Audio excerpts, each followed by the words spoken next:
Hey, what's up? It is 4 o'clock in the morning for me. It's 6 p.m. for Zach, and it's 11 something for 11. you Yeah, 11 in for in me. Finland. What's this is like a virtual logistic nightmare. But hey, you know what? We want to have a really great podcast. We haven't had Zach on for a while, so it's good to have him back. Thank you for coming on, Zach. Of course, we got Max. It was supposed to be Joseph's turn this week, but he's busy, and I actually think he's going to Spain and the course launched, so he's still doing some videos and stuff like that. But thank you, Zach. Thank you, Max, for your time. I think we have a lot to talk about this week, so I think we should just get into it and start chatting. What do you guys think? Yeah, man. Yeah, okay. So,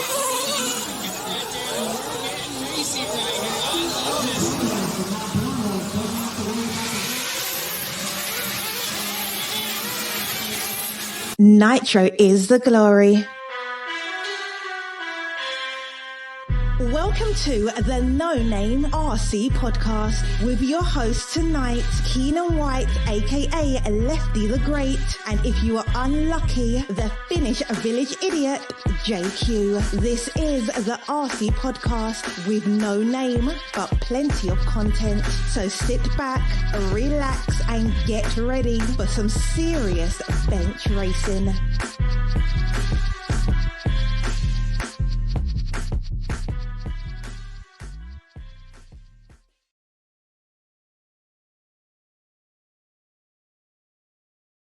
Yes, indeed. Nitro's the glory, but E-Buggy pays the bills. I have a big cup of coffee because we got a lot to talk about today. It's early, all that type of stuff. Welcome, Zach. Welcome, Max. Let me do my spiel. This is episode number 144 because we're recording this before because I'm going to do a live tonight and all this type of stuff. So I know it's a bit confusing, people, but this is episode number 144. Welcome, Zach. Welcome, Max. This is the No Name RC podcast where Nitro is the glory and E-Buggy is paying bills. Not in the nationals, but it's definitely paying bills in regionals and around the world. Thank you guys for joining us. We got Zach all the way from Australia. We got Max from Finland. We only need, like, we had an American here, this would be great. But I'll represent for America, even though I'm not America. But we had a lot of racing this weekend. We had a great race at Southern Nats. We're going to talk about that. We're going to catch up with Zach about what's going on in Australia. Max is, I don't know, I guess this is university life. He's doing nothing but talking to two older guys about RC. And he should be out partying and having fun. But all right, guys, let me do my spiel. Thank you to everybody. I mean, everybody around the world that supports this podcast, the NNRC squad. We are around the world. There's people in Australia, Asia, Europe, America, Canada, maybe not South America too much, but definitely a few guys in South America listen to this podcast, and I thank you guys. Without you guys, none of this is possible. People have been supporting the podcast for the last 3 years. We are coming up on 3 years of doing this. So thank you all for the support. Zach being one of them. I know you've been a long time supporter. You, Ben Panic, and a lot of the other Australians on there. So I thank you for all of that support. Really appreciate it. Thank you to the patrons of the NNRC. We can't do it without you guys. You guys keep help these bills get paid, help us get new stuff, hopefully help us travel next year as well when things get better, when things get going. So thank you to you guys. If you wish to be a patron of the podcast, the link is in the written description of this podcast. And how would we get by without sponsors? So thank you to all the awesome sponsors of the podcast. Remember, everybody, showing the sponsors some love shows the podcast some love. So please, when you can, there's some coupon codes for all of this. All the links for the sponsors are in the written description below. They are Mayako. Things are getting close. We should be seeing this buggy in the next couple of weeks, I'm assuming, I hope. I know things don't always happen in time, so I'm expecting maybe late September, early October. We'll see how it goes. I'm getting excited. Shout out to Beach RC. They have mod coming up, a big 10-skill fun race. Very different race format, lots of drinking. I know that's not what we should be talking about in a race, but it is it's like, this race is about racing, but also having fun. They have like lots of little competitions, different type of races. Every person that goes to this race at Beach RC really loves it, but thank you to Beach RC for their support. TNR Fuels. I actually want to ask you about that when we get a little further about are they in Australia yet, but TNR Fuels, I think they just picked up Cavallari, got them on the podium there at Southern Nats. So congratulations to them. They had a good weekend there. Hitec RC, I'm really enjoying my RDX2 Pro Charger. I'm geeking out about that. Tekno RC, medium weekend for Tekno. Jared did win congratulations to Jared Tebow. He's actually coming on tonight with us for the live. I know I'm talking previous, but he's coming on. He won Truggy. Congratulations to him. Shout out to JQ Racing, all my JQ Racing family. We're gonna have the new Mayako car soon, so I'll be getting back in the swing of things. Sun City RC Raceway, they have the US Open coming up next month. $5,000 on the line, IFMAR style qualifying, lots of track time. If you guys are interested in that, go check them out. It's going to be a great race. One of my bucket list race. Lugs RC Racing Tires. Lugs Racing has over 55 years of combined experience in RC. Lugs Racing has been testing treads, wheels, tires, and rubber for performance. They have the Lugs Econ tires, which are developed with racing budgets in mind. High quality but lower cost means savings can be passed on to you, the racer. They also have their Premier line, which the TQs and the Protos. They use their custom molds, their proprietary rubber blends and compounds, and they now have them in long wear, so check them out. They have tires in they have tires in medium, soft, super soft, and mega soft. And of course, they just launched a new long wear compound. You can visit them at lugsracing.com and save up to 30% with promo code NNRC in Lugs, all in caps. NNRC Lugs. Check them out. They're doing some good things. I like the guys at Lugs. Show them some love and try a different tire. You know, we're kind of running out of options now with AKA and Proline both being under Horizon, but not running out of options, but you know what I mean. Shout out to manscaped.com. They have been a long time supporter of this podcast for over a year. If you ain't manscaping, I don't know why you ain't. Max, you definitely need to manscape. Definitely got to manscape. I don't know what's going on. Style nowadays. I'm going full hippie. I guess that's in Finland. But Not yeah. really. Okay, there we go. Papa Willie's Traction Tonic, another longtime supporter of the podcast. If you guys prepare for victory with Papa Willie's Traction Tonic, we have a promo code NNRC all caps. It will save you some money on all their bearing oil, tire sauce, and everything that they have. Scooter's a great dude, and hey, go support him. He's been a long-time supporter of the podcast. Donathan RC, they're on vacation right now, but Zach's a cool guy. I was talking to him earlier. I'm really liking my charge leads. Check him out. We have a coupon code for that. The best charge leads in RC and the fully customable. I love them. I love seeing the No Name RC podcast. They're pretty awesome. I never thought I'd be geeking out over charge leads, but I am. Racecraft USA, the command module, we have a promo code for that. You can save 10% off that. Check them out, chasing those guys. Get pitted with the command module. And obviously, thank you to RCGP and, of course, House of RC. Real quick, guys, I had interviewed the gentleman from the SoDial app, Joe Downs, this week, and it was really a great conversation with this guy. I have not used this app, obviously, because I'm not racing. But while I talked to him and he was showing me different features of this app, man, this is a powerful tool. And if you ain't using it, you're really losing out. Like this is one of the tools that is going to help make RC easier. Like, have you used this app, any of you guys? Yeah, man. I actually have that downloaded probably like 6 months ago. And it's got some good tips in there, just general ideas on like if you're searching for this, a bit more rear grip or a bit more steering. It just gives you some general ideas around what to go for and what to change. And if he's still working on it, then that's pretty exciting because it seems like a pretty good place to start, I suppose, for anyone new or anyone sort of even in the RC for a fair while. Hey, what surprised me was the ability to just see your different changes between run. Like if you do use this properly for information and stuff like this, your life will be. I'm so unorganized. This just organized my life in RC. Like you can go from each qualifier, see which changes you made, each race, all this type of stuff. If you log in and do it properly and utilize this tool, it's really helpful. Really, really helpful. He's trying to integrate it with live RC, but you know how that goes. But yeah, if trying to do can anything with live RC is a bit difficult. Yeah, we know that. But if he can get that done, then this would be a really good tool. I think you guys should check it out. The potential's really enormous. Like so much things that could be done. Yeah. I'm real quick. I know we always talk about innovation this way and that way, and we're going to talk about that later on today. But I think this is innovative in a way that can make RC good, easy for new people to get in as well. Yeah. Does that make sense? I haven't checked it out recently, but I think my dad downloaded it probably a year or two ago. Back then, I don't know when it came out, but when it pretty much came out, back then it was pretty much just like fuel mileage calculators, and you could download upload setups there and stuff. I've never used any of those apps. Those are really good, but what I do, I just put notes like on my phone. Well, you can do all of that. All of I that have with like this. notes. Well, probably doesn't show, but there's like notes of all my races from like. Well, you can do all of that in a much organized fashion. Trust me. Yeah. And then you can. But I've done then what this it does. For like years. I know. That's the problem. People have done this for years, but the thing is, when you see, like, you can take. So what it would do. Sorry, I'm getting on this rap because I just think it's so great. What it would do is take all your races, and then you can see what changes you made between each race without a problem. Like, it would say between each setup, oh, you made this change, you did this, and you did that. Then you can have the lap times with each one, and you can like say if it's the same track, and you can see where you went. Like, it just has everything there, and it's just so much easier to use. Yeah, I have everything. That's what really stunned me. Times. Yeah, the lap times are good to have.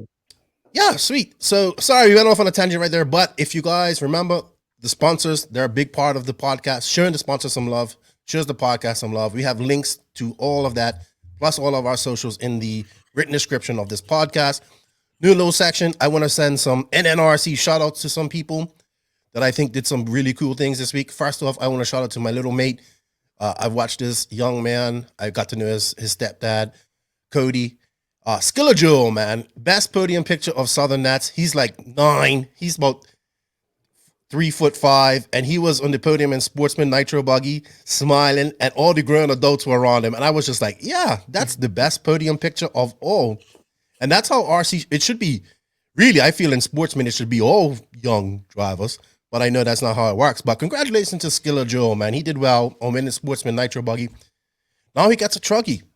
Because his stepdad said if he wins Nitro Buggy, he gets a truggy to run. So good for him. Lots of West Coast guys. I noticed this year traveled to a lot of these race time events, which is good to see. When I mean West Coast guys, not just pro guys, but guys in the intermediate sportsman level and all that type of stuff. That's really good to see. They went to the Southern Nats in force. So that's great. Fellas, we all have, if you have a significant other or wife, I have a few, like Shannon Breener, I believe her last name is, but my buddy Mike Norris, his wife, she's out of the El Paso, Albuquerque area, the JQ New Mexico guys. She's part of RC Wives.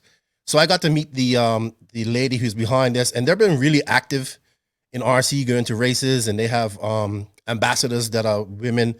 And I think this is cool because we have a lot of females in RC that support us, men, the children in RC and stuff like that.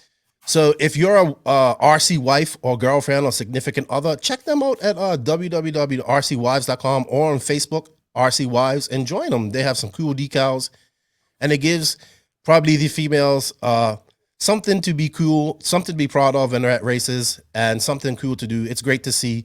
They have ambassadors all over America, and I just think it's positive, something positive they're doing. We need to see more females into racing and make the ones that are her, even if they aren't racing, comfortable. So go check them out.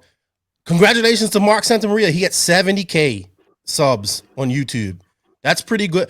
In the big scheme of like YouTube RC stuff, that's not really as big as like obviously a RC Sparks or some of these other guys who have almost 1 million or a couple million subs. But I think where Mark is really good at is he's a racer.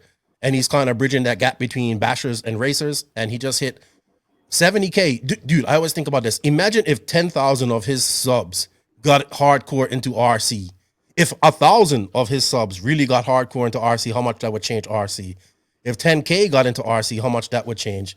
So there's always hope. Congratulations to him.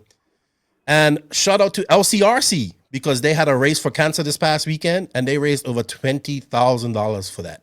So congratulations to them. I'm actually supposed to do a food challenge to raise money. I don't know if I'm going to do it. I've not been feeling well. And I have to make a correction from last week. I said that McLaren is Venom. They are not Venom. Oh, they are McLaren, but they apparently, a few people have told me they used to be Viper. I'm not familiar with that brand. So that's a correction from last year. All right. Max, you and I have talked enough. We talked last week. Zach, this is your first time being on her in a while. What's up? What have you been up to? Man, I've been pretty busy actually. We had the East Coast Nationals, which is a race that we've been putting together really for 6 months, and it was pretty frustrating in the end because we got through sort of halfway through qualifying. We'd done all the seeding halfway through qualifying, and then we're looking online at the latest news update because our state likes to do pretty much daily conferences on the COVID numbers, and the state premier updates everyone on what's happening. And there was some Delta cases that had hit our region, and the numbers had spiked. And of course, they decided to go into what we call a snap lockdown at about 5:30, 5 o'clock, something like that. So we had unfortunately had to cut the event short, and we had sort of some schedule calculators there so we could quickly determine what we could fit in and still get the race run. So it was a drastically shortened schedule, but nonetheless we got it run, and we had some finals, which was good, but it was a shame that we couldn't come back the next day and have long finals and really see out the event the way it should have. But it's been pretty hectic, really. Like, I guess where I am in Queensland, we've been pretty lucky, but obviously a few other states where a lot of the other Aussies are in lockdown and they can't get out and do much racing, and they're still in lockdown. So it's been a long road for those guys. And really the path out of this for us is the government's not really going to ease restrictions until people get to the 80% vaccination rate in the state. So we're having to, I guess, fast track immunisation and get that sorted. So, but because the state that I'm in, we've just been lucky more than anything else that the COVID numbers have been pretty low, and our restrictions compared to other states is pretty relaxed. And after the East Coast Nationals, we had a lockdown for about a week, and then things opened back up again for us, which was pretty cool. And we were going to have the Australian Nationals at the Sunshine Coast track, which is like an hour and a half drive north of where I live. But because of all the lockdowns in the other states, we've had to cancel the Australian titles, and which is a real shame because we've really got a number of quick drivers in other states, and it would be great to see everyone together and racing competitively on the one track. It's been quite a while really since everyone's been able to compete together, but we still went ahead with the track rebuild. So I got on a posi track for a couple of days, and we made I guess quite a challenging track, but a really enjoyable. Raced on it 2 weekends ago, and we had what was going to be the Australian titles, but really just with Queenslanders. And we had some great racing there with Alex and Kyle and a few other quick guys in Queensland. And yeah, so it's just really waiting at the moment, just to before we can get all back to open borders and have everyone back together racing again. So we've been racing a fair bit in Queensland, but there's a lot of other Aussies that have unfortunately been locked down and not really been able to leave their home for more than groceries and essential services and that sort of thing. Yeah, I think the Ring and Nick and those guys are up a little further, and they're locked on too, so they can't come out. It's a shame, but I mean, look, things are. I just off topic. I saw that now in November you can come into America if you have a vaccine, so that's good for the Europeans who can come over there. I don't know what the state is with Australia. Hopefully things are a little more relaxed by the time 2022 comes. But that's good to see, because that means that we can, that the European guys, they're probably getting vaccines. They'll be over racing. Hopefully they'll be racing next year in America. Maybe they'll be racing after November. Maybe they go to AMS. That'd be great. No, they can't. That's capped. They can't. So they can't do that. Come on, dude. And maybe they have a. So let's talk about Alex and Kyle real quick, because we talked about it last week on Max and I, and it was funny because our conversation before that was like, wow, like I think now Alex has gotten Kyle 4 out of 4 times. This was kind of like Kyle's home track, or he had been practicing there a lot. In all fairness, this is a new car for Kyle. It's going to take him a while to learn it. I think it's a little bit different from what he's been used to driving. I know he had the HB for a little while, and then the prototype Infinity. But yeah, tell us about that, because Alex is, you and I talk about Alex a lot. I actually should probably just get him on this podcast and pick his brain. But he's definitely, we talk about him a lot, up and coming. I mean, when you're beating Kyle McBride in Australia, you're pretty fast. The only thing we need to see him come do some international stuff. Not taking anything from Kyle. Kyle's extremely fast. He's proven himself on the international stage where Alex has to go. But let's talk about that, man. The race last 2 weekends ago, we was kind of mixed up. We thought it was on the oil track, but I came to find out it was like a regular, like it wasn't an oil track. It was it got a little bit rough and dusty and like like old school off-road. Yeah, so I guess my local track, which is real close to me, is the oil track, and Okay. this is more natural dirt, because we're starting to get into some hotter temperatures and hotter days. During the middle of the day, it can be quite dusty and slippery, and the main was like at 1 o'clock, so it was like the peak time of the day when the main was. So it dried out really quickly. They watered before the main, but it dried out pretty much, 5 minutes into the run. So, but I guess it's starting sort of from the beginning of the event. Kyle had a bit of bad luck in the seeding run, so he had to run with the slower heat, and from there, I guess he probably had a bit more of a challenge than Alex to make sure he had a clean run, because he was in quite a bit of speed disparity with the heat that he was in. Alex looking really comfortable. But if you're looking through to the main, their top 15 average was nearly the same. I think Alex was like 0.1 difference. So there wasn't really a great deal of speed difference, and they were certainly changing positions quite a lot in the main. So I think there's some, like, they're very close on pace. There's not much separating them at the moment. So there's going to be some good battles between those two, certainly over the years to come. That's for sure. Well, they're going to push each other and make each other better too. The more they race against each other, the better they will be. So yeah, that's like the best case scenario for both. Yeah. Like their same speed. Both can definitely push each other in races, and both will be better. Because, like, for real, like last time Kyle had any challenge was like when probably never really. Stringer. Oh yeah, so Stringer, I mean, pretty much. Stringer was there, but really he, over a long run, Kyle's consistency would outpace Aaron, and Kyle's won 10 Australian titles in a row. I mean, even that feat of finishing every 1 hour A main final 10 years in a row is a pretty amazing achievement.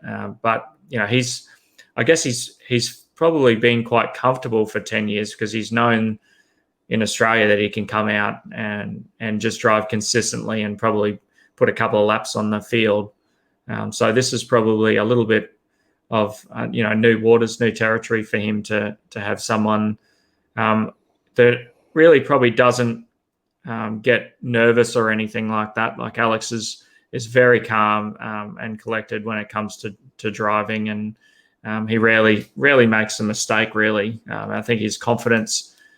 When I look back to like the pre-worlds and the world championships, the visible difference between the top drivers is just how aggressive they can attack the track and put their car in exactly the right position. Even if the car may look like it's out of shape, they still manage to slide it into exactly the right position. They're just, their car control and confidence it's something that you can see straight away.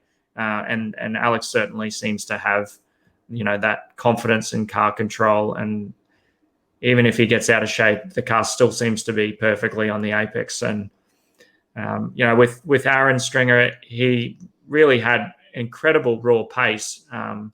but the car control on a confidence level, he could probably string a couple of laps together, but he was really on the edge. He was driving at 110%, and not taken away from him. I mean, he made the world's final. He had a really controlled drive in the worlds, but over a longer main to stay consistent against Kyle, who really, his consistency, he's driving at 95%, and his ability to drive at 95% is exceptional, and really that's how he's managed to get through to World Championship finals so consistently. I think he's raced from quarterfinals into the A main for the last couple of World Championships. So, Kyle's consistency is really quite exceptional, and he always knew that over a longer run that he'd be able to battle out with Stringer, and over a longer run he'd probably be in front of him just due to his consistency.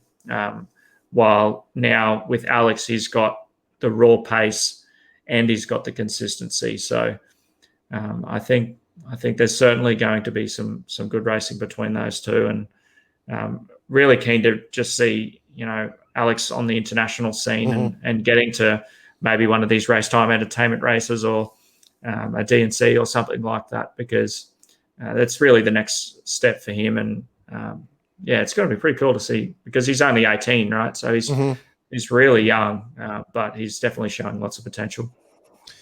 Well, I would like to see Kyle also at DNC in some of these race time events as well, and Alex. We can't take anything away from Kyle McBride. I think after watching him at RCGP and what he's able to do, he doesn't race against these top level guys all the time. You know what I mean?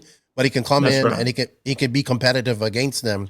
So he's extremely talented and whatnot. And if this little rivalry that's brewing with Alex pushes him to probably clean up, just not saying that he doesn't take it serious, but just put some more effort into being good in Australia, where he didn't have to really put in that effort before, it will benefit him in the long run too, because Kyle's still young, like 24, 25, so he's still got a long career ahead of him. So I mean, you go out and practice every day of the week and think that you're fast. And it's not until you go on a track and you race someone that you go, all right, that's actually legitimately good change. That when I'm in a race mode is making the difference. My car is consistent. I'm pushing that extra 5 or 10% and it's handling it. So for sure, these two racing together is what they need to do. And they're only going to benefit each other when they get to travel overseas, because they've been pushing each other locally. But going overseas and racing against the top Europeans and Americans is what they need to do to make sure that they're not getting comfortable at the pace that they're at. Yeah, just to touch on Kyle shortly, is like what you said about the consistency, because at RCGP, like for the first time, I think RCGP was the first time I saw him race or raced with him sort of closely, apart from the Worlds in Vegas, obviously, but that was way back. And really, like, the craziest thing was oftentimes in qualifiers, I find me racing him and I would even sometimes catch up to him. And then like somehow he just started pulling away bit by bit, not doing anything crazy. And then in the main, he finishes second or third against Ongaro or Ronefalk. So like, that's the crazy part, where it's like, he never seems like he's fast, but somehow he's always up there. And somehow he's always battling Ronefalk and sometimes even Ongaro. So like, that's one thing, like, to really what's to his strength. Even in the Worlds in Italy or in Thailand, really, where he was like sort of nowhere to be seen, but somehow he finished in the top 5. So that's like, wow. Like, so he's like sort of that's why I think, apart from like being Australian and out of the RC scene, which is mostly in America and Europe, like, he's also, his sort of driving style makes him really hard to spot. He's not a flashy driver. He's not a guy you say, oh, he's so fast, he's catching someone. Like Robert is like, he's dead last and then catches up the first. And that's like his race plan. Before the race, he knows that's going to happen. And that makes him look a lot more flashy. But in reality, he's like not that much better, or probably like at this point, I would say Kyle is a better driver than Bathia right now. But like, obviously Robert is like on the end of his career and Kyle is a different situation. But like that's one thing like why I feel Kyle is one of the most underrated drivers right now. He's like I made that sort of this list of drivers that finished in the top 5 at Worlds. In the last 4 Worlds, finished in the top 5 more than 3 or more times. And there's like Jared Tebow and probably like Mayfield and Cavalieri, Tessman and McBride. So like those were the 5 guys who could manage that. So like he's a really good driver, and he's worth more than people think. He's very underrated, and that's one thing that now you have Alex, and now he gets to probably run more in America with Tekno. If he gets the car to work for him, or if they improve the car, he has a real shot at now like proving that what he's actually capable of.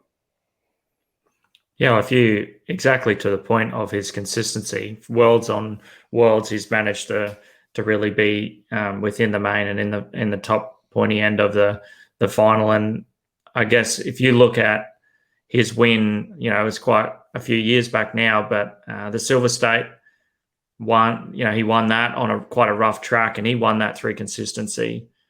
So you know, going to a DNC or something like that for Kyle, I think, will be really beneficial over a long main. It's a shame they don't do 1 hour at DNC, because you know that's where his strength is. Certainly, a 1 hour final is his main strength, because of he just never makes a mistake. Really, he just keeps it on its wheels. And while people might have raw pace, his raw consistency over a long 1 hour is just so good.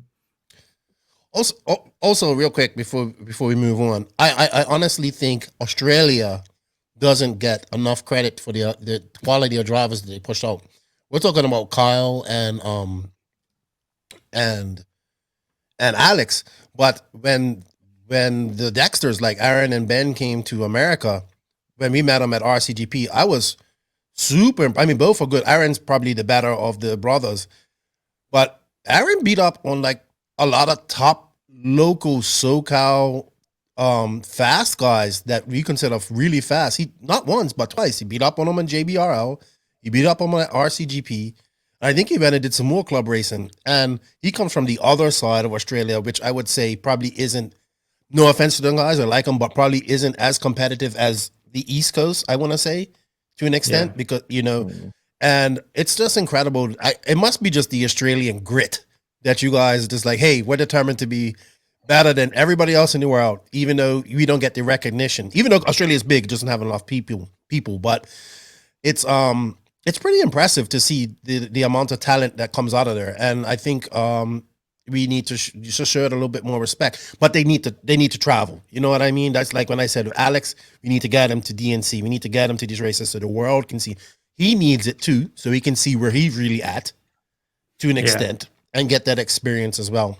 So good things in Australia. We need to get you guys. They need to make the pilgrimage to DNC in 2022. I think this, if things go right, I think this is probably going to be internationally wise. We might see one of the biggest DNCs in a long time, because I think that's going to be the big race where everybody internationally comes, and I have to be there. I have to be there. All right.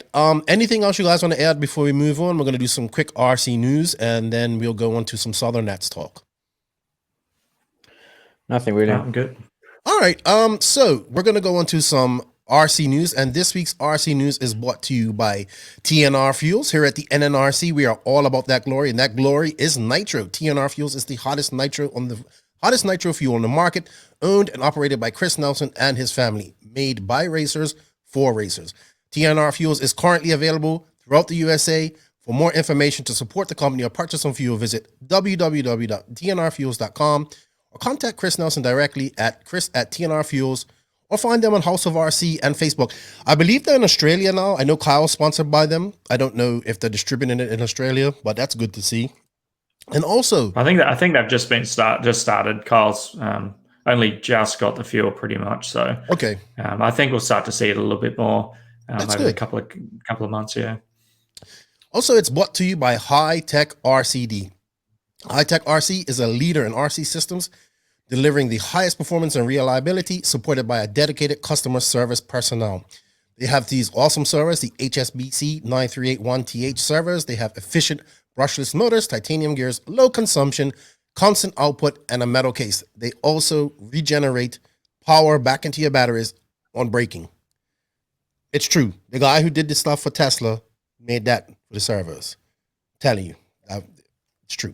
The RDX2 Pro charger, which I now have, can charge up to 2 4-cell packs. I've been charging 2 6S packs without issues. It takes a little longer than 45 minutes, but it's a really great charger. I can track everything on my Bluetooth dongle on my phone. It's got an app. I can start, I can change, I can do all that stuff. It's a really great charger. And yeah, check it out. Trust in Hitec, your server and charger headquarters. Visit Hitec RCD, where to buy to find your nearest retailer. So thank you to TNR Fuels. Thank you to Hitec for your continued support of the podcast. Guys, check them out and show them some love. It shows us some love as well. All right. Real quick, I see Skidmore was crowned UK champ. Congratulations to Johnny Skidmore. I think it was a hard-earned race. But even more surprising than this was Bloomfield beat Boots. Well, yeah, but you know what happened in that race? Like, what happened? I watched it like from start to finish, and it was a crazy race. Like, Skidmore started from pole, he blew out in the start. So then I think I can't remember if Lee was in leading it, but I think it was TQ. There was like maybe TQ was Lee. No, Neil was TQ. No, TQ from set the overall TQ. Oh no, Neil Craig was. He set it over. Yeah. Sorry. Yeah. So Skidmore started first in the main, so he blew out in the start. So Neil took the lead. Then like the start was pretty casual. So Neil was leading and Lee was like third or something. Skidmore catched up to Neil, got by, took the lead. But then Bloomfield was second at that point. Because Neil, when he was like, just when Skidmore got by, Neil broke or flamed out or something, but he didn't continue. So then it was Skidmore from Bloomfield. So Bloomfield was second at this point. Boots at this point was like fifth or sixth. So then Skidmore breaks down. Skidmore's brother Williams breaks down from third. Then Lee Martin, something happens to him as well. So Bloomfield, who was second, third before Neil broke down, Johnny broke down, then William broke down behind Bloomfield. So Bloomfield won. Boots, who was like sixth or fucking seventh or something, finished second. And James Lepavu, who started last in the main, bumped up from like the LCQ or something, finished third. I saw that. There was at some point there was like 6 cars running or something crazy, 8 cars running. Well, this was on the oil track at Nemo. Was you watching this? Was this live? Was this part of Efra's thing? Or what, RC Racing team? Okay. Yeah. All right. Well, I mean, it's good to see Bloomfield racing again. I think he won. Skidmore got the win before this round, though. So Skidmore already had the national win. But Bloomfield been racing a whole year, so I know he's been steadily like climbing up. Like he finished like I think third or fourth, like last national run. Now he won.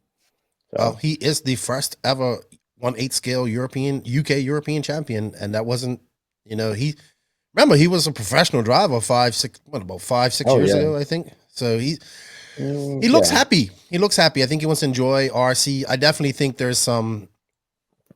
I think he's coming back also to prove a point to some people that he previously used to run for. Like he now, like at last, he has at least a decent car. Before he always had really bad cars. So I knew he was going to say that.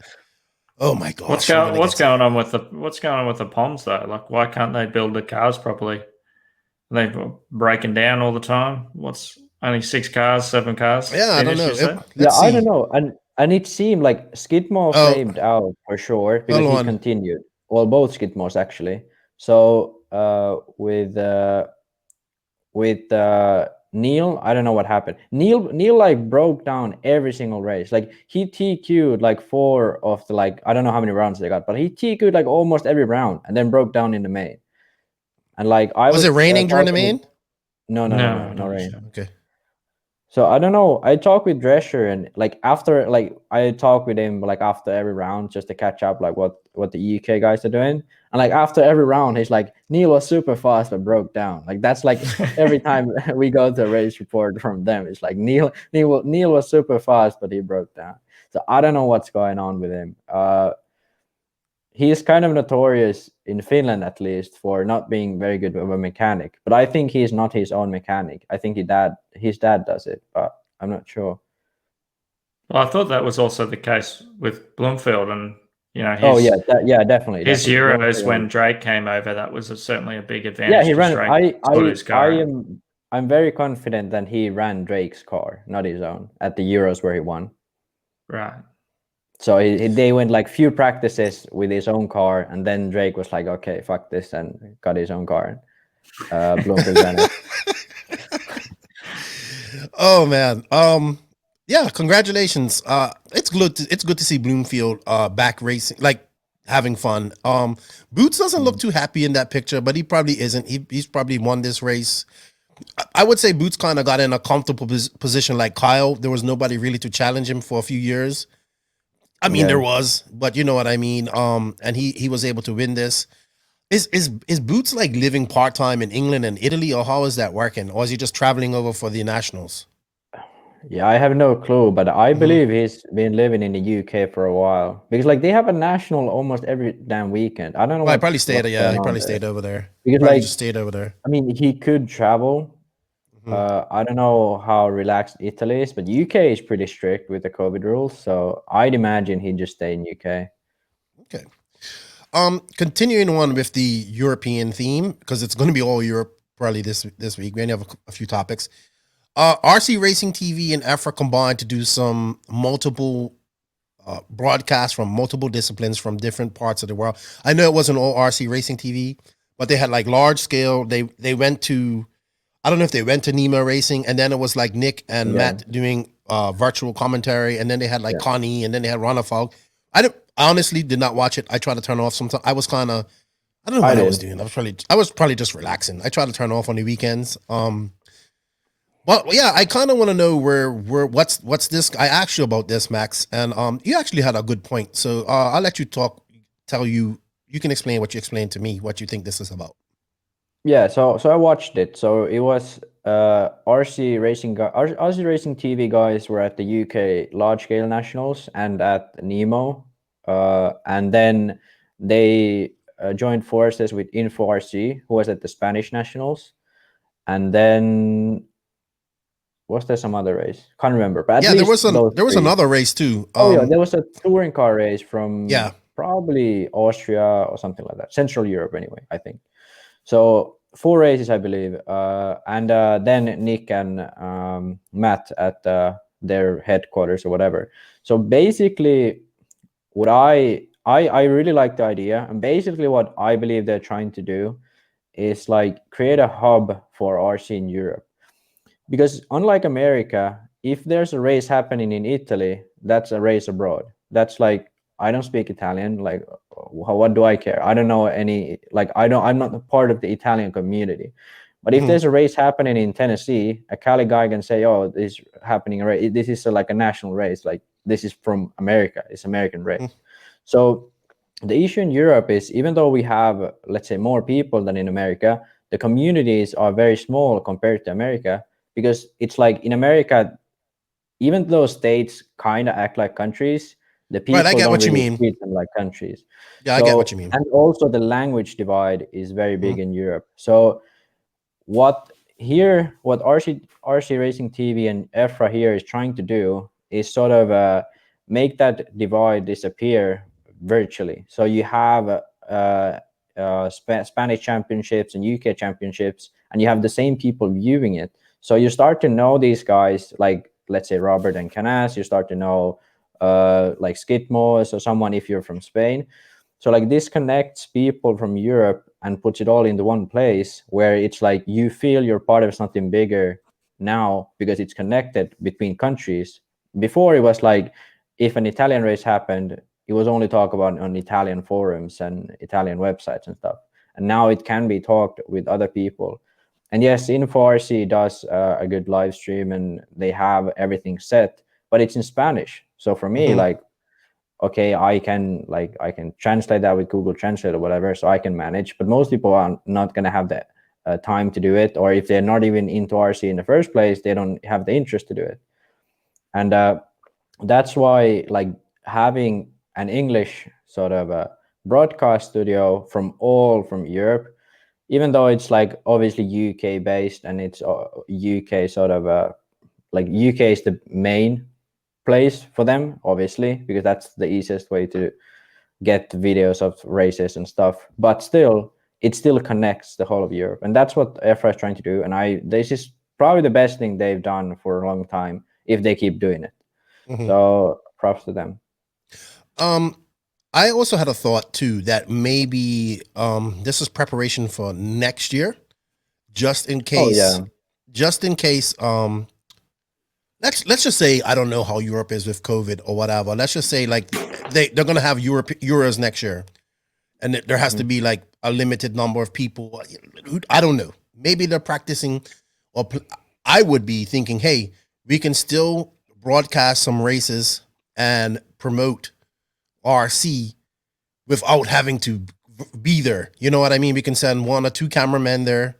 We won't get the pit walk, but I mean, maybe. I'm just saying, maybe they're preparing in case worst comes to worst, and we have to have, maybe there's a limited Euros. Maybe there's only 50, 60 people allowed in. I don't know. You're just saying, you never know. Maybe they're preparing to virtually be able to do what they do when they go to a track physically. You know what I mean? Having Nick there. I know it's not the same, but I just think it might be something like that. But the ability to bring in the other guests and all that stuff, like I said, I didn't watch much of it because I was trying to just, on the weekends, I try to come down a little bit, and I was kind of caught up in Southern Nets. So, yeah, good stuff, man. Ben Afro, hey, at least they're trying to do some things differently and putting some funds into this. And we all know that RC Racing TV does a good job. So let's see. And I saw that they're looking for a cameraman to go to a race here soon. So like they're like, hey, do you live in England? Do you want to go do this? Like operate a camera? So yeah, I guess they're gonna try it out for a few continuously today to work out all the. And I like the direction we're going in. In Finland, like 3 of the 4 rounds were like filmed. So they were like guy filming the mains, and even had a live stream. So that's like for Finnish national, that's pretty good. And like I really want that to be the norm. Like there's always that, or the club, because it's like, to be honest, like even have a non-moving camera, that's better than have a like nothing. But like to have a moving camera, all you need is one guy really, and a laptop and a camera. So it's not that big of an ask really. I mean, I might be biased, but I think, having English commentary is pretty essential for viewing. I mean, I've tried watching some of the Spanish finals, and they do moving cams, and it looks like great footage, but it's just so hard to watch when you don't have English commentary, and when you're trying to expand your audience and try and get customers outside of the country that you're in. English is an international language, and that may be really essential to make sure. Like I guess that's the benefit of RC Racing TV, and why, for me, they're so much easier to watch. And for me, I really enjoy their program is because it's in English. And I might be biased because I speak English, obviously, but yeah, the races in Spanish is hard to watch, I must admit. Yeah, well, actually, I speak Spanish and I just about watch them.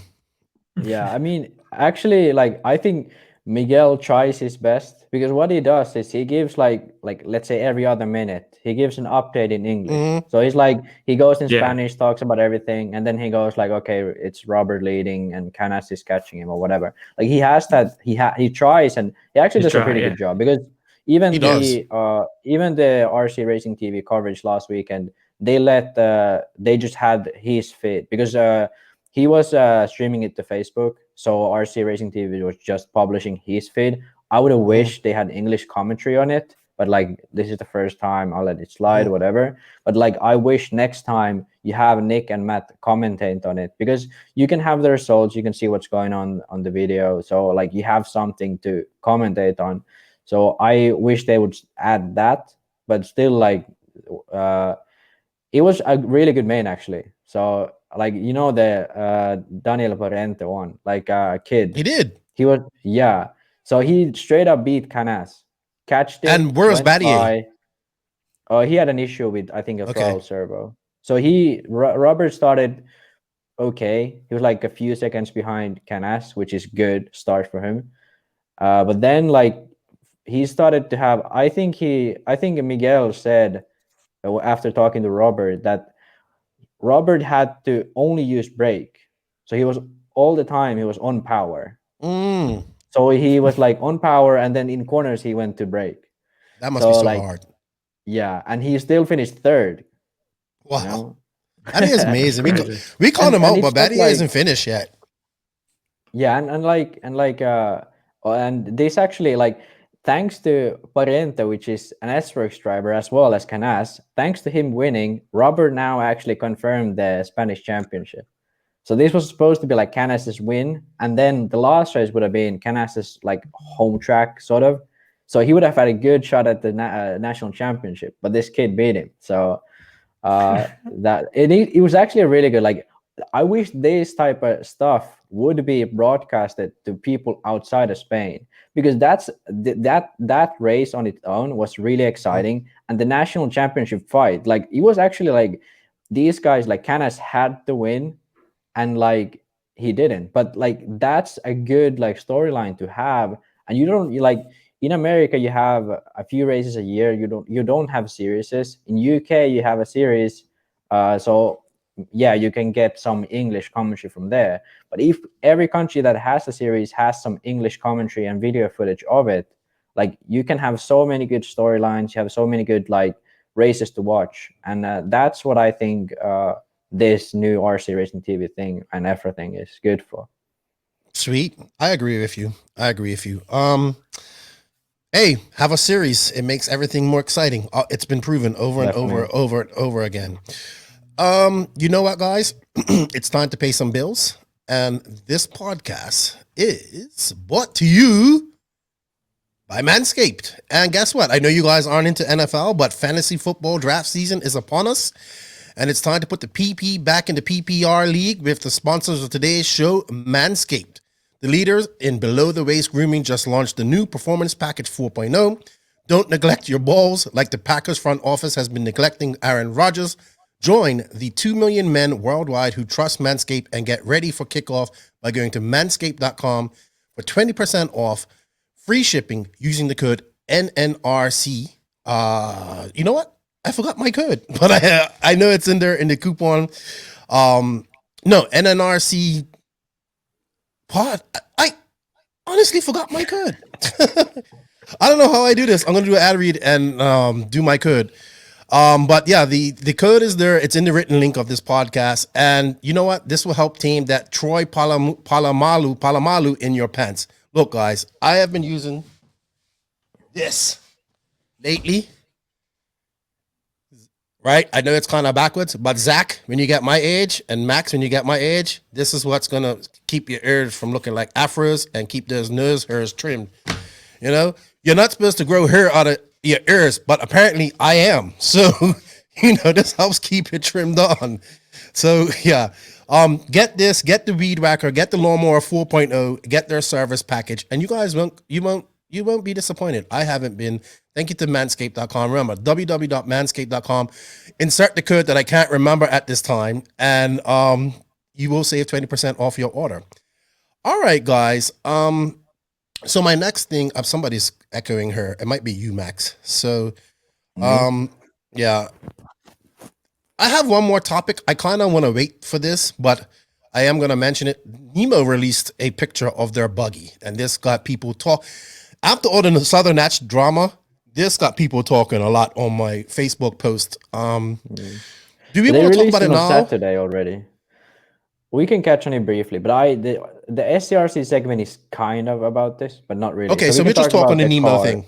Okay. Yeah, but I mean, we can talk about the car on its own. So, all right. What I believe it probably looks close to the Pictor car. That's my guess.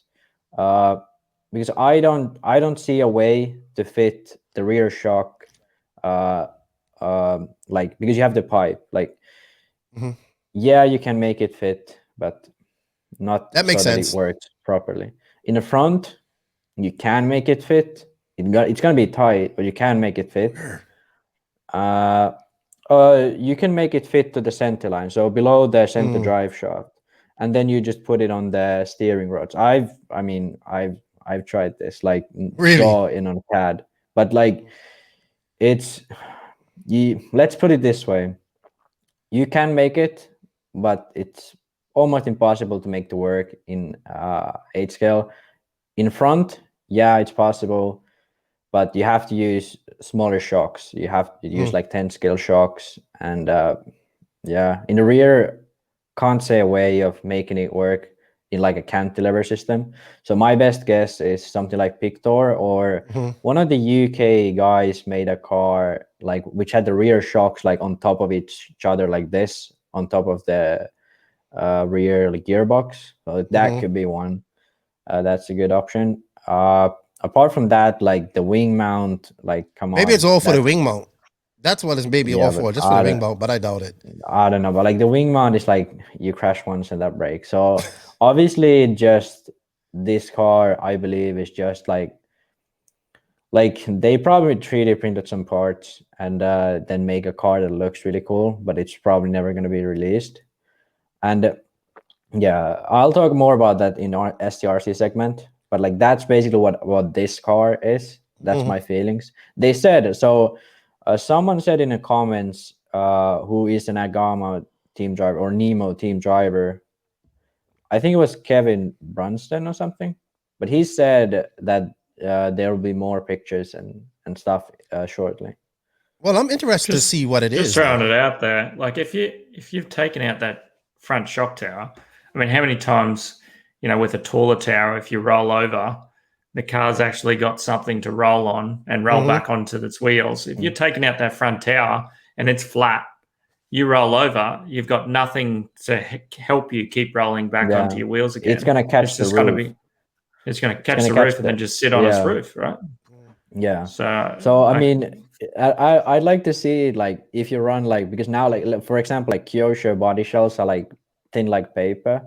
So like having a thin body shell and rolling over without the front shock tower, you're gonna ruin your body instantly. So I'd like to see that work out. To be fair, I was told, I don't know how true this is, that Lee was playing around with cantilever systems when he was at Infinity or pushing for that. So maybe they are trying. Hey, we always talk about innovation, right? But is it innovation just for innovation's sake, or does it work? You know what I mean? The only real onboard cantilever system that I've seen actually work was made by Traxxas and was run on the Revo. You know what I mean? Yeah, but that worked. That worked, and it's popular. Yeah, but like worked is a bit like the Revo was a completely different vehicle. It worked. It worked. Yeah, the Revo was a great vehicle. No, but I mean like working in terms of being a good car for bashing and working in terms of being the fastest car in the world. There's a very big difference there. And that's the biggest issue, because you can make it like work where like the car has shocks and it goes around the track nicely, but to make it actually faster, then it's a different story. But that's probably what the STR, well, that is what the STRC segment is going to be about. So, all right. We'll see. It got people talking. So it's going to be interesting to see what they come. The one piece wing mount, I think the Team Magic car had that back in the day. Maybe there's been other cars. Yeah, Team Magic car had a lot of great shit. Like the tank. The tank. It went like over the center drive shaft, but the issue was that when you filled it up, only the other half was like full because the air couldn't pass properly. It got like vapor lock or something. So then they released a new tank after that. But the first car had a tank where if you filled it really fast, you couldn't make it full. Man, that car looked so awesome, but it's probably one of the biggest flops ever in 8 scale. Yeah. It looks so innovative. I like the tank pull because it was like the center of the car, kind of like the Rango, where it was like and even that it had like a hinge system. So you had the front windshield on, but then like when you pulled the tank, like the windshield popped open. The Rango just had a hole there, but yeah. Interesting. Hey, it was great. It looked great 10 years ago. We was all freaking out about it. Then we actually got it. Then people got it and was like, oh my gosh. So yeah, maybe we need to revisit that and 15 years, 10 years from now. No, They had the 6 months worth of media showing each individual part and how it was going to be the most perfectly designed car, and they never have to change the design because they designed it perfectly from the start. And then finally, everyone got the car and was like, "Oh, they had to redesign everything. Maybe we might need to go back to the drawing board." I mean, let's be honest. Innovation, like we're talking about cars that were going to jump 30 feet, probably 20, 30 to 40 feet in length and 25 or more, 15 to 25 to 30 feet in height, and landing. I think where innovation has to come is just making these cars lighter and more durable, so we break less, and just easier to work on, right? Yes, because like most of the time, the cars have not really been a big jump in geometry changes or design. The only thing that's happened recently is just the easeability, pulling diffs out is easier and all that sort of stuff. And if they can just keep working on that and simplifying parts, like if you look back, 6 or 7 years ago, everyone had all these components for their rear wing, and now we're all just running one molded wing mount. That sort of stuff where you mold 10 parts and remove all these screws and you've just got one piece now.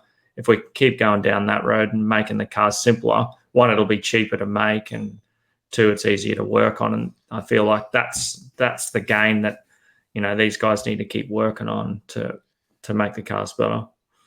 Yeah, I think that's key right there. Like I shouldn't reveal secrets, but I know that I think with the Mayako, from what I was told, like 4 screws and 2 body clips, and you can have the whole radio tray and fuel tank out. So that's all. That's always I think that's really good. Gil Losi said it too. We're going to see innovation not in chassis and stuff like that, but making RC bigger. But I think that's a good point too. Making these cars easier to work on, making them last longer, and making them a little bit more durable.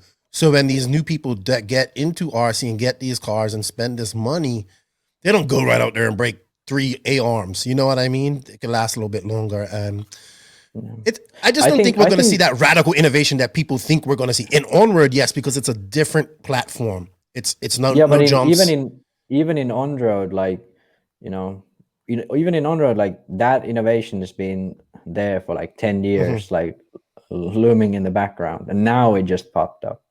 So it's funny because I had this conversation the other day, and I actually had this conversation with Joel, the guy from Soda. I believe that RC is actually 15 years behind the rest of the world in industry and stuff like that. When it comes to tech and utilizing everything, because most stuff we use is sort of leftover tech from other stuff. There's very few things that are developed just for RC. Like let's say ball diff, that's just for RC, or there's probably some other things that I'm not just popping into my mind right now. But most things like batteries and that's just like leftover technology, and then like some people are trying to make money that way. Sweet. All right. Well, I think we'll just have to wait and see what Nemo's got planned. But people are talking about it, and it gives us something. Either way, I'm pretty excited to see whatever thing they made, because it's like I enjoy having something new, no matter if it's very bad. But if it looks cool, I mean, made my day today. So there you go. Whatever it is. There you go. All right. We're gonna move on to a short Southern Nats recap. Obviously, none of us were there, unfortunately. I've been there. I will go on. I went there before race time, took over this track, and it had a cap, and the previous owners had it. And I have to say, even Joseph went there, and we pretty much said this is probably the best place to have an indoor. It's probably one of the best races out there, but it's probably damn the best place to have an indoor race, to be honest. Like, the facility is really nice. It's AC throughout. You can actually the way it is, like, so the stadium has one set of seats, and that's on this side of the building, and then the track's here, and the driver stands right in front of the seats. So it doesn't, like the other stadiums, it doesn't have seats all around.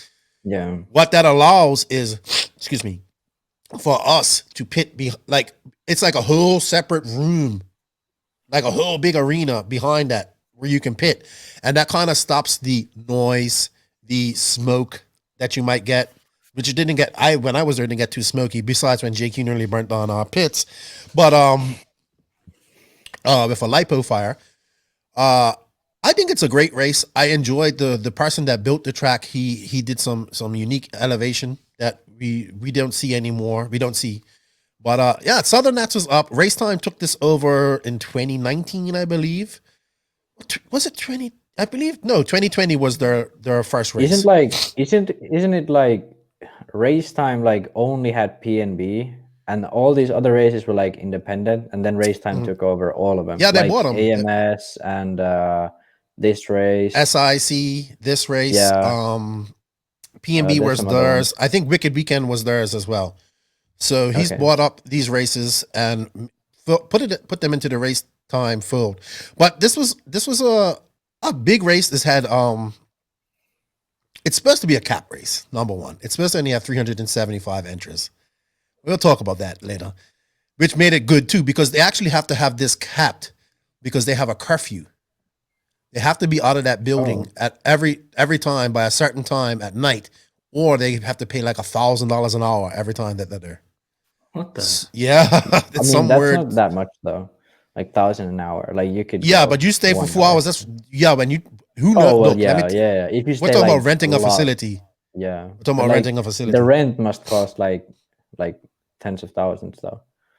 For the I'm not weekend. sure, but it's not cheap. And this is in a very compared to where the other races are. This is in a very kind of a small town, but a busy small town. All the amenities Yeah. are right there. Literally, like you would drive to your hotel, but it's literally across the road and stuff like that. But I had a few things here that I wanted to go over. First off, track thoughts. What are you guys' thoughts on the track? You go ahead, Zach. Have you watched any video of it? You saw my video that I sent you? What was your thoughts on the track? Yeah, I mean, I watched the final. I thought the track surface looked a little better than the previous year. I know they started off pretty wet from what I saw in the videos, and it seemed to take a bit more of a groove compared to last year. I mean, obviously, I really like the elevation change and the off-camber sections and that sort of stuff. I probably would have liked to have seen maybe a little bit more rhythm. Like it seems like a lot of the jumps are quite fast-paced with lots of run-up and that sort of stuff. And if they could have some jumps that are outer corners and a bit slower, but like really tight with like a six-pack or something like that, just that, a lot of these top drivers, I mean, I know that we're catering for a lot of different skill levels at these races, and that's imperative for Race Time to make sure they keep getting people to come in. But it would just be so good to see a slightly more challenging track for these top drivers because it just seemed probably a little bit easy for them. Nonetheless, they still made some mistakes, but just bring some more rhythm back to the track. I mean, the previous, I'm not sure what facility it was, but the last Race Time event that Cole that raced on like a month ago and that Wicked he Weekend. won on. Yeah, That looks really quite nice. That surface and the track layout, that looked a good balance of technical and probably more user friendly for new beginners and stuff. But yeah, I mean, I still think they did a pretty good job with the amount of dirt that they had, and the track looked pretty good. It had some pretty good racing, so yeah, had nice and close racing. It broke up a little bit, got a bit of character in some spots, and that obviously still made for some mistakes from the top drivers, a couple of big holes coming into the off-camber sections and that sort of thing. So yeah, I guess that's the breakdown for me. How about you, Max? Yeah, very East Coast-esque style track, very because now that Zach said that there's like these huge jumps with huge run-ups, I definitely can say I'm not a fan because these are very boring jumps. Even though I like PNB and stuff where I was, like these are huge jumps and it's like a lot of airtime, but it's kind of boring, like you just jump and then you just wait and then you go. So that's what I don't like. That's the worst part about East Coast racing is like the jumps are very boring. Like Joey knows how to make a jump. Like no other really. Like he's really good at making a rhythm section or even a triple, like a simple triple. He can make it really cool. So that's definitely a good observation, and I definitely agree with that. Apart from that, what I then like about East Coast tracks is the fact that they actually do like hip jumps and corner table tops and like corners that you actually have to drive around. Because in West Coast, it's 180, 180, 90. Like that's all the corners you have. There's like maybe a one sweeper at best. So those are the things like probably the biggest observation from the track. Surface wise, kind of weird to see it break it out because like it looked very grooved and polished, but then like huge holes at some parts. So a bit of a weird mix, but I get it. And yeah, not a huge fan of the huge off cambers. Never really a fan of those. Like I like small off cambers and sort of a nice off cambers, but these were like a huge section, which the whole section is cambered. Not a huge fan of that, but a decent track, very like normal track, really. Nothing too crazy, nothing awful, nothing good, nothing like too good, really. So it's like average. All right, my turn. I think it was a good track. I've known Bobby. This reminds me of what Bobby usually does. He kind of has a big. All right, so a little bit about this track. The person that used to build this track, I have never seen anybody do elevation like this guy used to do before. To be honest. Yeah, did Bobby build the tracks before Race Time joined? He built no, he didn't. But last year so he had a different guy then. Yes, because it used to be like there was a lot of roost, and it was like huge jumps, like jumping up, like step ups and stuff at the back. That but it used to be a lot more, right? Seriously, you would have elevation almost 2.5 times your height at some points. Yeah. You know what I mean? So the darts there and all that type of stuff. I just and this is no disrespect to Bobby. I just think when it comes to that type of elevation, it takes a special art. I think I don't think Joey can do it. I haven't seen him mess with elevation much. Vestergaard can do it. Maybe Levi was one of them guys can do it as well. But I get it. They did some. I actually liked. I didn't like that. The one thing I didn't like was the right hand where you just like you went up that off camber and it was just like camber. Like I was just like, wow, that's just a big mound of dirt right there. Like you know what I mean? Yeah. A lot of dirt. It could have been so much more. Exactly. But I think for the average person going there was a good track. I enjoyed it. It made for good racing. I believe obviously it made for good racing because we saw some good racing.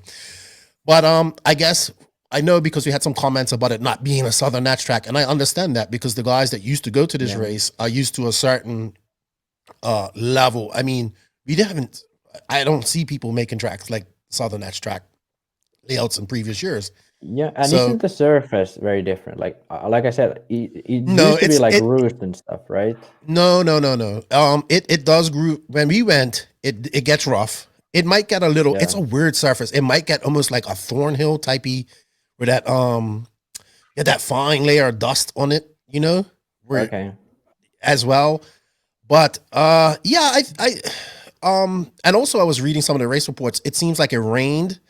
And it was a lot of moisture in the track this year compared to other years. So maybe that also helped put on a groove. Yeah, definitely. I don't think it got as blown up as, okay, we can't see because we're not there. But I didn't see any of those big, giant craters that you usually see that form at this track in certain spots. So there was a few small, like medium-sized ones. Though. Like even in the Mayfield, when Mason goes by, like even then when Mayfield's going the off-camber, he like hits a huge rut there. Yeah.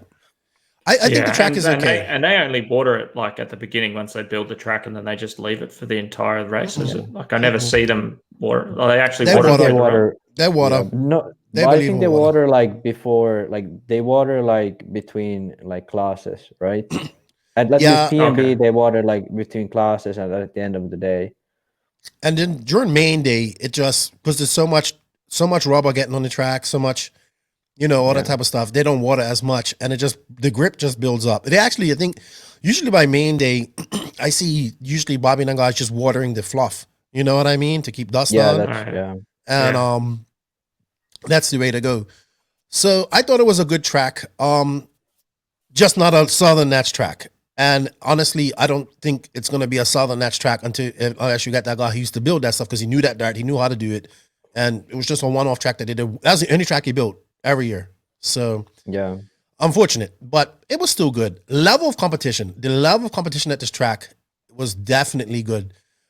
We had all the major players, probably except Tanner Denny wasn't there.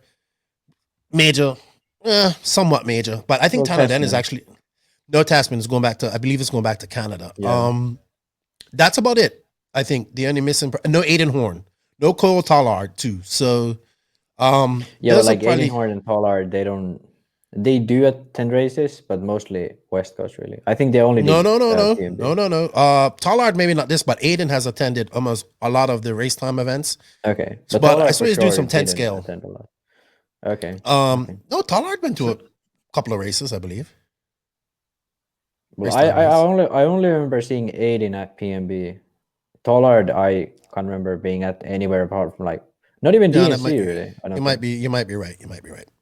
So we But get anyway, we yeah. get all these international people obviously coming to DNC and Silver State, but it looks like there's a lot of attention now going to these wicked weekends and race time and entertainment races. Is that likely to then draw some more international? I don't know. I don't know. I'd The events look so good. You're going to get the race because it's indoor. Mhm. Surely, there's going to need to be some draw cards for some more international people attending these sort of races as well. Well, here's a good point. The biggest issue is Location. flight, I think. Yeah. Location. Los Angeles, easy to fly in. Las Vegas, easy to fly in. Yeah. Monroe, East Monroe, Louisiana. I don't even know where you fly. I'm sure it's easy to fly in. Yeah. But like, we also have to look at something different with that. Is that when the international crowd comes, it's not usually it's like, oh, we're not just coming for one race. When they come to what DNC allows is they come to DNC. You're usually like what I'm planning. Like usually what we would do, we'd go out there the week before, maybe 10 days before, get that week of practice in and testing at different tracks, and that's all R&D and all that type of stuff. So I think with these, I know Dave wants the international crowd, and I know like I've talked to Ron Falk, he wants to go to PNB, and I'm sure these guys do. But I think that is when you have these one-off tracks like that is one of the deterrents for these companies. Like, hey, we're going to send these guys to this race, but you have to, like, if you're going to send guys from Europe, that's a long flight. You know what I mean? Long, expensive flight. You got to make the best of your time while you're in America. I'm not saying they can't just go, they can go into LA and then go to these races. But I think that's one of the missing things with these one-off races is that these guys can't come out there. I mean, they could go and test at different tracks, but not like California. You know what I'm saying? California, you go Santa Barbara, Revelations, Thunder Alley, get all your testing in, and then go to the race. So I think that's one of the big drawbacks with these races and just location, like flying into them and stuff like this. Hopefully next year we see more though. And like imagine going to PMB. Like when I went, like you have to drive to Tennessee in the middle of nowhere, in the middle of trailer parks. Then you have is there even a track close by? Not really. I don't think there is. So right. Imagine this. Imagine this. Like this is like the worst case scenario. You're David Ronefalk. You're in the middle of like winter, living in Sweden. You fly down to East Coast. Flights cost like 1.5 times like more than would be to LA. You have to have a connecting flight because no way you're getting into Tennessee from Sweden. You go to Tennessee. There's no track nearby. You're in the middle of a trailer parks. It's like people look like zombies. It wasn't no trailer parks in BNB.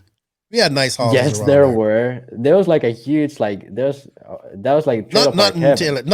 not where the actual track was. It was nice Oh area. no. I mean the track is in a nice area, but like around there. So like it's in the middle of nowhere. Like it's a city, yeah, but it's Very not small like city. It's not Small a place you want to go to just to go there. You go there for the RC race and that's it. Yeah. And then now you spend more money to go there. There's really nothing RC wise there. It's not a site to go see. You go to the race, and there's no live RC, there's no video footage, there's no media, no schedule, no like you go open practice, you drive through the night. Like, what part of this is something you as a pro driver want to go to? There's no Maybe they exposure from do. winning Maybe this they race. do. Only thing positive for David is, for someone like David, would be to win like contingency money from HB. But like from HB's perspective, like what's the point? Like, because Big point. no Because exposure. There's no it is. exposure from this race. No, it isn't. It is for the okay. Do for you the want to win locals. DNC? No, but like, come on. Like, okay, like it can't. Like, all right, like do you want to go to DNC? We're going off on a tangent here. No, we but haven't like, finished. This is a good point, because like going to PNB, you spend more money than DNC or Silver State, and you gain less. Even if you win this race, you gain less from like being, let's say David finishes third in DNC is better than winning PNB. Well, because PNB just doesn't have the. It's a great race. It's a big race. It doesn't have the. What's the word I'm looking for? The history, the weight, the clout that DNC has. No, but it's not, because it's just an older race. Yeah, but okay, yeah, definitely. But there are races in America that are much more sort of much better options than these races in the East Coast. Its location is the number one issue, but you mean by location? Okay.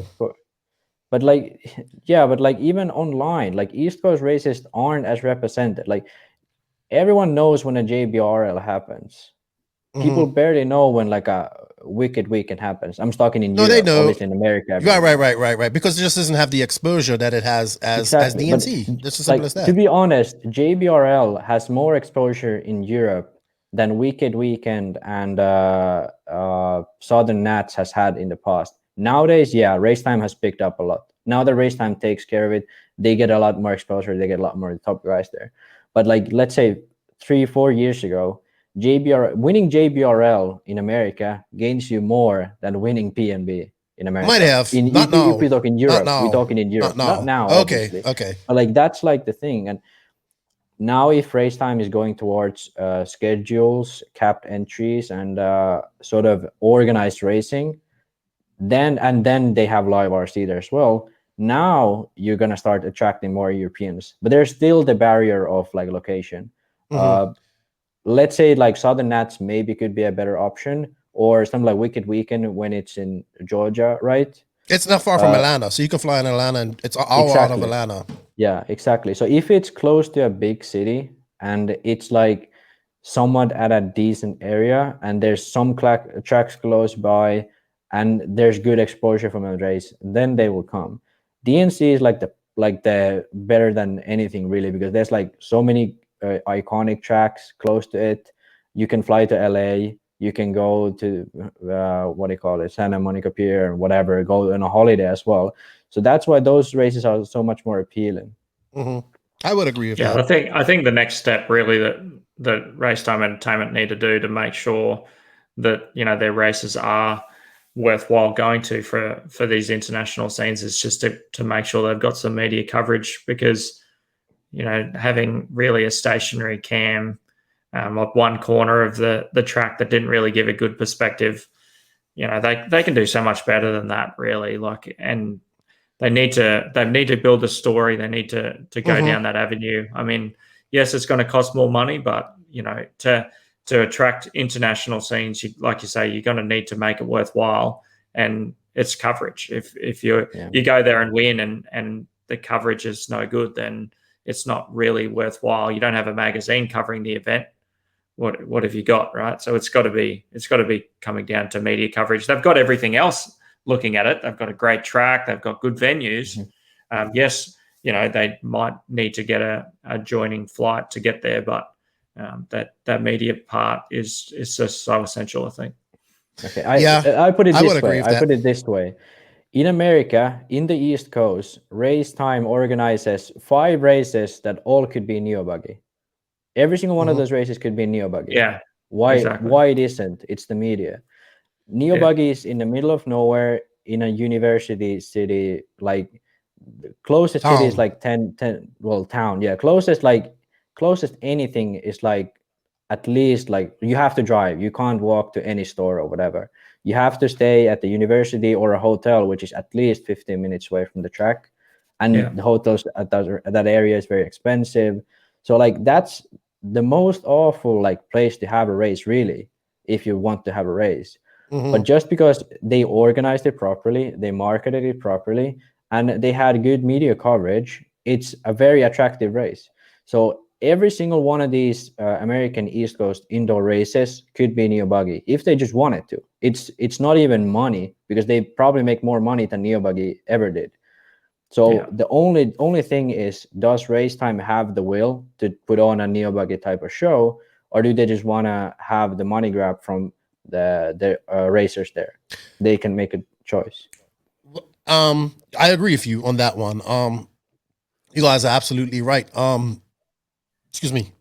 Neo was in the middle of nowhere, and it was packed. It was one of the best races of the year.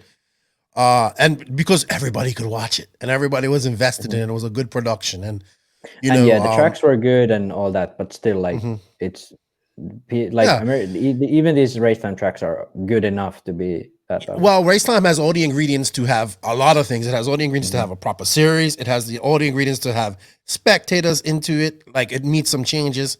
Dave listens. I give Dave a lot of credit. He listens. Yeah. That's why he's doing AMS a little different. Now, I hope it isn't like, no, he said he's going to have Live RC at PNB, and I'll be honest with you, the coverage from Live RC at PNB was schmeh. Like, after coming off DNC, which is really good, it just wasn't up to par. And speaking of coverage, I know a lot of people were pissing and moaning about the moving camera. I'm just happy we had one, because we got to see these races. But I'm going to say this. The people using the moving camera were volunteers. They don't really know what they're doing. So I don't blame them. But that's where I would like to see Dave figure out a way where he can get 3 guys. I don't know, give them some free entries or something where 3 guys that go to these races that are going to give a couple of, you don't have to have moving cams for every main, you know what I mean, or everything, but definitely for the pro ones, like, and stuff like that, which they did, people, but the person will get better at it. You know what I mean? So yeah. it would just be great. Why is it just up to Dave though, man? Like, all these manufacturers are sending their pros there Because they're spending. It's like, what the hell are you doing it for? They don't have to. They don't have to. Because everything is being marketed right there to the people there. That's the small mindedness of RC. Like, we have 550 entries, 250 people. You're advertising to the same people over and over and over again. You're not advertising to anybody new. That's so they're probably saying RC. Yeah. Especially like, well, even in Europe, well, let's say everywhere in the world in RC. Yes. The idea is like, let's go to this race so we can show that our car is good and our team is good to the people at the race. Mm-hmm. It's not like full scale racing where should I go to this race where there's only going to be the people who are at this race. It's sort of like, okay, 10 years ago, no internet, very little people looked at even RC on the TV, where even if you could find it anywhere. In Europe, you had some. But that's the thing. Like, RC has like never fully realized that, hey, what if most people are back at home? So what if we just did this for the people back at home watching it? And that's just like people don't just get that idea into their heads. And one reason I've been very critical of Race Time is because they could have something that's better than RCGP, just if they wanted to. All they needed to do was like do the same stuff RCGP does, but they have the infrastructure, the people, the contacts. They have better, like they could do RCGP better than RCGP does RCGP. If they just copied whatever they did, they could do it better, 100%. Because because they have the brand already, they have the races already. They have the people that know what's going on. They have everything they want to, but they don't know how to do it and they don't want to ask anybody, or then they just don't want to do it. So there's two options and neither is good. Well, that's why let's give them credit. Critical. Let's give them some credit. AMS, which is in November, will be capped. This race was capped too. I'm going to get into that later. They're going to have a live RC there and a different format. was this race the old format or new format? No, this is just regular race time. But they went over the cap by 175 people entries. But when it's supposed to be in 350, 375, they had 550. Regular format doesn't really matter. Right, but see what else it matters. What pissed people off about that was when you put all those entries, those extra 175 entries, you cut before. Southern Nats used to have triple A mains in electric. It was out of there by a certain time. And then the lower mains were long. I think from what I was told that the lower mains got shut down to 10 minutes. A main, you only got one 10-minute electric A main. And they were taking entries they had posted all the stuff like, hey, get signed up. It's capped. And people signed up. And then they were taking entries up to 550 entries on the day of, the week they were taking entries. But to Dave, I have to say this, and I'm not saying that that's right, but I want to look at it like this. I look at it from both ways. This race is the furthest they have to travel because this is almost in Texas. You know what I mean? Yeah. It's 45 minutes away from the border of Texas. That's the furthest East Coast race they have to go.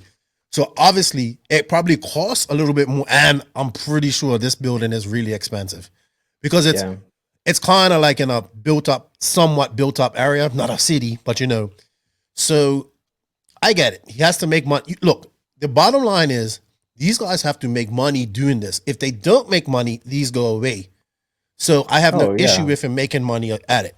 But as a racer, I would be people need to be more pissed off about that than paying $150 for an entry where you're going to get guaranteed time. So the biggest thing I'm hearing now is people like, well, is he going to do the same thing at AMS? And I said he shouldn't because he's charged more. So you charge more to have that. You know what I mean? Yeah. I don't know how much the entries were at this race, but $100. Come on. Come on. Okay. This is when you race four. When you race four, we'll talk. When you race 4 entries, though, 5 car entries, that's 500. Yeah, I know. People that do that. But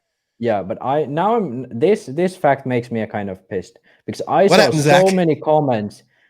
That many entries, man. That's like racing 5 classes or 4 classes. That's just ludicrous, man. The Bermuda guys always do it because we don't have a track back home, so they come and try to get as much runtime as they can. You know what I mean? It's like international. Wow, PMB. I'm talking PMB. Yeah, I understand, but if you just cap the entries and say, well, if you're going to run 1 class, we're going to make sure that you get 5 qualifiers and a long final, then you don't feel like you need to go and bring 6 cars or 5 cars, and I agree. Well, remember, just lift the entry fee, whatever. Yeah, but come on, people were complaining about AMS entry fee. How much was it? Wasn't $150? $150. Okay, yeah. So you pay $150 to get more track time. You know your schedule. You can organize your day around it. The race doesn't go all night like at PMB. You could get away with running 2 classes and still have more track time than running 3 classes at some other race. I agree with you. And you only pay $50 more. You spend that much on lunch during the week, but you got to look at lunch. Come on, the people that go to these races.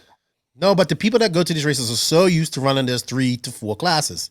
You know what I mean? And also what AMS is taking away is that open practice. A lot of people like, and it's also making it mandatory to do a 4-day race when a lot of people can only do 3-day race. But that's why it's capped, and that's why the price is more, and that's why they say it's not for everybody. So, if you don't want to go, don't go. I guarantee the people that go are going to have a good time. But I guarantee you, I would be more upset about only getting a 10-minute A main in electric. Only 1 A main in electric, and 10-minute finals, lower finals. But you have to throw in all those more of those entries. Got to make that. I don't mind 1 A main in electric. A main doesn't really matter, really. It's 1 or 3. When you have 3, whatever. Yeah, but I don't know. I don't really care for electric. But what I care about is people running 7.5-minute nitro mains. But it wasn't that bad. Nitro main. It wasn't that bad. Well, yeah, but 10 or 15. It has been. Yeah, but whatever. Yes. 7.5 or 10 or 15. That's not enough. And that's what I'd be pissed about.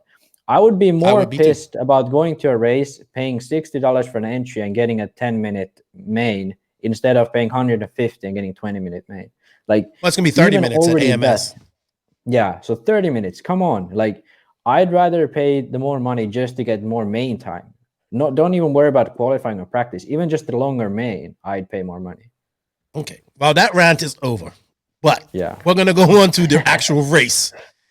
All right. So I want to say let's start with Truggy.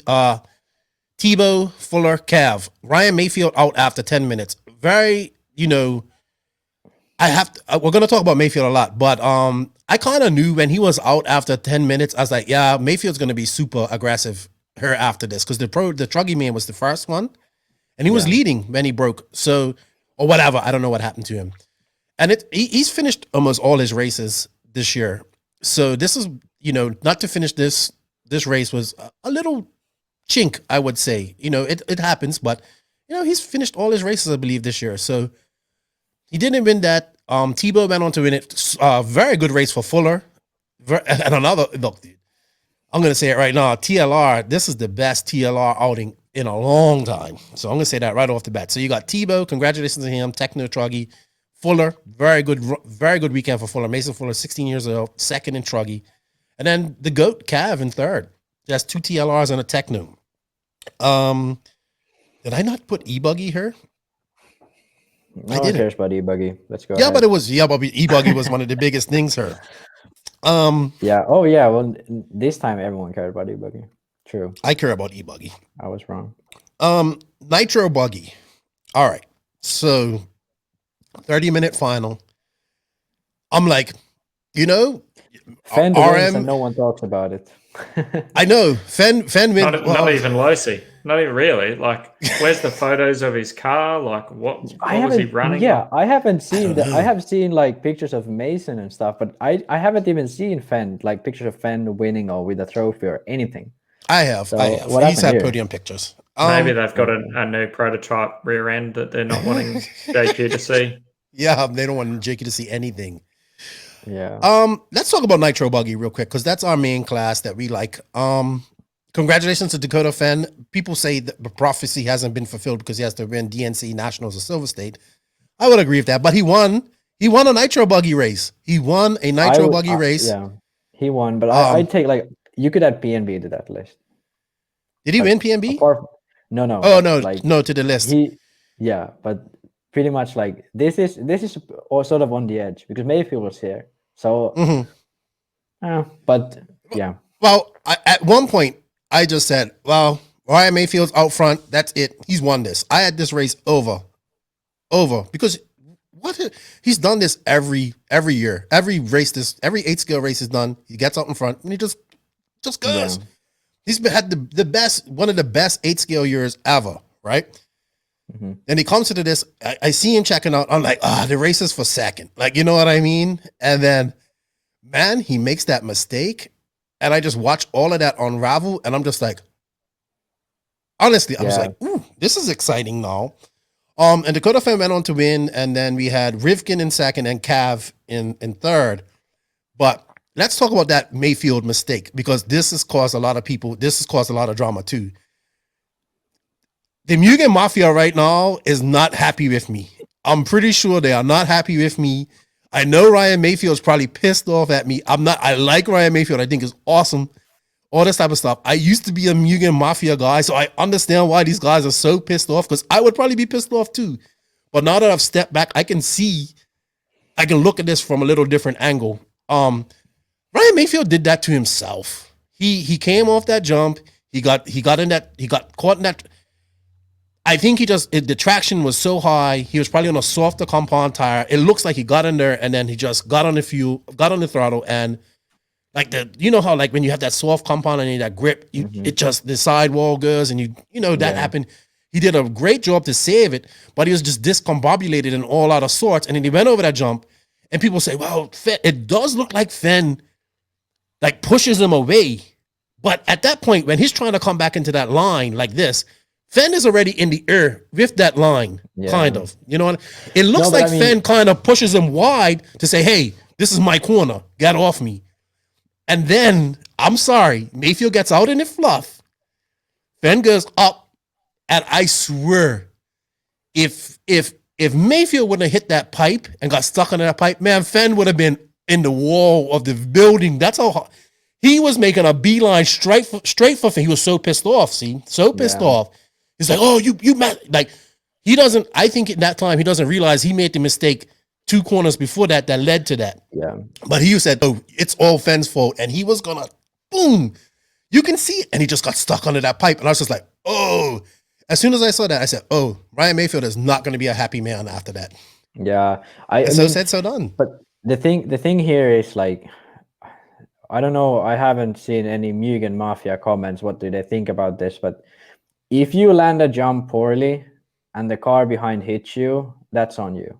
Like, no matter what jump it is, no matter what happens, even here, like, Fend could have braked, could have done something else. He held his line. But if you make a mistake, go out of the line, it's your responsibility to come back into the line so that the car behind you isn't on the way. If you go out, like Mayfield went wide and then shot back into the line, and like he can only blame himself, really. It's not like, even like, no matter what you say here, you can't really blame Fend, like, because it wasn't like if you're out of, like, yeah, Fend could have braked, but that would have been way too nice. Like, you don't really do that. At that point, do you go for the gap? Like this is no different from what happened in E-Buggy, just in a different corner and a different speed. Yeah, this is very different, because this was actually blamed fully on Mayfield. What happened in the last corner? No, you had some people blaming marshals. You had some people. People are blaming Fenn. I can see where they say Fenn turns like that, like turns his wheels to almost. Yeah, I would do that too. Like, hey, get over. Like, this is my line now. You know what I mean? Because at that point, it was Fenn's line. It wasn't really, the like only way that Fenn was going to. The only way Fenn was going to actually not impact Mayfield, though, was to really check up. Right, yeah. Like, he was just running his normal line. He jumped to the inside, and he didn't do anything out of the ordinary, really. So, for this one, like, Mayfield had got a bit crossed up. He saved it, but he was still out of shape by the time Fenn got to the corner. And he really defended it at all costs. And maybe, I mean, a little bit of a longer strategy might have paid off for him there, and just that little bit of patience. Even if he let Fenn get in the lead, he could have put the pressure on him and then driven the mistake again. And that's where, Nitro is about longer mains and that strategy, and to go in hard like that and defend so hard when you know really it's going to cause an accident. It was 10 minutes to go. Yeah, 10 minutes to go. Still time. Heaps of time. Yeah. So no, he knows it's Fenn in front of him. So only thing he has to do is be even close, and Fenn just blows out. I just think himself. I just think we had a rare glimpse of the older Mayfield when he was very impatient. I mean, younger Mayfield when he was impatient, and he was probably pissed off about Truggy. And he probably like, oh, I get it. In the moment, you're like, oh, you pushed me wide. But if he wouldn't have tried, like, either he was trying to jump and get right on the inside and punt Fenn. I don't think he's trying to break Fenn, but just move him out of the way and punt him off the track. If he wouldn't have tried to done that and just went in second and didn't get stuck under that pipe, he probably would have won this race.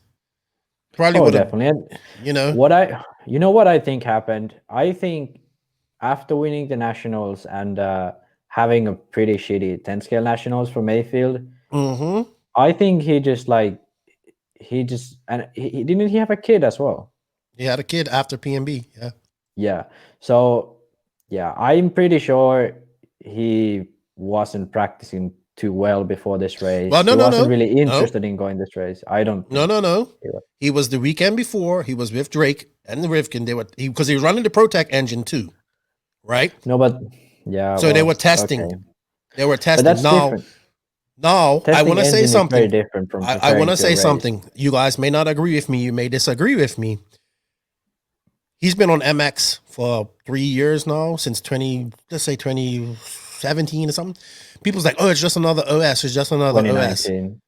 No, he's been on MX longer than that. He went MX after the. Yeah. Yes, sorry.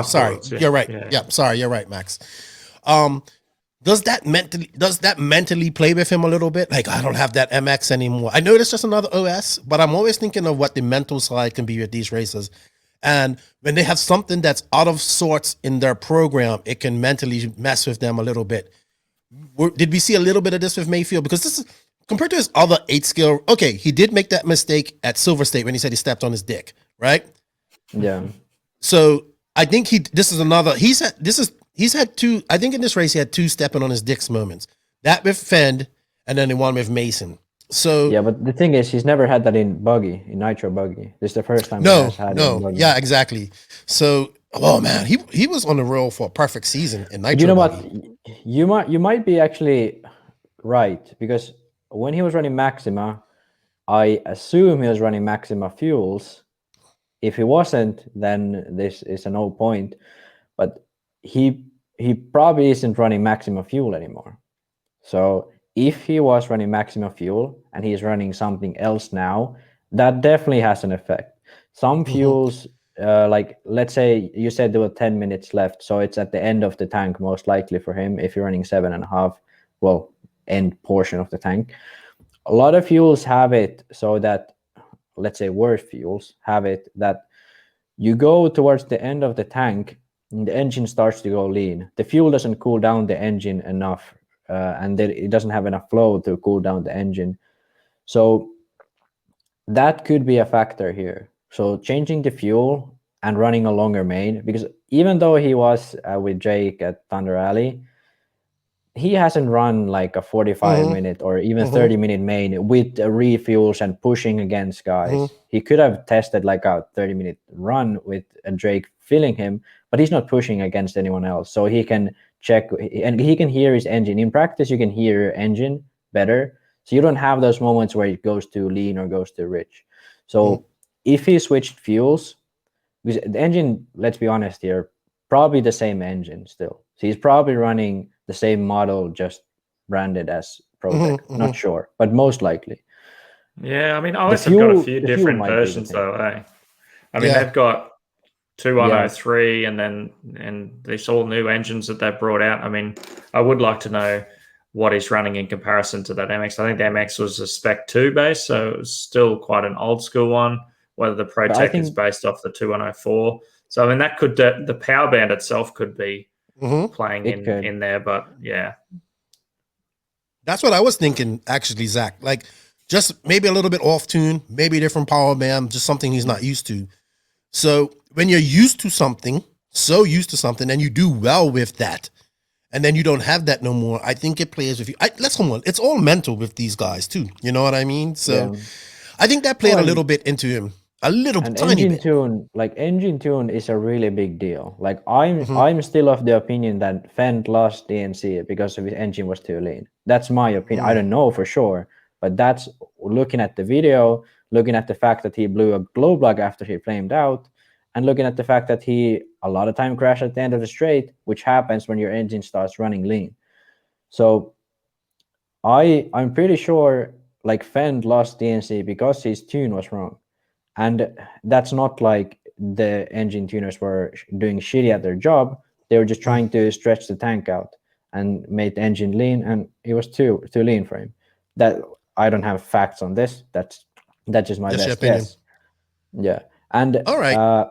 And I think something with the tune or fuel, or it could even be a different carb. Who knows? He could be running the shitty carb here. So something like that could definitely be a thing. And engine tuning is like, it's a really big deal. Like, even if people don't really realize it, even for the pros, like having a shitty engine tune can cost you a tenth or two a lap. Easy. I think that, especially in those at that level, like even with Joseph, and you hear him say, I like to drive in the mid range. And if he hasn't got that, like, he's so screwed, like, cause that's where he likes to drive. So it's good. But let's stop talking about Mayfield because we got that out of the way. Let's talk about how Fend did not fend himself this time. At one point, I thought he was in the lead. I was like, oh, here we go. He's fending. And then he caught it, but he came in. Mind you, it was only 30 minutes. Is this a good win for Fend, or does he have to battle it out with Mayfield to the end? I think it's a good win for him. I mean, if you look at him though, he still made quite a few mistakes. I mean, I know the track had some holes and that sort of stuff, but there was a number of times that he just drove straight through the hole, and the car like jacked up in the air, and he caught it. And it's still a little bit surprising that that he's not trying to drive around those holes and pick different lines just for more. His raw speed is so fast, but I feel like he still needs to ratchet it back that 5% and go for a bit more safety, because he just seems to send it for the whole race. And maybe this time he got a little bit luckier than the other race, just because he managed to catch a rut and save it, compared to being a little bit more cautious and picking some different lines and go on the safety route and a long main without any mistakes whatsoever. I mean, he caught Mayfield back a number of times, and he was like, he'd be back fourth or fifth or something, and he got through the pack, and then he'd make another mistake and then fall back. And you just like, man, if you just stop making mistakes and like even just come back half a second or something, you're gonna just walk away with it. You make a good point about him driving through those holes, because at the Nationals, on that big sweeper, like coming off the straight, not off the straightaway, but the big sweeper to go up in the elevation on the back, there was a hole there. I watched him hit that hole 2 times and almost flip out of the track. Like, you know what I mean? I'm like, come on, man. I know that's your line, but it's a hole there. Like you can see didn't it. Didn't he crash like in the start when he was leading? Didn't he crash exactly there? I can't remember. It's been a few months since then. But I noticed that because it was a hole there, and it was just sand your car, because you're hitting it so fast and it was sand your car. I said, if you hit that, in my mind, I said, it's going to be like the 2013 Nationals in Texas. Your car's going to go over there, and no one's going to see it, and you're going to lose everything. Yeah. Rivkin in second. Good run for him. Obviously, he would want to win, but I think second is a good solid performance. And go Cavallari in third, man.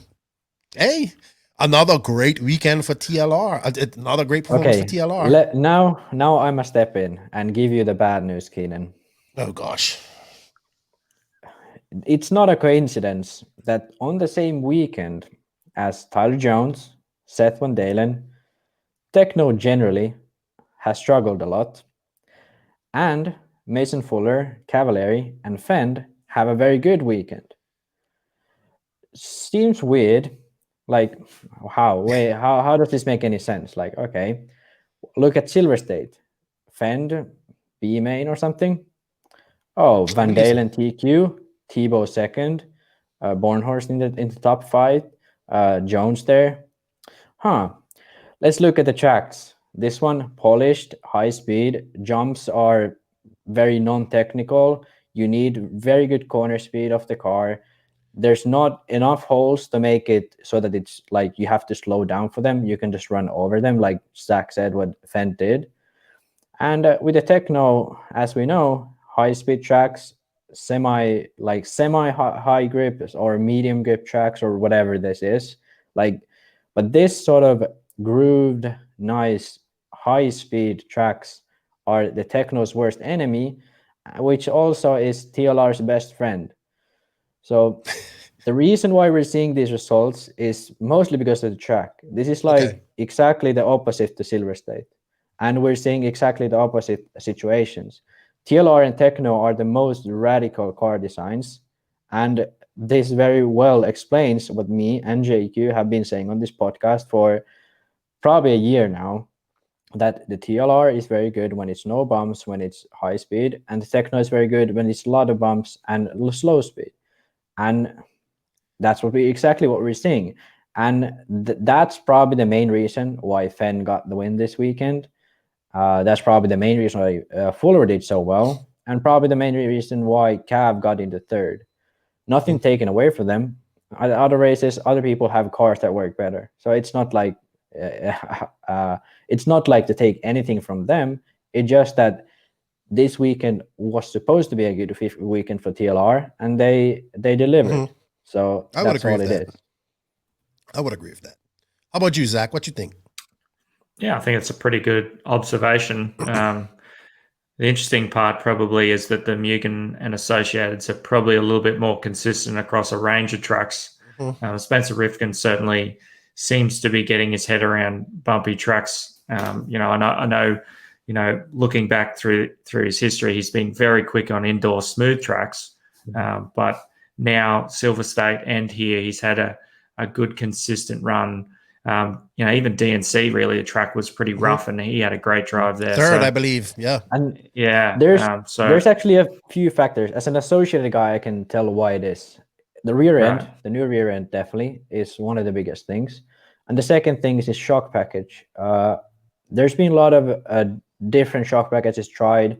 A lot of associated guys have gone from the regular 6-hole to the 5-hole, and they've been using a lot bigger holes, even like 5 1.5 in the front, 5 1.6 in the rear, or something like that. And that calms down the car a lot. And combined with the rear end that calms down the car as well, you have a car that's more balanced around every surface. Before it was with Mugen style rear end and the front end, which is close to Mugen, but it's made to turn much more. So the associated front end is slightly different to the Mugen front end, where there's a lot more turn in the front end itself. So on higher grip tracks and smooth tracks like this, the old associated car is one of the best cars out there. That's why Ongaro can dominate us that much. And Mugen is slightly calmer. The front end is slightly calmer than the old associated. And that's why, for example, like Mayfield and Robert Battier aren't as fast when it goes to tracks like this. But the Mugen car is slightly more consistent around other surfaces, well, compared to the old associated. But now with the new car, new or 1-year-old car with the narrower rear hinge spin width, you have a car that has the aggressive, let's not say aggressive, but a front end with a lot of turn in it. It's got a lot of rotation in the front end, and then you calm down the car with a rear end with a narrower hinge spin width. And now, even adding to that, the shock package that associated guys are running, you have a car that's consistent almost everywhere, and you still have the good things about it. And now, like, yeah, associated and Mugen are still close because they're pillowball cars and they have similar geometries as all cars really do. But now they have their own characteristics, and that's why I think we've seen Spencer being much more consistent this year than he's been previously. And yeah, that's just my analysis of it, seeing from inside being an associated driver. You went serious science mode there. Yeah, serious science mode. Well, good information. Serious. Yeah. All right. Before we go, so let's talk about e-buggy, because this caused the most uproar. All right, we're gonna get each one of you guys' opinion on the incident. Should we show it? I should have had it loaded up here, but I think everybody's seen it, so I don't have to show it. Yeah. All right. Me, 50-50. If any one of us are hurt, we're all gonna go for that same gap. There was a gap. There was a complete, you couldn't fit a car through there. I think it's fair. I think it's not clean. But I think in this situation, on the last corner of the last lap for the win, you have to go for this. You have to. And I think 10 out of 10 times, Ryan Mayfield in Mason Fuller's position does the same thing, right? I think any racer does the same thing. I just think when I first saw it, I didn't think it was, I said, no, he had it. When I first saw it live, like I didn't see it live. My buddy said, hey, you got to watch this. I watched it the next day. I was like, oh yeah, that was fine. I saw it in real time, in like actual time. The first time I said, oh no, I'm good with that. Because I saw the trajectory of where it's coming. Now a lot of people are like, you wasn't there, you didn't see anything. I'm like, I understand that. But what I did have was the power to magnify and also slow things down and really have a look at it. And when I got that someone sent me that picture of Mayfield turning, like, when you got, I'm gonna bring it up, but you got Fuller coming right here, and then Mayfield's turning his wheels. I was like, yeah, that's when he said, oh shit, I left too much space. Let me turn into him, and either we're gonna crash and he'll be blamed, or I'm gonna block him and he'll have to check up, and I will, I'll have more of a trajectory. He just said, whoop, he zipped through that thing so fast. Mayfield didn't even see it come until it was like right there, and then he turned, and then it could have been worse. But he was, if if it was really a hack, they would have both crashed. But he was so far, I think he was so far in the apex of the corner and had that line that when Mayfield turned, it just boom, just glanced off him and he went on going. I think that's all that happened. I think it's 50-50. I'm glad Mason Fuller done it. A 16-year-old kid just beat the best in the world right now in e-buggy, but still beat him on the last corner of the race, or the last lap for the win. Like, you can't get better than that. Your opinion on that, Max? If you go Max, then go to you, Zach.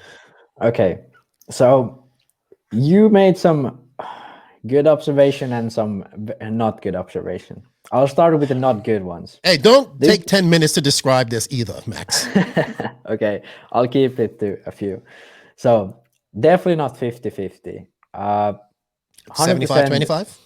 No, 100% on Fuller, but it's not 100% for a penalty. It's 100% making the hit happen. Mayfield didn't make anything like wrong. He didn't turn into Mason. He didn't do anything. It definitely wasn't clean, but it was clean enough for not to get a penalty. This is like, if this was the Worlds, Mason would have gotten a penalty. But in America, racing standards are a bit different. In America, Robin is racing more than in other places. Mm-hmm. And to me, if I was the announcer, and I personally know the American race culture, okay, I'm not American, but I understand it and I know how it works, I would let that slide even after watching the video. I think that's good. That's, you made it. You made it inside. You kept it in there, and yeah, that's it. Mayfield got caught. But now, to the reason why this happened, we talk about this with Keenan a lot. Hold on, we can do that. We can do it after. Let's get Zach's opinion on what he thinks of it, and then we'll do the reason that it happened. Yeah, I guess for me, like the racing that we have in Australia, and Max sort of highlighted that each region or country or something has their standards of driving. And for us, you know, we don't really like to make a pass unless it's clean and you don't touch the other driver. So for me on this one, and especially on the last lap, you don't have anything to lose. You just send it, you know, and props to Fuller. He was there in the hunt. And to be up against Mayfield's an absolutely amazing achievement. So, you know, certainly not taking anything away from him there, but, you know, he didn't really have anything to lose at that stage. And it might have been a little bit of luck to, you know, really put it one car width next to Mayfield in such a high speed corner. So, yeah, for me, I feel like since he did hit him that, you know, probably it's, you know, probably needed some sort of time penalty, and there's no designated rules to define, you know, what an acceptable standard is on that. So it is very ambiguous, and, you know, he went for it and he got the win and no one said the wiser. So it paid off for him, certainly. But yeah, in Australia, that would have been a bit of a questionable pass because, you know, we'd like to, if you're going to be making a move, you got to do it without touching the other car. And it's sort of probably a gentleman's agreement more than anything. But yeah, maybe this is one of those things like Lewis and Max crashing, you know, the other weekend. You know, what was it? Whose line was it? Did Lewis turn in? You know, you don't know really. Well, this is racing, and this has happened for as long as racing's been around. I mean, they were racing. I don't know what they raced in caveman days, maybe mammoths. When they were racing, you know, chariots around the Colosseum in Rome, they probably had incidents like this. You know what I mean? This is racing at the end of the day. And the point is to win, right? The point is to win and to defeat your competition. Now, I agree. I don't think on the world's now. I think that now it's 2021. We have slow motion. We have all these great camera angles. I mean, look, VAR is in the English Premier League and changing the way things are being called. You know, what would have been a penalty before, they're checking VAR and they're seeing, okay, that's not a penalty. What was all, you know, it's positives and negatives. And I think it's time for RC to adapt this, because in these type of situations, you have to be able to take that of, like, it should, if there's a penalty to be awarded or if there's not a penalty to be awarded, it should not be taken in that decision. It should be taken. You should have a chance to look back, examine, just like football, examine what's going on, and then make a decision. Now, I talked to Lance McDonald. He said, for me, He's the race director. That's fine. That's racing. I like it. I get why the Mugen Mafia guys are not happy about it because it looks really bad. I heard Mayfield was pissed off too, but which it would be because I mean he didn't win anything. He didn't win anything this weekend, and he wants to win. All right, I would be pissed off if I was a racer too, and that happened to me. You know what I mean? But at the end of the day, I think he just left that door open too much. I don't think he turned into let's put it. Okay, now you can come into your reason. But here's the biggest thing for me, and I wanna say this before we get into anything else. We constantly say one of these young racers gonna stop being fanboys and be champions and all this type of stuff, right? Well, for me, I think we're missing the exact point. We're missing that a 16-year-old who had a really good weekend, who's had a great year. You know what I mean? He's had a great year. He's made lots of mains. It's him, his brother, and his father. And his dad is a very nice man. He works very hard with his kids, and he takes these guys around. I think Mason Fuller, maybe Caden are going to be professional drivers at some point if they choose to be. But these are very hard-working father-sons race team. The dad puts a lot of time in from very nice man. And this is my point. RC, we turn on youth. We do not encourage youth to be good. Every time we have a race like this and a young racer does something good, okay, this is question. Okay, he did hit him, but we all know we would go for this. It's at this point. Let's put it this way: if it was Cav and Ryan, this conversation would be not here. If it was like Cavalieri and Mayfield, because they probably wouldn't do it. No, but they would do it to each other. But if it was Cav and Mayfield, this wouldn't be such a big thing. Right, you know? But because it's a young racer. But what is this? What is this guy? Are we supposed to I was saying this. It's like these guys. Mayfield shows up to the track, and these guys already who's fighting for second. You know what I mean? That's what it feels like this year. You go to this race. When I said the Nats, it was like, yeah, Mayfield's going to win. Who's coming second? That's how it is, and that's he's in that powerful position. I love seeing this because this is these young guys not being scared. Like, this is big bad Mayfield. Like, you know what I mean? Everybody's scared of him. Like, this kid went and done, went and done something that I think is saying, hey, I'm not here to just bow down and be a number. I'm here to win and I'm here to race. And if I'm a young racer, I'm doing that all the time. Like, not all the time, but I'm taking that chance 10 out of 10 times. And what I don't like to see is just the comments not that it affected him because I talked to his old man and all that stuff. Well, we should be happy. We have a 16-year-old kid that just beat the best in the world right now. Beat the best in the world. An exciting thing. And I get it. Ryan Mayfield didn't win, and a lot of people wanted it. But we should also look at, man, what balls it took by this young man to do that. Like, you know what I mean?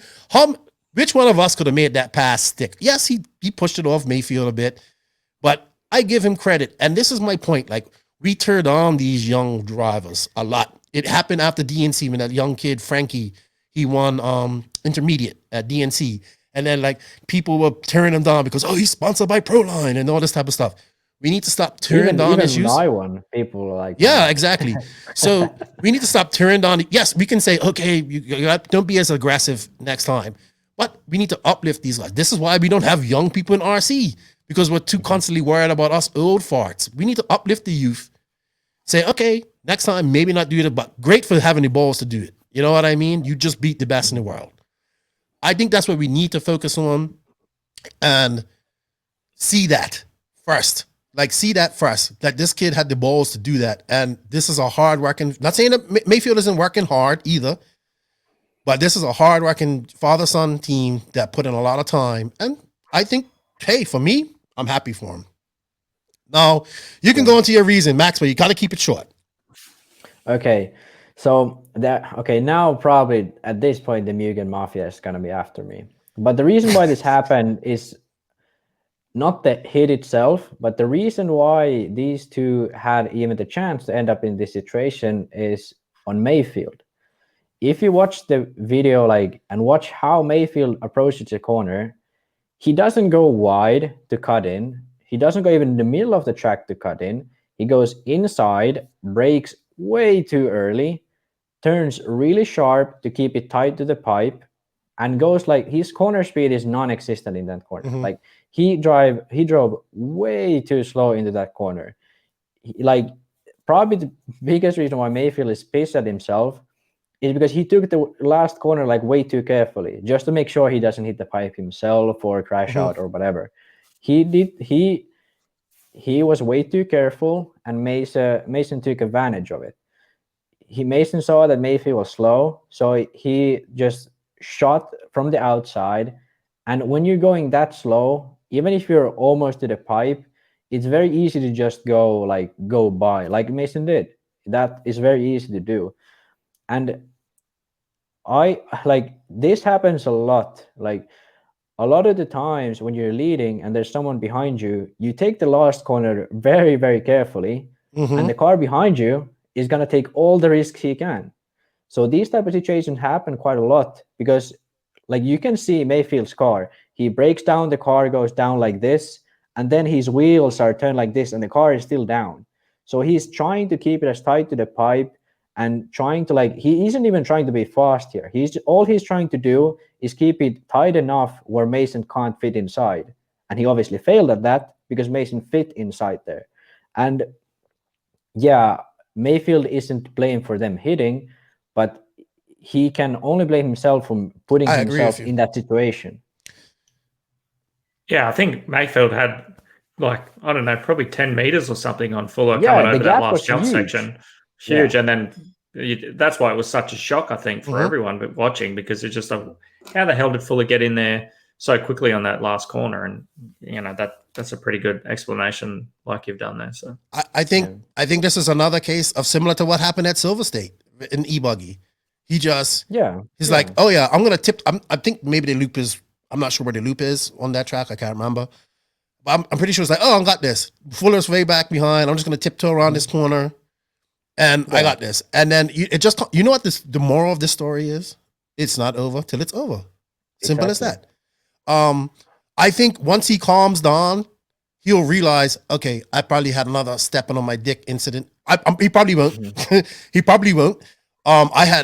I had some Yuga Mafia guys, oh, it was dangerous because he knocked Mason knocked him and he went flying into the pit lane and he did this. I said, how much of that was Mason knocking him and how much of that was Mayfield getting pissed off and doing this? You know what I mean? Yeah. Like just flooring it. Definitely, as a driver myself, being in that situation multiple times, every single time when you take the corner very, very slow in, and the guy behind you, you see that he is just going like balls to the wall flat out.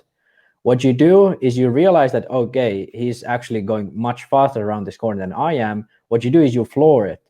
So even here, what I think happened was Mayfield took it very carefully. And then when he finally realized that Mason was actually going to go for it, he floored it. And that's why his car actually flew so far away. So if he just held it onto the brakes or held it at neutral, probably what would have happened is he would have spun. Or even better, Mason could have probably just if Mayfield was on the brakes when they hit, Mason would have crashed. Mayfield would have won the race. So I believe what happened is Mayfield went on throttle and he was too late already, and then he just flew away. Yeah. And also, I just want to, before we leave this, I was actually looking for the video, but Joey Bardon was in the B main of the pro race. And in the same corner that him and Brandon Rose were racing, I believe they're both in bump up spots, I believe. But Brandon Rose came off that corner, they were like similar situation, but they were coming in a lot faster. So Bardon was coming off that jump fast and he was in front, and you can see he's coming right. He cut that, he went right to the inside of that line.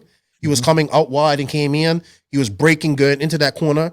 And then Rose just came and he was trying to shoot for that, it was a little gap like this, trying to shoot for that gap. And he just bashed him and he hit him from behind, on the right, on the back rear tire. And they crashed and he gave the position back. Now that's wrong. There was no, Bardon closed it down. There was no space between there. And Brandon Rose just barreled over him. He gave the spot back. That was wrong. But it wasn't the same. You could see, how he was trying to defend that inside line and Rose hit him, where Mayfield was just so discombobulated. Now, people would say, it was a hole there and it was a ditch there and you didn't see it and all that stuff. I get that. But that's part of racing. You know, you got to Yeah. plan for that. And it just comes down to it ain't over till it's over. I'm sure Mayfield was pissed. I'm sure TLR and Mugen. I'm telling you, I'm adding Mugen. It's Mugen and AE versus TLR right now. Let me tell you something. I know Joseph said this the other day. He's like, I don't think TLR and Horizon is serious about racing. I think TLR is very serious about racing. I love it. Horizon bought the whole serious about racing brand, dude. Yeah, I know, but I just think like we are seeing TLR emerging as another. They went out of existence as a superpower in RC. They're back. Like they are a superpower in RC like they once were before. And yeah, it's going to be a great 2022. Real quick, because we are going on, let's talk about biggest winners. Obviously, Dakota Fenn, Mason Fuller, great win, great weekend for him. Tekno pulled out a Tebow, #1 Tekno driver again, pulling out a Truggy win. Not so good in Nitro Buggy. Solid Nats for Rivkin. Not Nats. Well, it is a Nats. They call it Southern Nationals. Yeah. Spencer Hackett, great finish, 6th. Brandon Rose, 7th. I know people like, but at some point, I have to say that's Hackett and Rose have to start getting top 3s and start winning these races. I would say. Any winners for you guys out of this race, real quick, or do you agree with that? What I just said? I think for me the biggest winner outside of the obvious is Rivkin. Just his consistency this year. It's only a matter of time really before he manages to get another big win in the 8 scale space. So he's always been there at the moment recently, and yeah, probably just a bit of a shame for Cole. He did have some pretty good runs in qualifying and just didn't get it together in the final. He was sort of there at the front end and then had some bad luck and fell back. So I think a bit of a shame for Cole really this week. Yeah. How about you, Max? Biggest winners out of this race? Yeah, probably Cav, Van, Rivkin, and all, in my opinion, were winners here. Apart from You know who the biggest winner was? RC Racing. We got some excitement at a race. We got something to talk about and have fun with. Biggest losers, I have to say Mayfield. Worst weekend in 8 scale he's had in a long time. But even though he has a second, even though he has a 4th. You're allowed to have one bad weekend. In a year. I would give that. But it would have been so great for him to go perfect this year, and that would have been he still had the best 8 scale season ever. And if he goes AMS and wins that, it's going to be even better.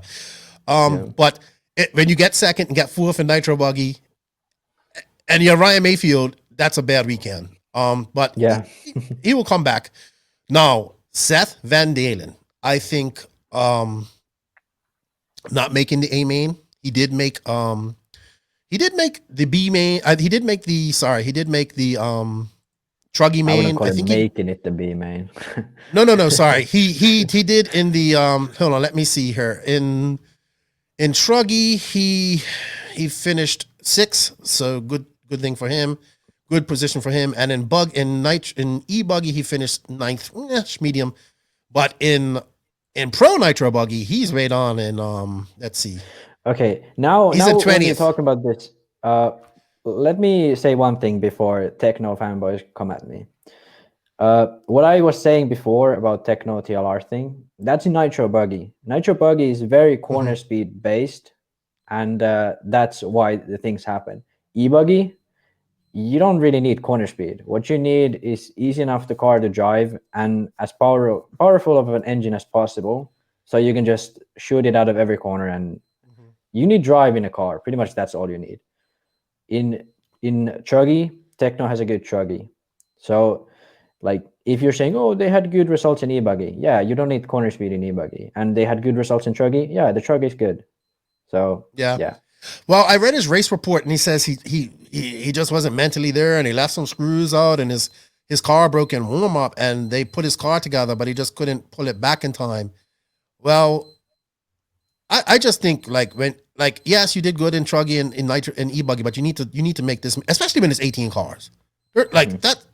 Yeah, come on. Why not just make it 20? You know what I mean? Yeah, that's a big main. Not making the A main at this race is almost like only making the C at somewhere like DNC or PMB. He should be well, making his PMB has a main. lot of mains, but if you have if it's 15 car main, there is no race in America where Seth shouldn't be in the main, even with the Tekno. Really, I agree. Oh, jeez, Max, you always gotta put that last little twist in, do you? Don't you? We'll get. What do you think about that? He has to, like, if this is what you're gonna do for a living, and you're in a and you're in such a competitive environment, which Tekno is right now. There's a lot of egos. It's end of the season, man. There's if you think there's no internal beef. I mean, I showed you guys what his dad wrote to Tyler. On the Team Tekken thing. I really do not believe. I knew this at the Nationals, kind of just catching on the vibe. I don't think we're going to see Seth with Tekno next year. I don't know where he's going to go, but I definitely see this relationship deteriorating more, especially more and more. And it looks like Seth is kind of like the black sheep of Tekno almost. I think it comes from. He has beef with everyone, right? It seems that way. I don't know if he has beef. Jones. Yeah, he had beef with Bornhorst. I don't think he has beef with Jones. Oh, Jones. Sorry, who was this? Tyler Hooks, right? Hooks. Something's going on with them guys. And Seth has to leave Tekno. Like if if he's gonna make, like, it's just too much competition in that camp, and Tekno has guns coming. Yeah, and it's like they have young guys coming. Like, and why would they bother having 4 or 5 pros when Tebow's pretty consistently demonstrated that, like, he's where you want to put your money anyway. Exactly. He's always going to be at the front. So, I mean, it just doesn't make sense to have that many top drivers in one team. And don't forget Kyle. Kyle's also a Tekno driver as well. Yeah. So and I'd say Kyle beats all these guys besides Tebow. I'd say Tebow is the only one he's gonna have to battle against. Everyone else is below Kyle. So I like Seth Van Dalen, like his dad. I like what they're doing. Like his girl, very nice. His girlfriend's very nice. All that stuff. But there's definitely some internal beef going on there, and I don't see Seth at Tekno next year. Okay, hasn't he been suspended from the team twice already? So I don't know if it's been suspended twice, but I think he's been suspended once. So if you get suspended from a team, what's the point of staying there? This is true. It's always been some controversy with them. If his dad making those lower rear, those lower blocks and all that stuff for the so it's always been something. Pinch holders. Yeah, Tyler Jones. Look, I like the dark horse, but he made all of these mains. But he needs to be doing better than 16th in nitro buggy, 14th in truck, and 17th in e-buggy. He was fast. He TQ'd e-buggy, I believe. I'm giving him. He's still in his fresh year of this car, so I'm still think he's figuring out things. I'm sure he has one more year left on his contract, but Tyler Jones has the potential to be one of the fastest guys in the world. He just not. He needs to. I think in 2020, he's good for now, but I think next year he needs to get a win. You know what I mean? He needs to have a win at one of these. Tyler Jones, let's put it this way: if next year, Tyler Jones finishes in a podium at DNC, podium at Silver State, maybe even wins one of these races, I'm not surprised. I'm not surprised either. That on a good day, he could win DNC with a Tekno. That car, if the track suits the car, no worries. He qualified second or something this year, right? I believe so. He was fast. Broke in the first lap or something. Oh no, it was Truggy. But anyway, even in buggy, Silver State DNC, Tyler Jones has a shot to win one of these big races, and let's imagine Seth's gonna stay. I'd say Tyler Jones is gonna win before Seth does. One of these. I think so too. Seth has to win too. Even though Seth has TQ'd twice, he's super fast. In a main, I'd pick Jones over Seth almost every time. At this point, I would. Yeah. Any thoughts on Tyler Jones, Zach? You look bored. Yeah, well, I mean, it'd just be good to see them with a few more international drivers. I mean, if you're looking at the moment just at the American scene, maybe, he might be able to get the win. But I think once you start throwing some more international mixes in there, that's going to probably be a bit of an eye opener. I mean, we're always talking about American racing, but there's going to be some quick Europeans coming in. I mean, you look at Canas's performance in the last year and that sort of thing, and yeah, the DNC with all the international guys, man, that is going to be one awesome race, and maybe not so many Americans in the final if we get all the top European drivers coming over. It's going to be a lot of long lips at DNC. If Battier, Boots, Runafalk, Ongaro, Barufalo, Canas, McBride, guys like that go to this race. Max's camera's dead. Go to DNC. I think that's generally 5 Americans that won't be in the final. And is there a buggy land race or something coming up soon? Yeah. So it's gonna be good to see. I think it hasn't really been a good race with everyone there, so it'll be cool to see them all battling out. Let's be honest. Like in Europe at this point, like in Italy, there's, I'd say, at least 4 guys who could be in the podium at somewhere like DNC, like Polito, Berton. I don't think that's that deep. I think Ongaro and Barufalo can be on podiums. I don't think Polito and the guys are ready. Well, Berton won the Euros. Oh yeah, Berton. Sorry, forgot. Yeah, Berton, Ongaro, Barufalo. I'd put Polito there. He's been super fast this year. He's been consistently at the top of the Italian nationals. Well, let's see how he does at Buggy Land.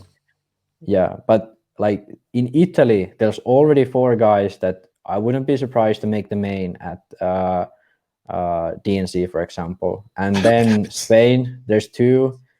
Then in France, there's Savoia. I don't think Savoia can make the DNC main anymore. Maybe, Maybe. Then Ronefalk. Then there's like in UK, like come on, like Skidmore, if he can perform on other than oil tracks, like he could be a fast guy. I just can't. I hope it happens, man, because we've been starved of this for 2 years. You know what? It's not the Europeans' responsibility to go to America. Americans need to go to Europe as well. I would like to see that too. I agree with Max on that. Yeah. This needs to, like, the idea that only Europeans have to go to America, that needs to stop. Like, Americans skipped Neo Buggy because it was on a permanent track. Like, exactly. That's their fear. Like, that's what they say. They'd say it's all permanent tracks and it's unfair. That's like saying Ronefalk. That would be the same as Ronefalk skipping every single race in Europe.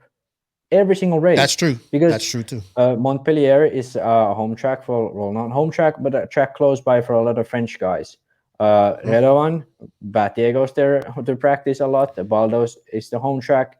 In Italy, the Euros were held twice in Ongaro's backyard. Like if Ronefalk was American, he would have skipped the Euros twice. Like come on, like this attitude needs to change. I would love to see it. I'd love to see more Americans go over there. Real quick, Ryan Lutz, 14th in buggy, 11th in e-buggy, 4th in truggy. I think he had something go wrong in buggy. Man, I like Ryan Lutz. I hope we see him do some better things here, some better positions. But I'll be honest, he's getting up there. I did enjoy his onboard footage, which he does. I like Ryan Lutz. I want to see Ryan Lutz do well. But I think he would want to get a better position than 14th here. And I think he has the potential to do better than 14th. So I think it was not as good as he wanted it to be. Good in truggy and stuff like that. But usually he's good in truggy and e-buggy anyway. But it's difficult. I would say it's difficult to do this. And it's just a lot of fast guys out there. All right, so let's wrap up this Southern Nats recap. I think it was great. I enjoyed it. I wish we had better coverage. But at least we got something. At least we got some moving cam. So we got to see something. We got to see the 2 main incidents that caused all the drama. And I would implore people to go to this race because it is fun and it is a good race. And if they get back to that cap, it would be better. But I think it's a good event. I know some people that like the previous owners that used to do this, they made some comments about it because I think the people that used to go to this race before just kind of feel it isn't like it used to be. I think the new people that are going to this race are enjoying it. I think it's a good race. I enjoyed it. It brought some good excitement for us this week, and that's what we desperately needed. And it's good to see that like the people vested in different sides and all that type of stuff. And this is what makes RC exciting. We just don't. Instead of saying this stuff is toxic and all this stuff, this stuff goes on like in every sport. Like this is competition. Like we have to talk about this stuff. You know, we have to break it down and look at it and all that. That's what makes it exciting. Like there's no difference from what we're doing that what they do on ESPN and they break down stuff or, you know, what are live calling. And yeah, I think it was great. I thank you, Race Time. Thank you to everybody that went. You provided us with some entertainment this weekend and something to talk about this week. All right, guys, we've been going for 2 hours and 30 minutes. You know what? I'm going to go on to the Tekno RC main interview with Joe Downs. Yes, we're going to come back. We're going to come back. Oh, okay. And we're going to do the questions and SCRC Dawn and Quiet. But first, we're going to have the interview with So Dialed app owner and founder Joe Downs.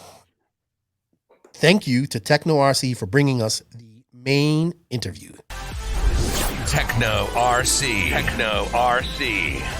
Tekno RC is a premium manufacturer specializing in 8th and 10th scale high-performance off-road RC buggies and trucks. Visit www.teknorc.com for a complete catalog of their products. Tekno RC. Excellence in engineering. Hashtag Tekno Takeover.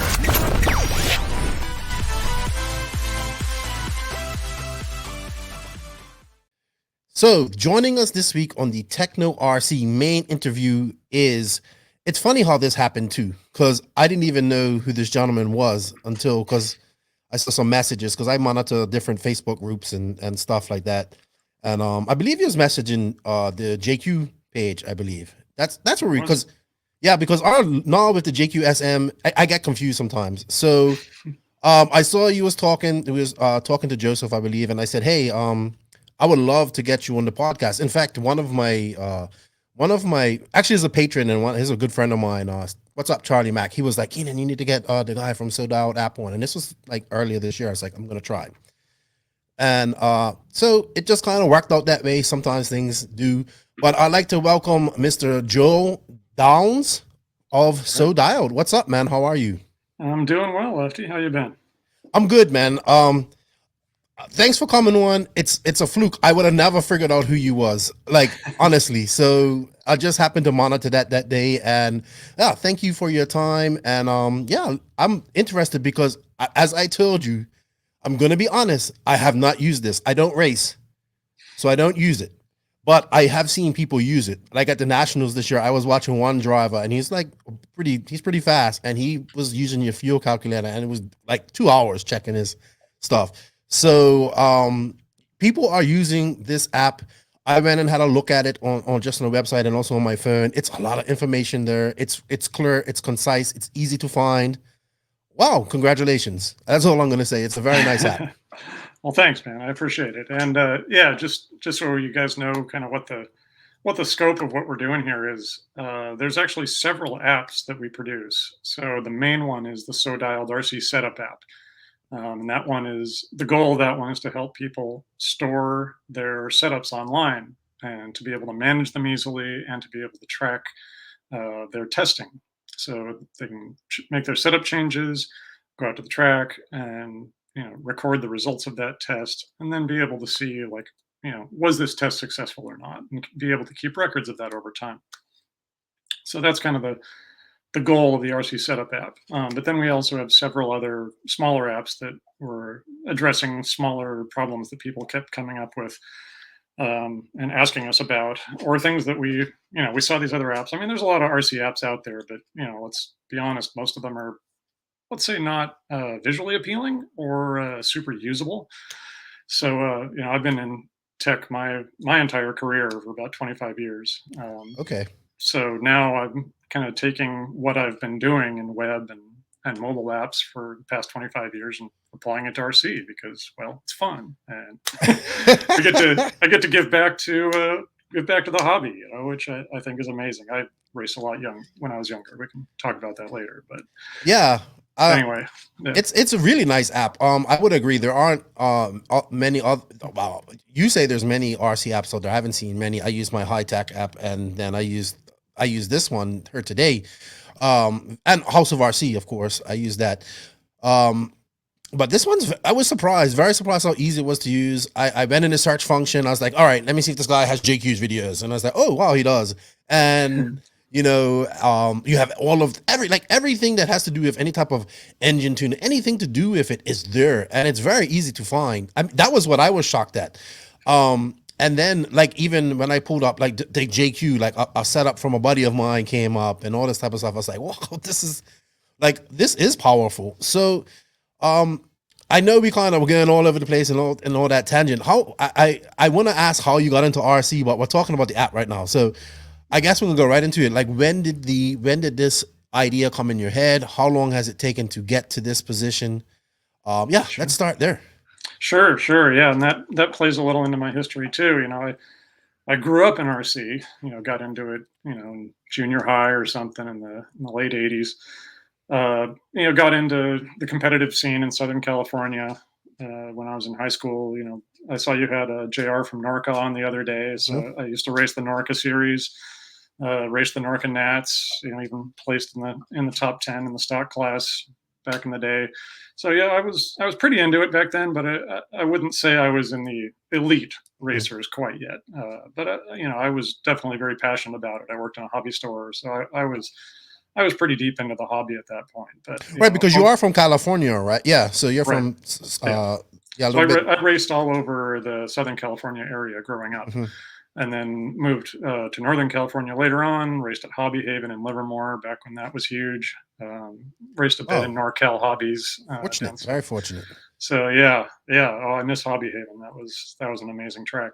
I know. Very fortunate.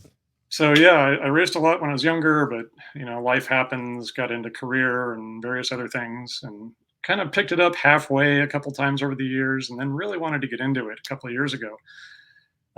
Got myself a B6 and got it together, went over to NorCal, put a few laps on it. I'm like, okay, this is cool. I go home and I start looking at setup sheets, which was a new thing. You know, that wasn't really around when I was racing before. And I check out these setup sheets online, and, you know, there's like 100 settings on these sheets, and it's just kind of nuts, right? You look at this thing, I'm like, what am I supposed to do with this? Do I actually need to compare everything on my car with every setting on this setup sheet? Like, that's going to take me an hour. And then am I supposed to then go to the track and then fill out a setup sheet for every time I change my setup? And then, you know, put new lap times on it and then the results and all that. I'm like, this is crazy. Like, how do people do this? I guess some people actually do, but you got to be like insanely organized to do all that. And I'm way too lazy. So, you know, instead of racing, essentially, I got this idea to create an app to help people manage all this. So, you know, what we do is we build in all of the settings for various cars. So, you know, we've got almost 300 cars now, pretty much all the popular racing cars. You know, we're going a little bit back historically, but not too far, just because there's just not enough people racing the older cars. But pretty much all the modern cars, all the popular modern cars we support, and we take requests for new ones. So please let us know. But for every car we support, we get in essentially all the possible settings. So, you know, camber and stuff, that's easy. You know, but we also try to put in, okay, well, what are the shock springs for this car? You know, what are the different types of arms that are available, the different types of shock towers? Wow. You know, so we don't get all of the aftermarket stuff, but we have a setting for all of those. And if you have something, you know, a part that we don't have, you can always add it in there as well. So you can put in pretty much anything. Real quick, how long does it take you to do a car? Like, to put the information for a car in? It takes me between 30 minutes to an hour and a half. Okay. Kind of depends on whether I've done a car similar to it before. You know, if I'm going from the X-Ray, you know, 20 model to the 21 model, that stuff is pretty quick. There's usually not a lot of differences, but I still have to read the entire manual and the setup sheet usually just to make sure like I got everything and Wow. found all the differences between the two models. So it's not insignificant work. Right. Right. So yeah, I've been doing that. So we put out the app originally like in beta form about a year and a half ago. We put out the premium plan, which adds a bunch of extra features for people who race a lot. We wanted the basic app to be available for anybody, so even new racers could get into it, didn't have to pay. But for serious racers, we put out a premium offering, I think, at the end of 2020. So that's been it's been out about 8 or 9 months now. Yeah, it's $2.99, people. $2.99 a month. $29 $29.99 a year. It's not a lot of money at all. That's less than a set of tires for most folks. So yes, less than a set of tires. If you're serious about racing, less than a set of tires. If you're serious about racing, this is should be pretty affordable. Okay, so you've decided to make this app. What was what was the biggest hurdle to overcome? Oh, well, for the setup app, I mean, it's a technically complex app. Mm-hmm. So I had to find a team to build it. So finding a team to build it and then actually communicating to them how I wanted it to work. I mean, fortunately, this is kind of the stuff I've been doing, for most of my career, so I'm used to it. But, I'm working with an overseas team, and then this is a pretty complicated thing. And people don't know what RC is too. I'm sure you kind of have to know what RC is. Yeah, working with engineers who have no idea what RC is. Most of my career in tech, I've been working in video games. Really? Either video games or websites about video games. Okay. So all the people I work with, they all, they're immersed in the community, right? They're all gamers and they want to build sites for gamers and apps for gamers. That's easy. But, when you go to something like this, it's like, okay, where am I going to find a hardcore RC nowhere to build this? Nowhere. That's not a thing. So you explaining to people who have no idea what you're talking about, what this app does and how people use it. That's hard. That's definitely very hard. A challenge. So I had to get very good at making mock-ups and storyboarding the app and showing them exactly how I wanted it to work. So I learned a lot too, which was fun. I never even would have thought of that. Like I've never built an app, and yes, like to put all the settings that you need for these cars and all the possible different angles and everything that you need, and to communicate. Like, look, it's hard communicating with overseas people, and they deal with RC. It's difficult. You know what I mean? Mm-hmm. Yep. So that's amazing, man. That's amazing. How long did that take? How long did it take from inception to finish? The initial development was probably about 2 to 3 months. Okay. So so it's not that long. Not too bad. Yeah, not too bad. But we've been working on it ever since. Yes. So when did it officially launch? What year? What was the date? I don't remember the exact date offhand, but it was like March or April of 2020. Okay, so perfect timing right after the virus hit. No way. I remember. Now that I think about it, I was like, what's this? Yeah. Wow. Great time to release an app to help people race when nobody's racing. I know that must have been just like so heartbreaking. Well, it was actually good because it let me kind of get my feet wet, without going big yet. So I had kind of a smaller audience, which is good when you're in the beta phases of an app. So did you have some racers doing some beta testing for you while during this? Yeah, I had an early group. Essentially anybody who downloaded in the first month or so, I would call them beta testers. We didn't do an official hidden beta because it's just a lot of work and wasn't really worth it. The RC community is small enough. I figured I could just put it out there and market it a little bit on Facebook. And if I get 50 to 100 people testing, that's what I want, right? So I don't need to keep it under wraps. Okay, so it launched in March during COVID. Has it picked up? Is it popular now? How popular is it? Is it what you thought it would be? Can we say how many people are using it, or how many users are using it? Or we get thousands of people using it every month. Really? Yeah, we've got about 2,000, a little over 2,000 monthly actives. Okay. What's Monthly the most active popular genre? I want to know. Popular genre is it's tough because I don't have a lot of good ways to actually measure that. Oh, that would but be so cool. It's somewhere between 1/8 off road and 1/10 off road. Oh man, that'd be cool to get some analytics on that. Yeah, that would be cool. Maybe in the future. Maybe in the 2.0 version. Yeah. Okay. There's a big on-road group of racers too, especially over in Europe and Southeast Asia. That's where I saw that seems to be Hagberg popular. uses it. I was looking on the website, and Hagberg was well, he likes all this type of stuff anyway. If it's new and it's like he likes it. Has Joseph started? Well, I wonder if Joseph start using this. He would like this. I don't see why he hasn't really started using this. I'm gonna have to ask him about that. He's played with it. I don't know how far he's gone. He hasn't shared any setups yet, but that's what I was bugging him. That's what I was bugging him about. That sounds just like Beaker. When you want him to do something, then you need him to talk to you. He ignores you, and then he gives you a yes or no. Send me an email. Oh my gosh, I've been through that so much.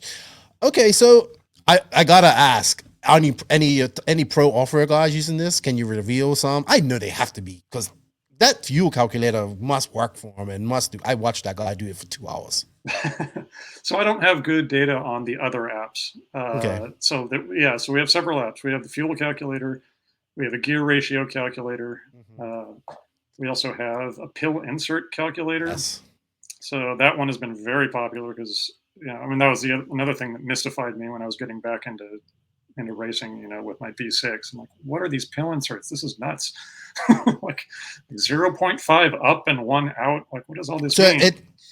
It puts the pills in and calculates like what degrees of anti-squat or exactly. Tells you your anti-squat, your track change, your roll center changes, and either front or back, if kick up in the front or any roll in the back. And it supports, I think, about 100 different cars that have various different types of inserts, not just the standard like associated type. Yeah, because like the JQ car has outboard toe, so it has inserts there, and then it has the anti-squat on the rear. Yep, JQ is supported in there too. Yeah. I saw it. Yeah. The last one we did was this was for the crawling crowd, if there's any crawler fans out there.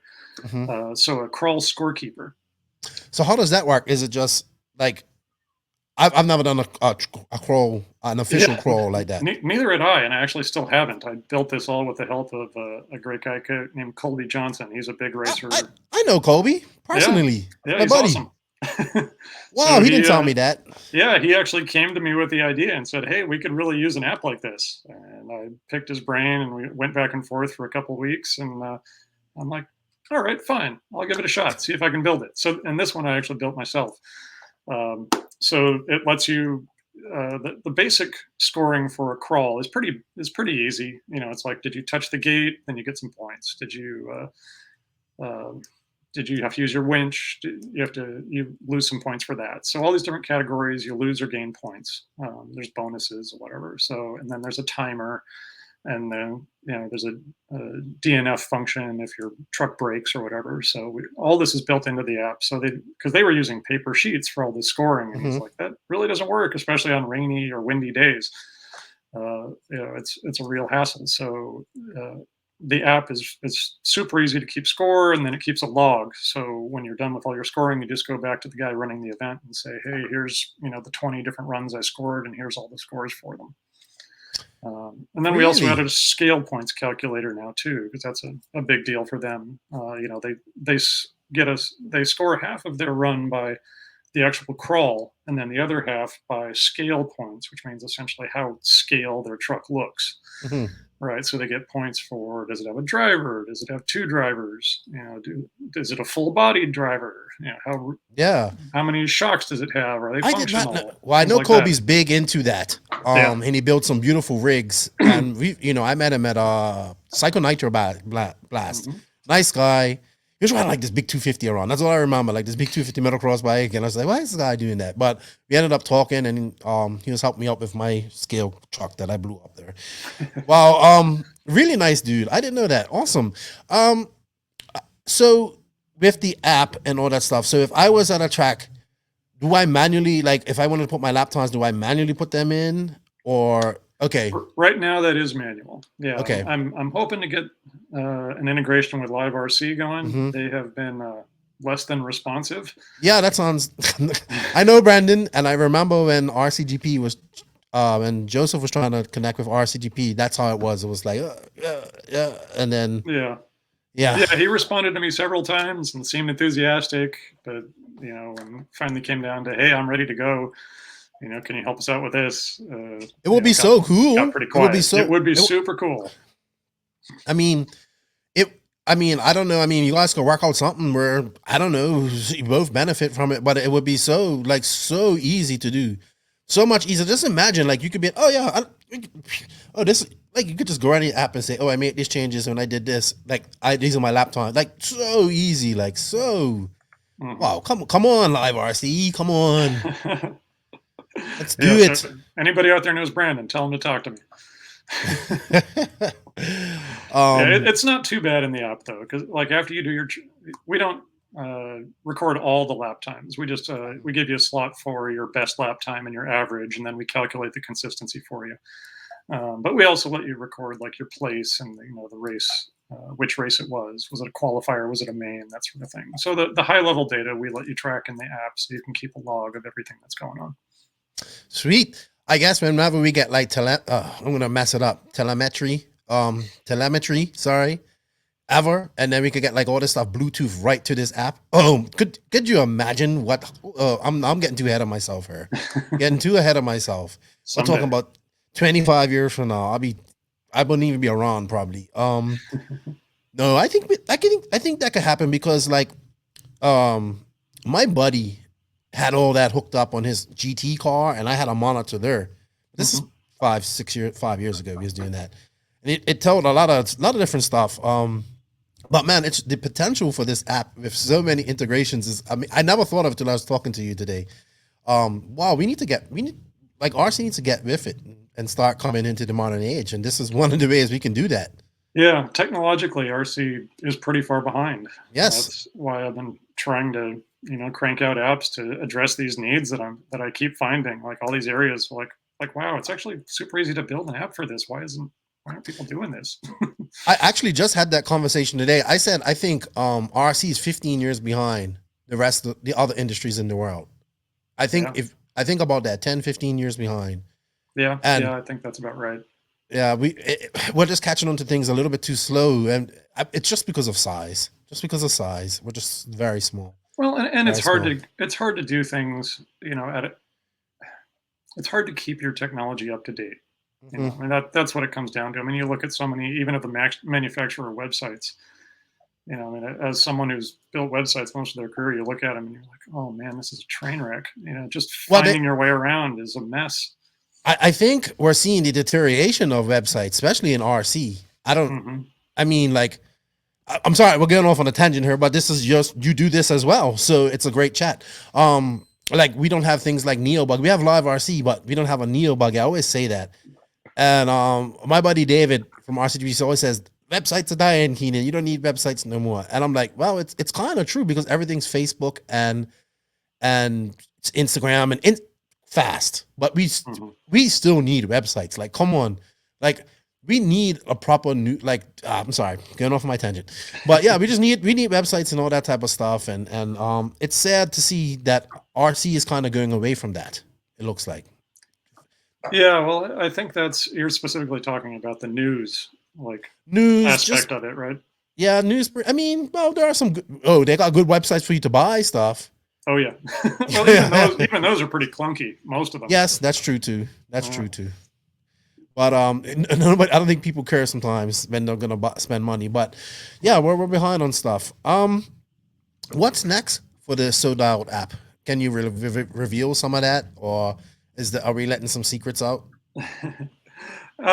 Yeah, most of the things that we're working on, without getting too specific, are around usability and making life easier for people. So we want the app to be, because it's so hard, in between races, people have to marshal, they have to do their maintenance, whatever. We know the app can't take away from that. So what we're trying to do is make it faster and faster and easier just for people to do all their updates in between races. Can you do anything with the no prep guys? Because those guys are doing a lot of data logging with their ESCs and all that type of stuff. I'm surprised they haven't jumped in this yet. Is there anything? We do support a couple of drag Mhm. setups. I'm not into that world, so I don't know like kind of what their data collection needs are. But as far as like basic setups, we do support them. Yeah, that's what's banging right now, dude. It's crazy. Like guys are making money. These guys are adjusting their like they can see their whole like they're coming in from these 2-second runs and seeing where everything went and all that type of stuff. And like I don't think they're using apps and stuff like that. But like, hey, you probably should get in contact with those guys. Yeah, talk to either my buddy Tyler or Tim Smith or Colin. He's the guy who does McLaren. Yeah, I think that would be cool too. I think they'll like it. Wow. See, look, I didn't know this conversation was gonna go this way, honestly, but I'm really excited about this. Like now I'm gonna use this because I'm doing like the plan is to do like a lefty getting back to racing type of thing. Nice. So I want to kind of use all the different tools that are available to people. Like I'm not a new racer, but I'm definitely going to be using this. This is awesome. Yeah. Would love to help you out with that. You know, but help your race program get back on its feet. Help me not suck. Video games. So you brought that up. That was what you used to do. Can we talk a little bit about that? Because I do like gaming. Do you still do it? Are you into it? What games did you work on? Sorry. Oh, yeah. I didn't build any games personally, Okay. but I worked on a bunch of gaming sites. So mostly I founded a site back in the day called gamers.com, which old-time gamers might remember, but I've also worked on GameSpot, Game FAQs, Giant Bomb. Giant Bomb is actually the biggest gaming podcast out there. Really? Yeah, and Metacritic as well, which is a great place to find good games, the best games out there. Awesome. It's kind of like a Rotten Tomatoes, but for video games.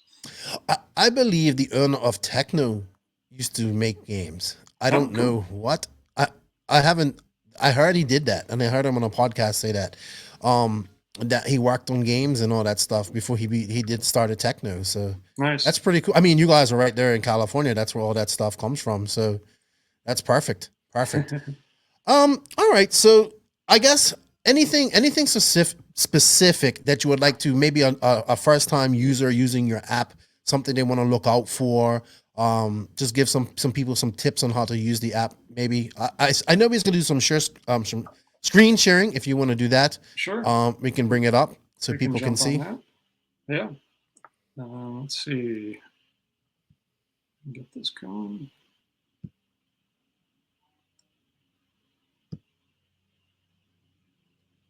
Speaking of tech, this tech here is actually pretty good. It makes life so much easier, like for doing this type of stuff. This StreamYard program like this. Oh yeah, StreamYard is great. Yep. All right, can you see what I'm sharing here? Yep.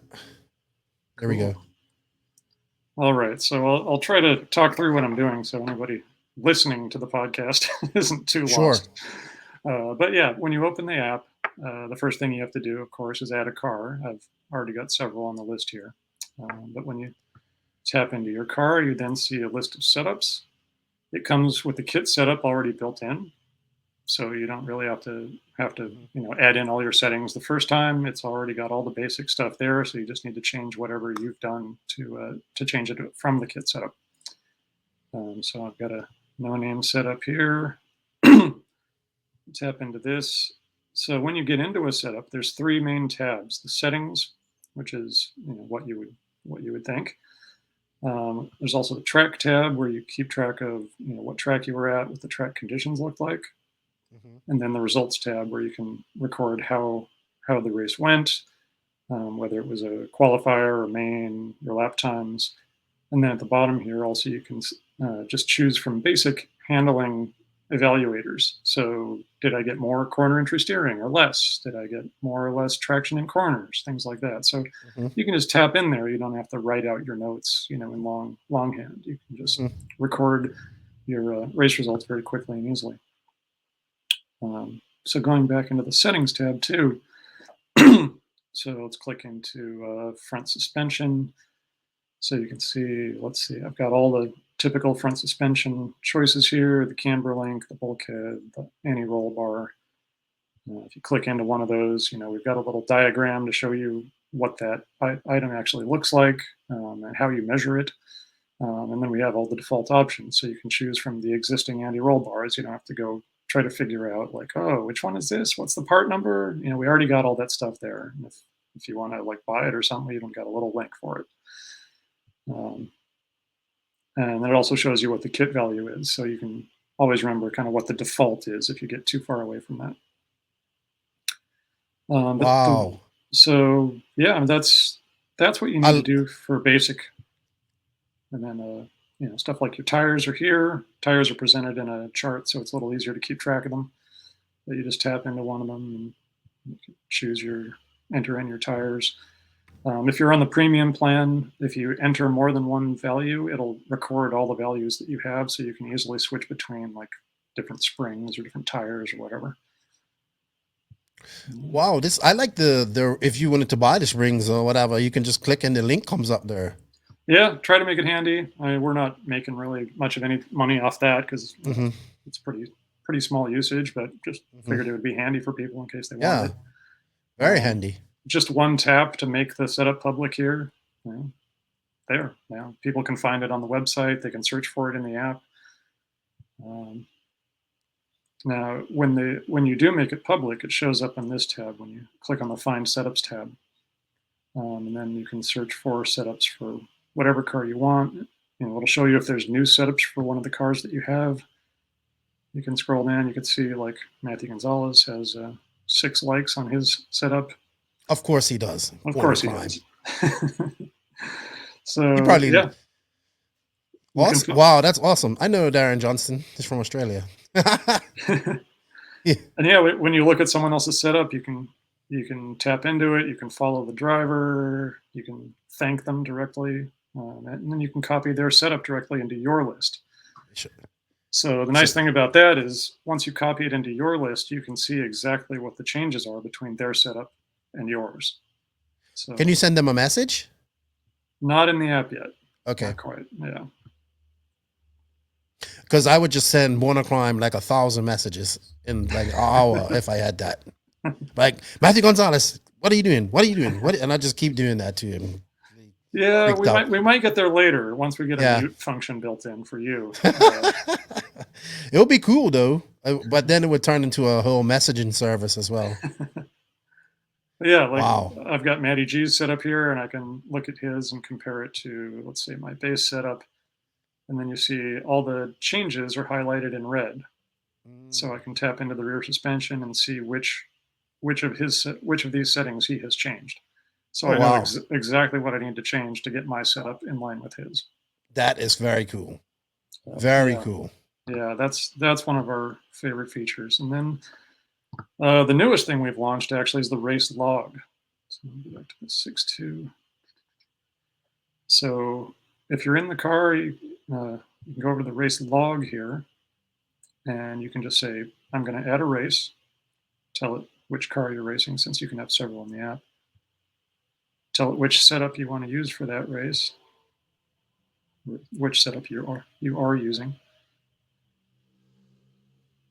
And then just enter your notes from the race. Just say it was a great race. Class, 2-wheel mod, qualifier. I already have 2 qualifiers in here, so it automatically tells me it's number 3. Let's say I finished 4th. And you can enter your lap times. I'll skip that for now, but we'll go ahead and save that. Now here you can see the race log. You tap in, you can see. So here's my 2-wheel modified race log for the day. And you can see every race that I was in, and you can see all the changes are automatically listed here. So I know exactly what changes you made to your setup in between those races. So we list them here in the log. So you can see, Whoa. we changed the front camber. Okay. And then my consistency got better between those races. Awesome. That's dude, that's pretty badass, man. That would help. I'm the most unorganized person in the world. This would help me so much if I was at a race. I hope so. Yeah, that we just launched about a month ago. So we're just trying to kind of get more and more people testing it and letting us know how we can improve it. But, wow. That's like my favorite feature. And it's so gratifying to see this because like I actually had this feature in the original mock-ups, almost 2 years ago was when I was first mocking this thing up and making diagrams. And now to see it finally fully built and to see the app supporting it well, like it's awesome. I just can't wait to see what people get to do with it. Yeah, I think once you get the beautiful thing about this is the more people that use it, the better it gets because it collects so much data. And then you could just compare it to so much different things like, oh, I want to find some dusty track with shale corners or something like that. Oh, somebody out there's got a track like that. Well, I honestly did not. I guess because I haven't really looked at it and I haven't been racing, and I didn't really. I'm sorry, because I weren't racing. I didn't really pay it no mind. I didn't really comprehend the power of this thing. And honestly, like it's so much potential. It's very easy to use. It just makes things so easy. Like not having to carry a binder with all this stuff. Oh, what did I do in this? Like it just has everything right there. So much easier for you. So like, wow. I'm gonna have to hire you to do my ads, Lefty. Yeah, we can do some ads. I got to use it first. Let me use it first. Let me get to the track. Let me use it. And but I think people should be using this because if you want to seriously find your setup and keep track of things and find analytics and stuff like this is perfect. Perfect.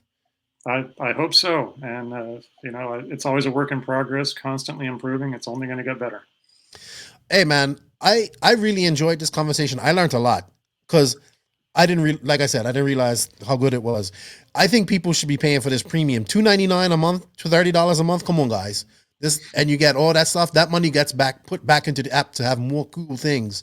So, hey, I will be getting the premium app as well. So, even though I'm not racing, I'm gonna get it because I think this is cool, and I think we should support you because we need to give you some.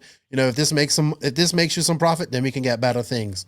And even just people just sign up for the free stuff and use it. The more users that get it, the better it is. Wow, Joe, thank you for your time. I think we're gonna have to get you come back on maybe when you do an update or something like that. Sure, would love to. I'd love to talk with you guys too about getting racing out to a wider audience. I've put a lot of thought into that. I as part of my gaming career, I actually ran a early esports effort called the Professional Gamers League. Really? Yeah, so we were actually, doing the same kind of stuff. We started with 2,000 gamers sitting at home, and then, we'd have a play in, and then the top 16, we brought them to a live event, and we would have them face off, in a big arcade. And, what games are this? Oh, this was back in the Quake days. Okay, so Quake, yeah. Quake 1, days. Quake 2, Quake 3, Command and Conquer, StarCraft. So all the classics. Esports is actually our biggest rival. And they're killing us so bad. I think there's a lot of reasons for that. Well, because it's easier. It's fun. What I mean? It's cheaper. It's cheaper. Yeah. And it's probably cooler at this point. Way cooler there's a future in it. Well, and I think it's just so much easier to get into it. Yes. There's so much information online. People's friends are already doing it, so they're showing them how to do it. And RC, it's not a big enough audience to begin with. And then you go to the track, and it just seems kind of daunting.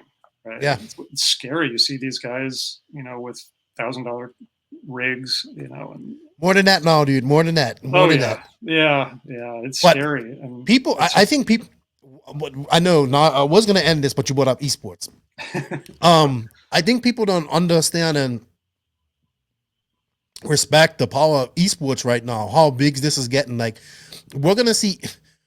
I almost want to say we're going to see esports probably as big as like other real actual sports at some point in certain parts of the world. It already is. Yes. Yeah. Exactly. We're gonna see we're gonna see maybe we're gonna see like basketball stadiums or hockey stadiums filled out. I'm gonna say a football stadium yet. But they're already doing basketball. oh, see, look, stadiums. I'm already behind all that stuff. That's how Yeah. big this is growing. There's like guys out there making millions doing this stuff. Yeah. Whereas it's crazy. So people who can't get behind don't understand that esports is the real deal. Yeah, I mean they've got tournaments out there for $1 million.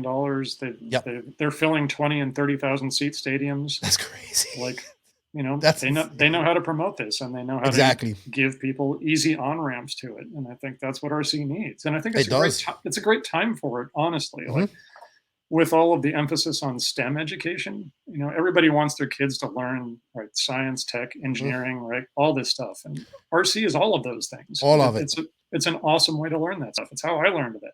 Yep. So I just wish, you know, more people were aware of it as an on ramp to all that, and they don't just think it's all battle bots. Like that's the only way to do this.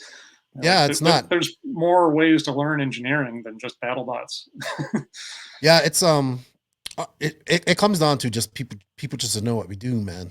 And that's what I was telling my buddy of mine today. I said people just don't know what we do. We're just that obscure. That's it. We feel big.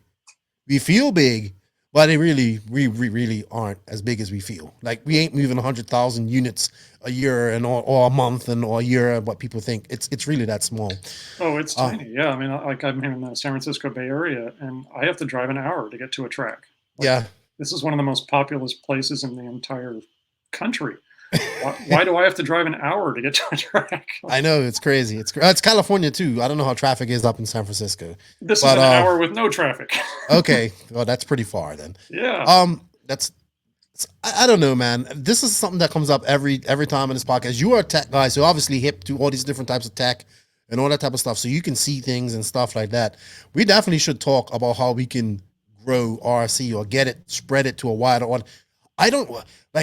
We need to get linked up with some of these esports people or something. I don't know if they want to partner up. I don't know, man. Something.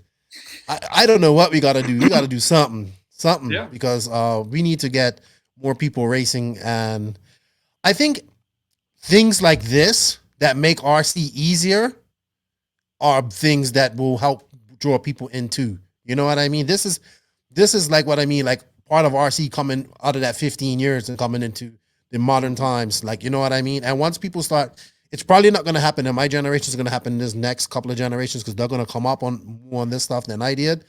But this is the type of stuff that's going to make RC easier for people in the future. It can make it easy for people now. Totally. And that's so much of what I was trying to do with this. And one of the first features we had in the app was just the ability on each setting screen, you know, whether it's camber or any squad or whatever, we've got a little explanation at the bottom. You can click in and see, what does this setting do? You know, what does anti-squat mean? What, you know, should I have more? Should I have less? Like all this stuff, you know, sounds like Greek to someone who's just starting. Yep. So that's why, you know, in the app, all that stuff is just super convenient right there. You can see what the setting is and how it's going to help you. I'm going to talk to Mark Santamaria, see if he's using this app, because he should promote this too, because he's got a big audience of almost like bashers that is trying to get to be racers. So this will help them too. Yeah. I love talking about this stuff because I think RC really should be bigger, much bigger than it is. You know, it has a lot of the fundamentals there. It just doesn't have a lot of good on ramps for newbies. No, it doesn't. Not at all. Not at all.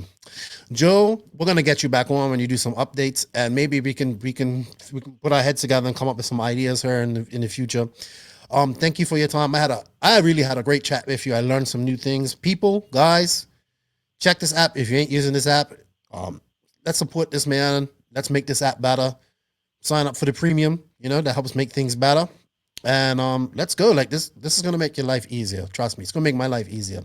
Joe, you want to shout out and say thank you to anybody before we head out? Oh man, thanks for everyone who's been supporting me. You know, we've got a lot of regular users of the app, especially the early folks like Josh Bomber. You know, really got the word out. Charles Decato has been like, you know, repping us all the time. You know, I know Charles. I don't know Bomber. I see Bob Taylor there, a long time TLR stalwart. Yes, yeah, Bob was awesome too in the very early days. I think he may have actually been an actual beta tester. Really? So, yeah, awesome, man. He was super helpful in the first couple of months trying to get off the ground. So yeah, all the early folks helping out, anyone who's been giving feedback or suggestions or even requesting cars, I appreciate it all because we're just trying to improve. So feel free to give us any suggestion. We have thick skin, so any feedback is good. Whether Awesome. So it's all good. He says we have thick skin. So yes. So go ahead. I've been taking criticism of my products for 25 years. You can say whatever you want. It's not going to hurt my feelings. I'm going to figure out what that means and how to make the app better.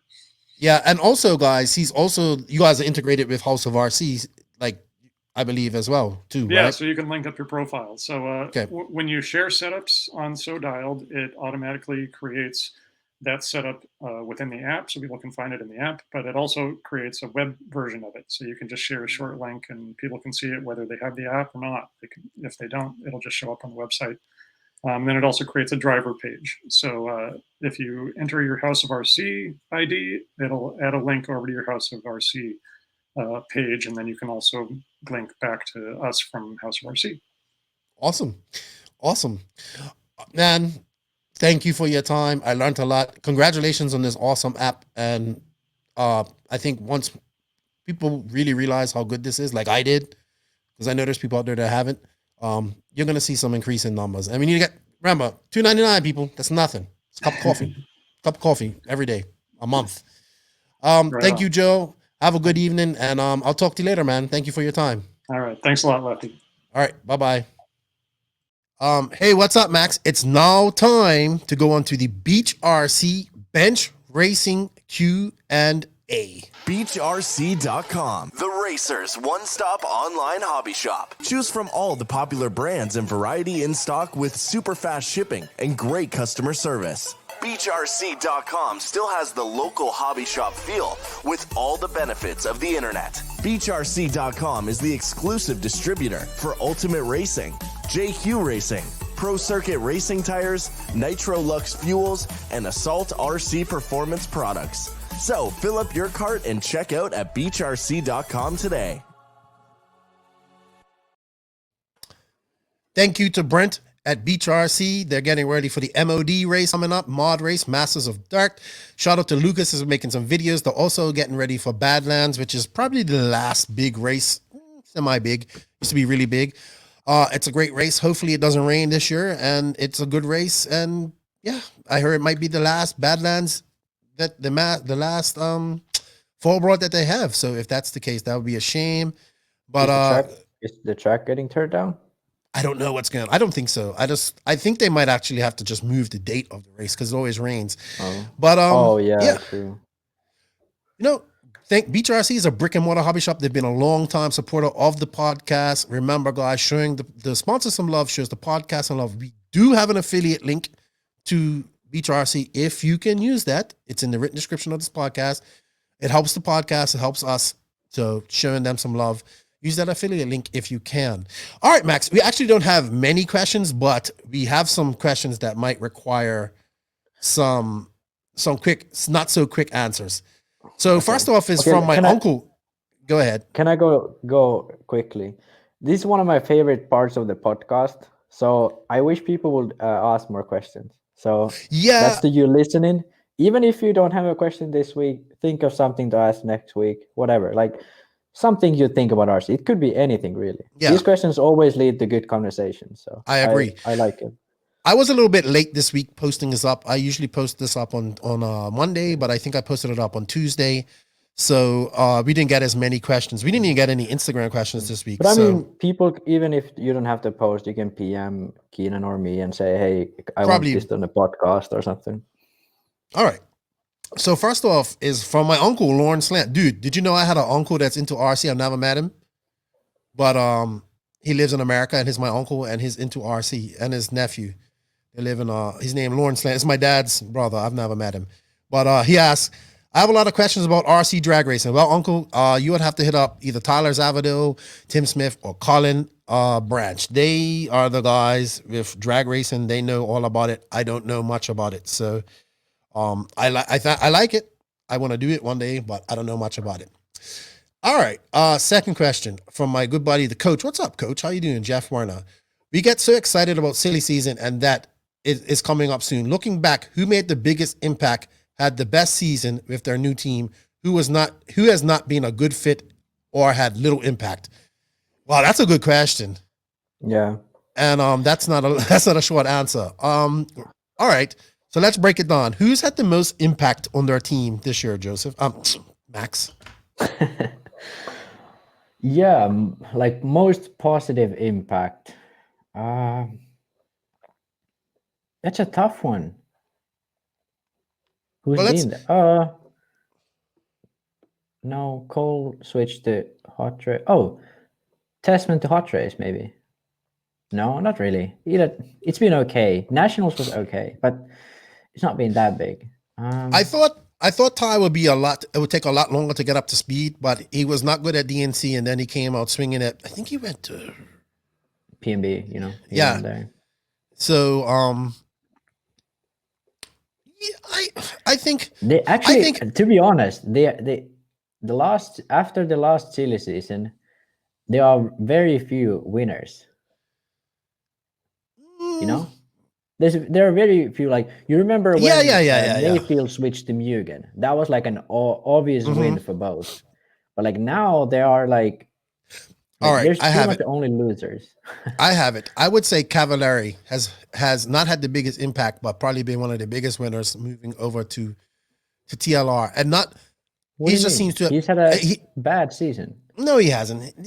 He had like last season with S-Works, he won Silver State. Right, but it also he was in his second year of S-Works. It took almost a year to get up to that speed. Yeah, but I mean, I think he's getting up to speed I know. faster with the TLR than he was with the S-Works.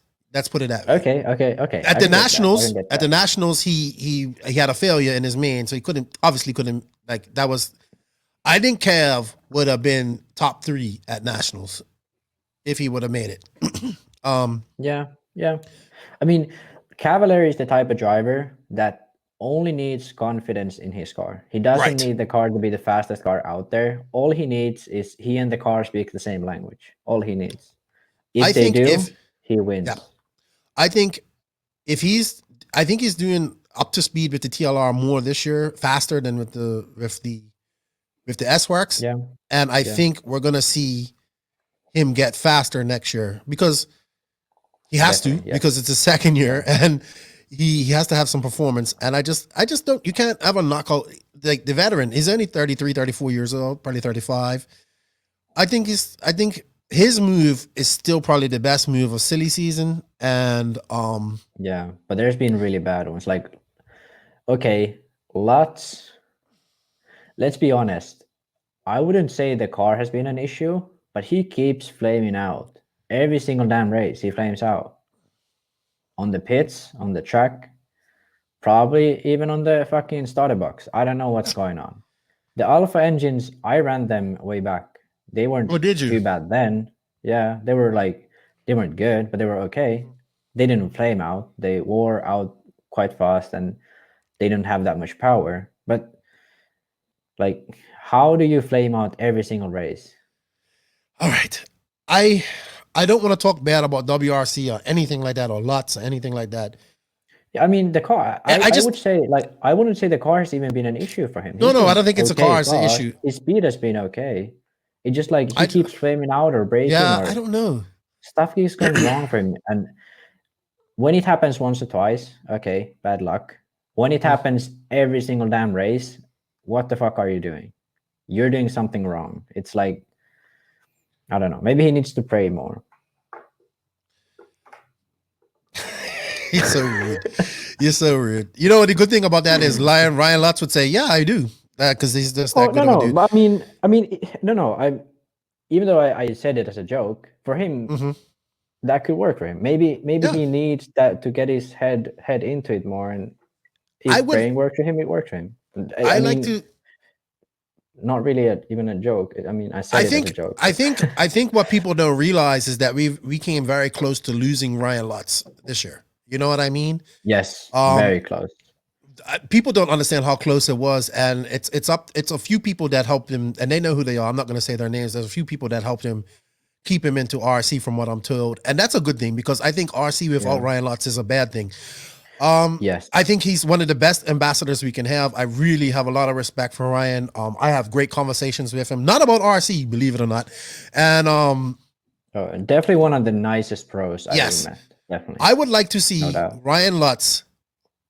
I want to see things work out where he can still be in RC. Maybe it doesn't depend on what he does at the track, results wise, but more in a leadership role and maybe mentoring some younger drivers and stuff like that. I think he still has maybe. I still think that Lutz can be competitive. I still think Lutz can win when things are right. You know what I mean? Yeah. But it is definitely it's a challenge. It's a challenge, and it's hard when everybody else is getting faster. It's just a challenge. And Lutz has a very busy personal life. He has 4 children. He has a wife that she gets sick a lot, and the man's amazing. Like, I don't know how I have 2 kids and I'm going crazy. So I have a lot of respect for Lutz, and I want to see him do well. I don't think he's had a bad year. I just think he just hasn't had the results that he would probably want at some of these races. I think he's doing good on the regional level and stuff like that, like he wants. Yeah. But his year hasn't been like it hasn't like his been first year like, at Agama. His first year at Agama was really good. Like, you know what I mean? Yeah, but like the thing is, like, his year hasn't been like, what is this guy doing? Like, why is he so slow and stuff? It's been like something always happens. Like he at nationals he was doing good, flamed out in a pitch like 4 times. He was leading PNB, flamed out, and it's just like, I don't know what keeps happening. And yeah, Ryan Lutz is definitely a guy like you can't really afford to lose. There's a lot of pros you can afford to lose, but Ryan Lutz is the one you really want to keep in RC. But I think also he's been now switching to WRC. He's been probably more focused on being a team manager sort of, compared to like in Tekno, he was just a driver. No, they have a team manager. But yes, he definitely has to do more work. Yeah, he's not now with WRC. He's not only the driver with Tekno. Okay, he's always like had the his face own of brand the and stuff. face. Yeah. It's a different scenario. But I hope You know who I think? And I am not paid by Horizon Hobby people at all. I'm not sponsored by Horizon Hobby, but Horizon. How is Horizon not sponsoring this podcast? Let me tell you something. You Horizon always do stuff for them. You know my email address. You can send that check, or I'll send you my PayPal address. I think TLR has made the best strides in. Yeah, agreed. I think TLR has made the most strides in racing this year. Yeah, and this is actually a good thing you said this, because I didn't think about it before. But TLR, like, thanks to buying Proline. Really, I think buying Proline is actually one of the biggest things. But thanks to buying Proline, they now got Cav, they now got Fend, and Fend is not Proline, but like they already had Fend. But thanks to buying Proline, now they have a complete race program. They distribute OS, they have tires, they have a car, and now if they want to, they can dominate. All they need to do is put some like actual effort, hire good designers and stuff. Mm-hmm. But now the team looks good. Everything is set. Now just the work needs to be done. I don't think they want to do the work, but whatever. They have the money to still be on there. So I'd rather have TLR this way it's now than dominating. Mm-hmm. So yeah, please TLR, don't hire good designers. Okay, and Barry is a good designer. Obviously they have people there, but like they are still trying to keep to that platform. I feel they're not trying to. I also have to say, in a quick runner-up position with that team-wise would be Tekno, because Tekno's had a really good. Okay, they haven't won a Nitro Buggy main, but they've had 5 to 6 cars in every final. You know what I mean? At least 3 cars. And I think their team, like, I just think what they've done, and like it really got highlighted this year with everything. Like they have loyal members. They have and I think just with their squad, with their lineup, like Tekno just has young guys, young cats invading. You know what I mean? And guys that don't want to leave Tekno because they want to, they're waiting in position. So I think Tekno has been another big winner of silly season, even though they only really got Tyler Jones in the silly season. And obviously they got Kyle McBride. But you know what? Their team has been great. Like not just the pro level, but the lower, like the lower guys. Yeah. You know what actually what probably ends up happening is Seth is getting kicked out, and they will have Jones, Bornhorst, Tebow. I think so. Do they have someone else? Well, they That's have all Wiggins. They have Wiggins. Yeah, He's still there. But Wiggins isn't going anywhere. Yeah, Wiggins probably don't get salary. Jones may get, I don't know. I'm not sure with the facts, but I imagine Jones gets a salary.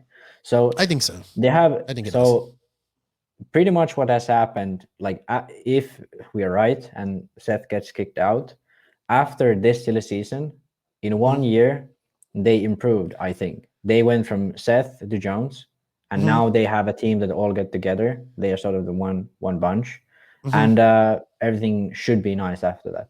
So I think so too. Seth is a fast guy, all that, but you can't be enemies with your teammates. That's what it seems like it's going to be. Yeah. That's what it seems like it's ending up to be. I like Seth, and I want to see him, and he has potential, and I want to see him flourish. Yeah. All right.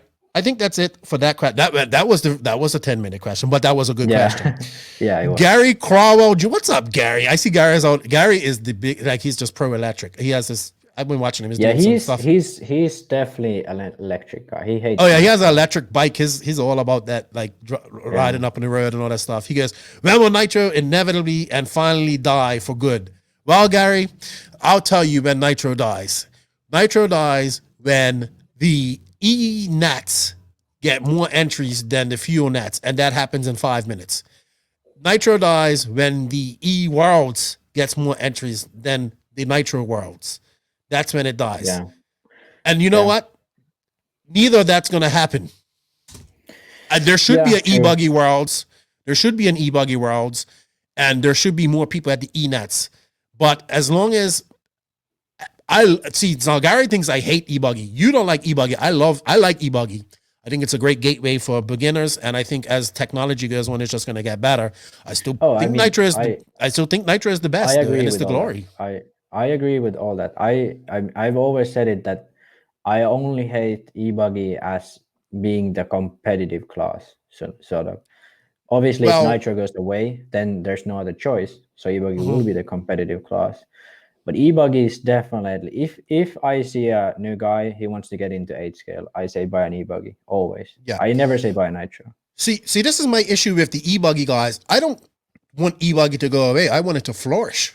But they all seem to want Nitro to die. Like, and I just like, why do you guys hate Nitro so much? Like, because you don't do it? Like, or because you don't get long mains? Oh, run Nitro if you want longer mains.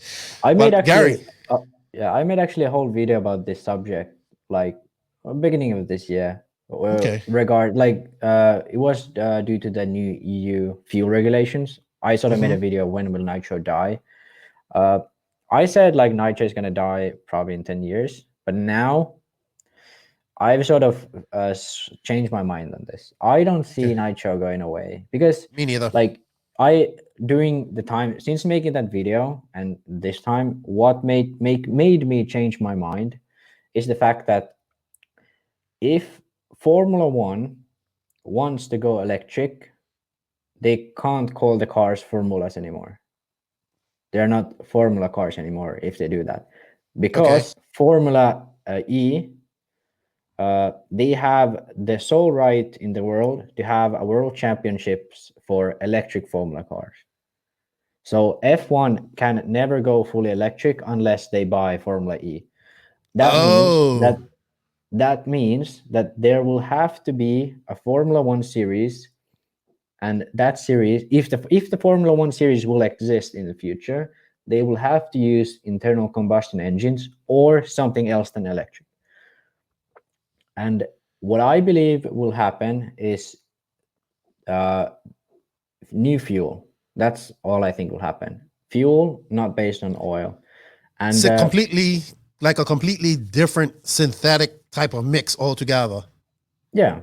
So I think when that happens, that's like the nail on the coffin. Nitro racing is not gonna go anywhere, because we can even now. In my video, I talk about Maxima making a fuel that has no nitro in it, no methanol. It was some bioethanol based fuel, so it's like biodegradable. It's fine for the environment, etc, etc. So we already have the technology to go away from nitro if that's the issue. So I just like there's too many things for nitro. Even in my video, I kind of said that nitro will not die if we make a new fuel. But then I was like more skeptical of nitro being alive forever. But now I'm like, there's no way nitro is gonna go away in like my lifetime, really. Well, my lifetime maybe, but let's say your lifetime. Yeah, I don't know how much more life I've got left. So that isn't a good but comparison. But anyway, well, like let's imagine you live in a first world country and you live till you're 80. So yeah, that has nothing to do with it. But anyway, yeah, I agree with you. I agree with you. I think we might go away from nitro, but internal combustion, no. Yeah, I would agree with that. Like or maybe we get maybe we get electric cars that sound like nitro cars and have a smoke thing. There we go. Yeah, no, never gonna happen. So I have a bunch of questions from the captain, the great Captain Carl. I like Captain. He's awesome. He's an older gentleman, and they made the trip down to Southern Nats. He's from NorCal. He has a bunch of questions, but I think we answered them. But one of his things, he was the one who told me about the pit lane. He says if Mayfield hit somebody in the dome on pit lane, would have been epic.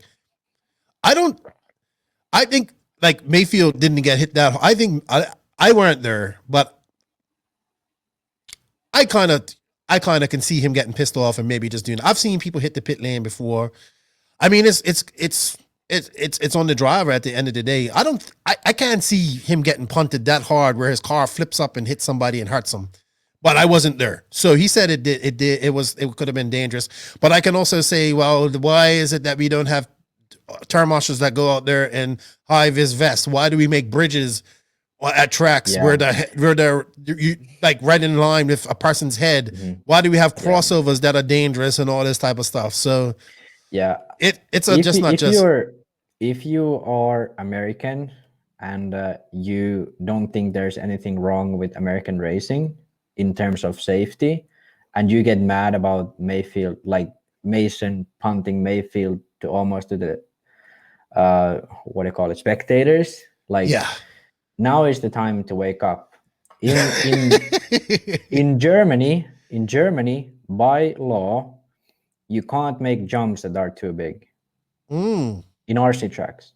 In Germany, you cannot go out to the track, even as a mechanic, to fetch the car if it's flamed out without a high-vis vest. I've seen personally a mechanic without a vest. His driver's car flames out. He fucking runs to the pits, go get a vest, and then runs to get the car. And in Germany as well, I'm talking Germany because Germany is definitely the tightest in Europe. No other country is this tight, but this is definitely the tightest in Europe. If there's a marshal spot even close to a jump, there's always sort of a fence on next to it. So right. Or the sort of like turn marshals have a fence around them. Yeah, I've seen that. Exactly. Yeah. So like and also I don't know if this is a rule in Germany, but Finland there's a rule that the whole track area needs to be fenced so that you can only get to the track from the pit lane. So if you're a spectator, you even cannot get into the track. You have to first go to the pit lane and then you can get onto the track, and there needs to be a fence around it. So unless you have regulations and rules like this, and unless you like even the high-vis vests, like that's a no-brainer. That's like, come on, like it helps the drivers, man. You can't see people, man. Yeah, and especially at these indoor races where it's dark dirt, the lighting isn't good. These guys mostly wear black hoodies. You really can't see a marshal next to a triple, especially like a big triple, like at these race time races.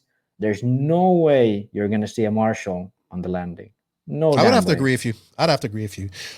So So I agree with you. What? Okay, so he almost hit somebody in pit lane. Well, I've seen so many tracks that have been like that are dangerous. AMS 2018, the most dangerous track I've ever probably seen. With a crossover that I swear Cody was there, and Cody had just started growing his hair, so he had like a high top. I swear a car cut his hair. That's how he was like under the crossover, and I swear that car went like right over his hair, like that. So to say all of that, I think crossovers should be banned, but race designers should know to never do a crossover. let me tell you something. I think Ryan Mayfield is a badass driver. He ran it. I don't think Mason Fuller punted him into that. I think yes, Mason Fuller helped, of course, but I think it was a lot more to do with frustration and trying to get back up in speed or whatever. Who knows? He was frustrated, so anything could happen. Hey, look, Mayfield also smashed the radio, so I don't mind that, but tempers flare, so that happens. Like, let's be honest here. If you're a racing driver and middle of the race, you think, should I pull the throttle or should I watch out for the spectators? That's not on you. That's on the track designer. That's on race time. That's not on Mayfield. That's not on Mason. That's on race time. Blame Dave for not putting a fence up there if you're scared of the spectators. Well, I think it was pit lane. I think it was pit lane. So he crashed up into pit lane. Whatever. Something. But it's like if you're driving on the track, there's no point where you should be scared for the marshals, or if you're at any point, if you're driving on the track, if there's a close call or whatever, it's never on the driver. It's always on the marshal or on the track design or whatever. Never on the driver. Carl has a few more questions though. A lot of them we answered. He asked in our synopsis of Southern Nats, he asked, what is the definition? Carl is a Mugen driver, by the way. What is the definition of leaving the door wide open nowadays? 4 inches between the pipe and your opponent, 6 inches a width of a car. The space that Mason Fuller needed to get by Mayfield. That's my answer. I mean, okay, because even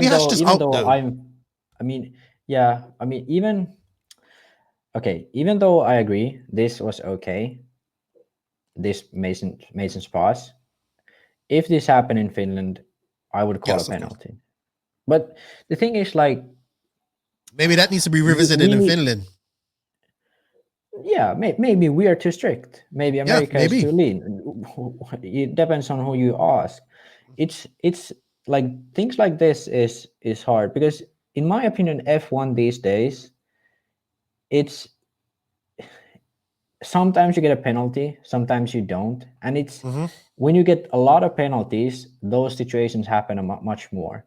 So I would wish to avoid penalties as much as possible.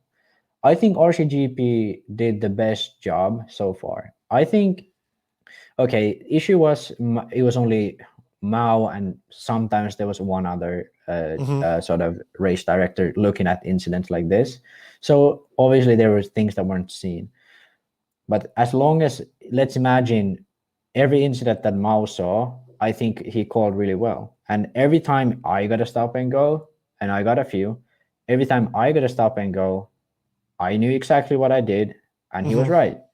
So for me, I can't put any blame on him. And everyone else complained and cried and moaned about it. And that's Mao came after some race. Mao came to me and said, "You're like the only guy who hasn't complained about stop and goes." And that's the thing that needs to be like thought about. Is in RCGP there were clear rules. It was written on paper.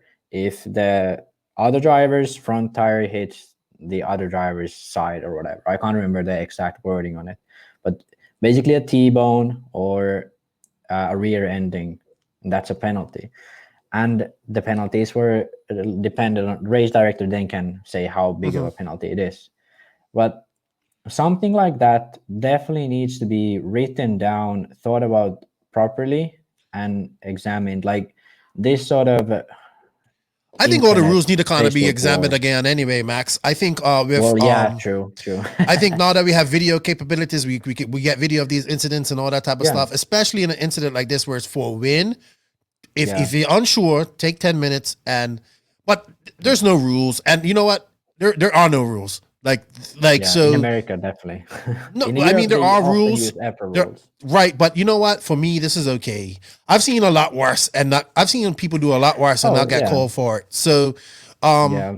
I think it's just that it was just right there. And I mean, even Lance McDonald, who's the RD and he was there watching it. He was excited. Look, it was a win-win for RC. It was exciting racing.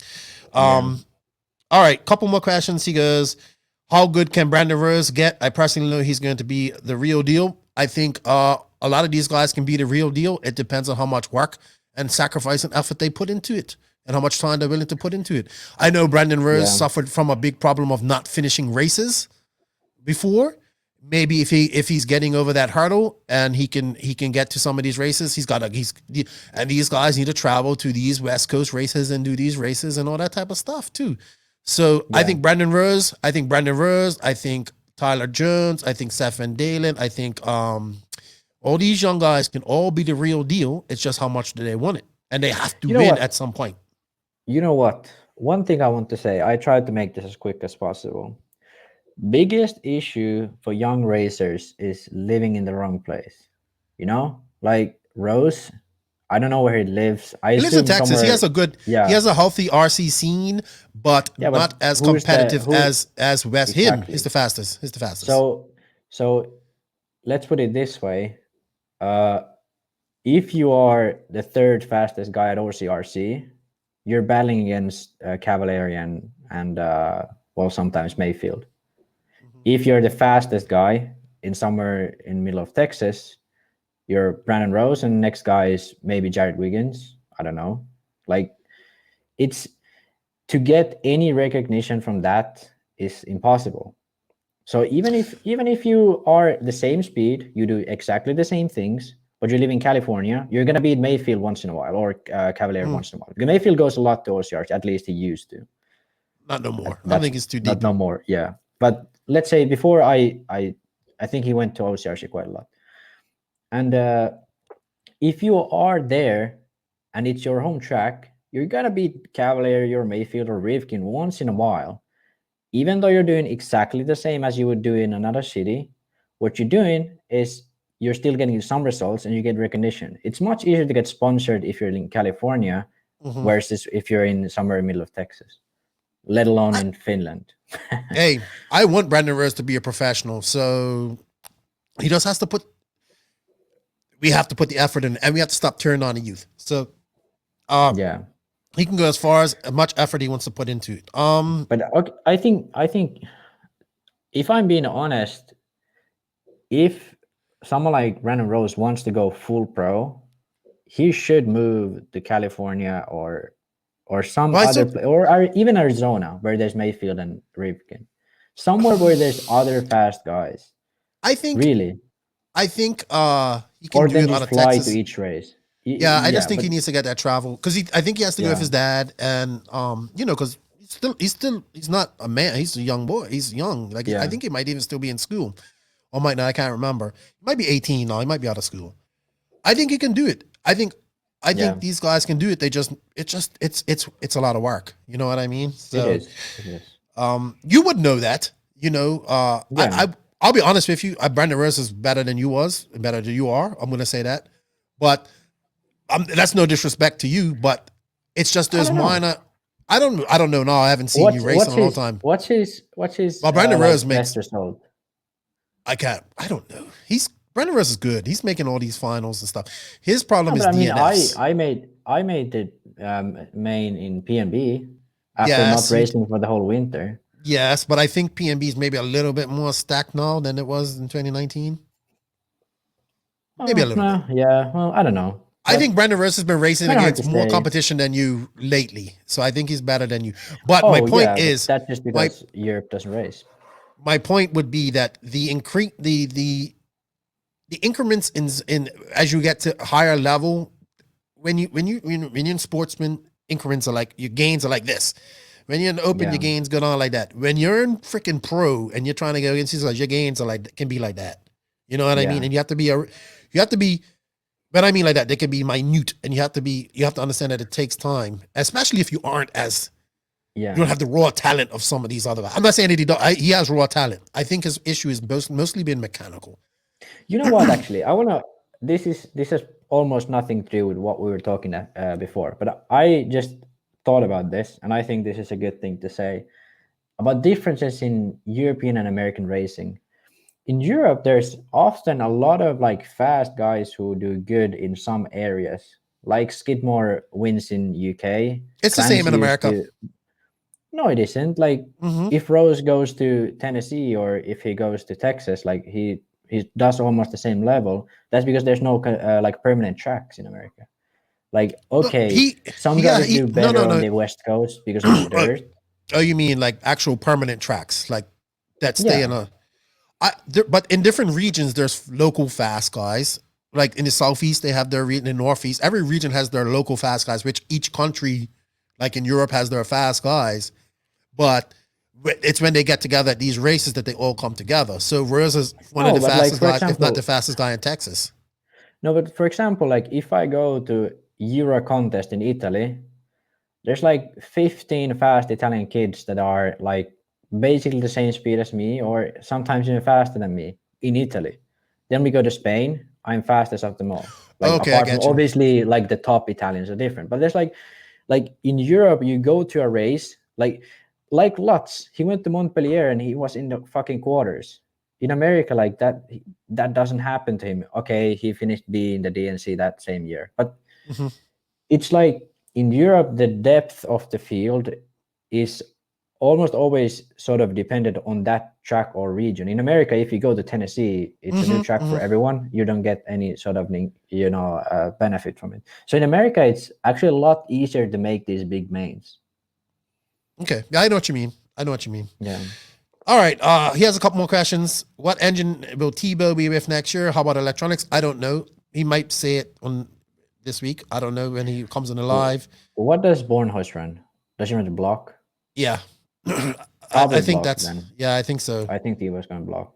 What does everybody think about Ryan Lutz's performance? We talked about that. How did you like the track layout? We talked about that. And he says, who passed? Wow, Captain, you had a lot of questions. Yeah, we got all of that. I like the captain. He sends me long messages. Connie Svensson, looking over the whole year, we kind of talked about this in both 8 scale and 10 scale. Feels like TLR has made major strides. Just looking at Southern Nats, it was huge. A huge success for the team with Mason, Dakota, and Kev. Can you make a power ranking between these? I actually think we need to do that, or I'm going to do that. Like, we need to take a end of year look and really look at what power moves happened and all that stuff. I mean, we just said that we thought that TLR was probably one of the best moves this year. So that's good. Oh, yeah. But that's just like, they also spent the most money. So yeah, they also have probably one of the biggest budgets too. So not one of them, they have the biggest budget. Yeah. Their company is like, the Horizon is like 10 times as big as Traxxas or something fucking crazy. Really? I don't know, 10 times, but like it's way bigger than Traxxas, and Traxxas is huge. Horizon. Send you my PayPal address.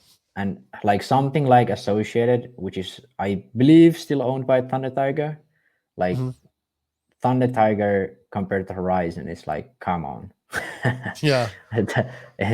It's like Horizon is so much bigger than anything else out there. I'm not sure about Traxxas actually. They don't have any. Traxxas is a fucking weird company. They sue Traxxas everyone. has a big market. And Traxxas is a really weird company. Benjamin James. What's up, Ben? Yes, Ben always has really great questions. If you had to rank the top 5 off-road racers of all time, who would they be and how would you rank them? Shit. That's all. You're going to make us talk for 20 minutes. Do we like all time? Let's just do 8 scale. 8 scale. Otherwise, it's going to be too hard. So 8 scale, all time.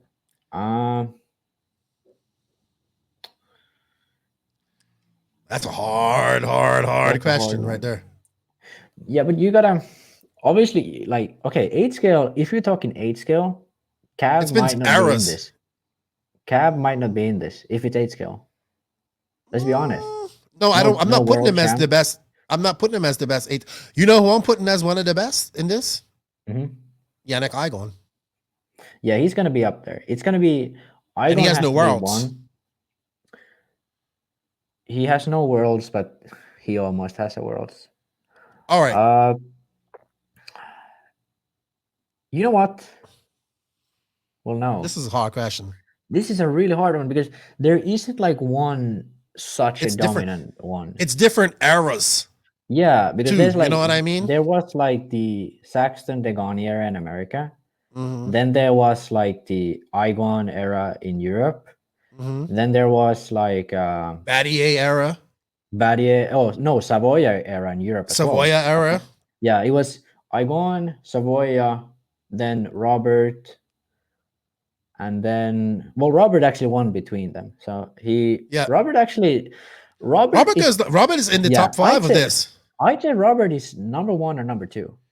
You know what? You might be what 3-time European champion, right? Yeah, world champion. World champ. Does he have any American wins? Robert, no, but he's finished the world second like twice or something. Yeah, He's I think world- we're really world underestimating main, but- Robert on this. Robert is actually near the top. Okay, let's. He let's should put it actually, this and really, he should rank number 1. I'd say Robert is number 1. You know why? We're first year champion, 2007. Then with a fucking Hobao. Then Savoia goes to win 3 with a Mugen. Then Robert is back again. He wins again. Okay. And then 2017, Robert wins again. So 10 years apart, his first and last Euros win. So that's a long Wow. damn time. Yeah. And he's been battling for each single one between that. So he's been actually competitive the whole time. Worlds 2012, finished second in 2016, finished. Well, he was running second in 2014 before he flamed out. Mhm. 2010 he was in the main. 2018, kind of a bad Worlds for Robert, but still in top 6 or something. Mhm. I'd say Robert is number 1, like in And terms you know of what? all time, and that's just only because like consistency at the time has been in the top. Right. I would say Robert right now. It's hard. Like if you, it's hard to. Ongaro is going Not to be there yet. 1. Yes, but he's I not would there say yet. you can throw David Ronnefolk in there too right now because he's got as much world accolades champ, as 2-time Euro champ. Jared Tebow. Obviously, he's 6-time Neo champion, which isn't an easy feat. Yeah, he's that's true. national Tebow's champions, definitely there. TQ the national world championships. He doesn't have a world championship, but he Yeah, does but have it in 2 10 scale. TQs. Ryan Mayfield, I would have to add in there too. And you But you 8 scale can't, only. yeah, you scale can't only knock Mayfield. Cav though. But Cav is But- won a nationals. Cav has won a Neo. He's won a Silver State. He's won a DNC. You know, at some point in his career, he's won every one of these bigger races so far. Okay, I'd say Robert number 1.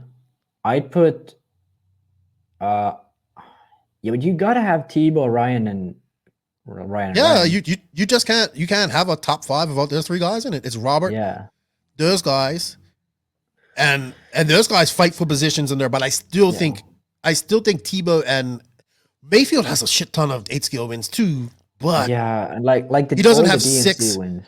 he doesn't have 6 Neo buggies. Like, you know what I mean? Yeah. Which at that point when Neo It's buggy was the hard, hottest. because very there hard. isn't there in 8 scale there isn't a guy who's won everything like Cav has in 10 scale. You know, Mhm. because in 10 scale it's easy. It's Cav, Tebow, Mayfield, and then like okay Masami from the back, and then someone else. Pretty much Mhm. that's 10 scale. In 8 Getting scale, old. it's much more difficult because Europeans is much more involved, and Mhm. it's like, and there's a I'd say a bit richer history in 8 scale than in 10 scale. But it's been around. in Remember, the recent Europeans were. years. Yeah, but the Europeans were more serious about 8 scale earlier. You know what I mean? Than the Yeah, Americans. So they were always. That's why, like, if you look at the first bunch of world championships, it's mostly Italians, mostly and Europeans. Germans, Yeah, exactly. So Well, Japanese. it's as well. hard, it's hard. Japan was a big 8 scale country. yeah, wow. They have It's- like I think 3 world championships, and at least 3. Hara, Kanai, and then one guy, Sonada or something from the. we very can't start. even. Yeah, like what like look at Har, like it almost won the world twice. Like, you know what I mean? So Yeah, he finished first, second, and third in a row. yeah. He won 2008, second 2010. Okay, this is fucking too difficult. Okay, on my list, Robert, Tebow, Hara, Mayfield, Cav. No, Cav, Mayfield. That's my list. Top 5. Okay. All right. I don't know. I definitely think it's Robert. I think it's definitely the top. Those 3 guys definitely have to be in there. I know some people will probably put Mayfield and those guys above Robert. Well, Robert has a world championship. But what I like about Ronnefolk is that he has a world championship and multiple forget about him. multiple wins in America. You know what? Ronnefolk beats Mayfield and Cav in 8 scale all time. Really? Do you think? I don't know. Maybe not. But, you know, because Ronnefolk has worlds, he has 2 Euros, he has a DNC twice, I think.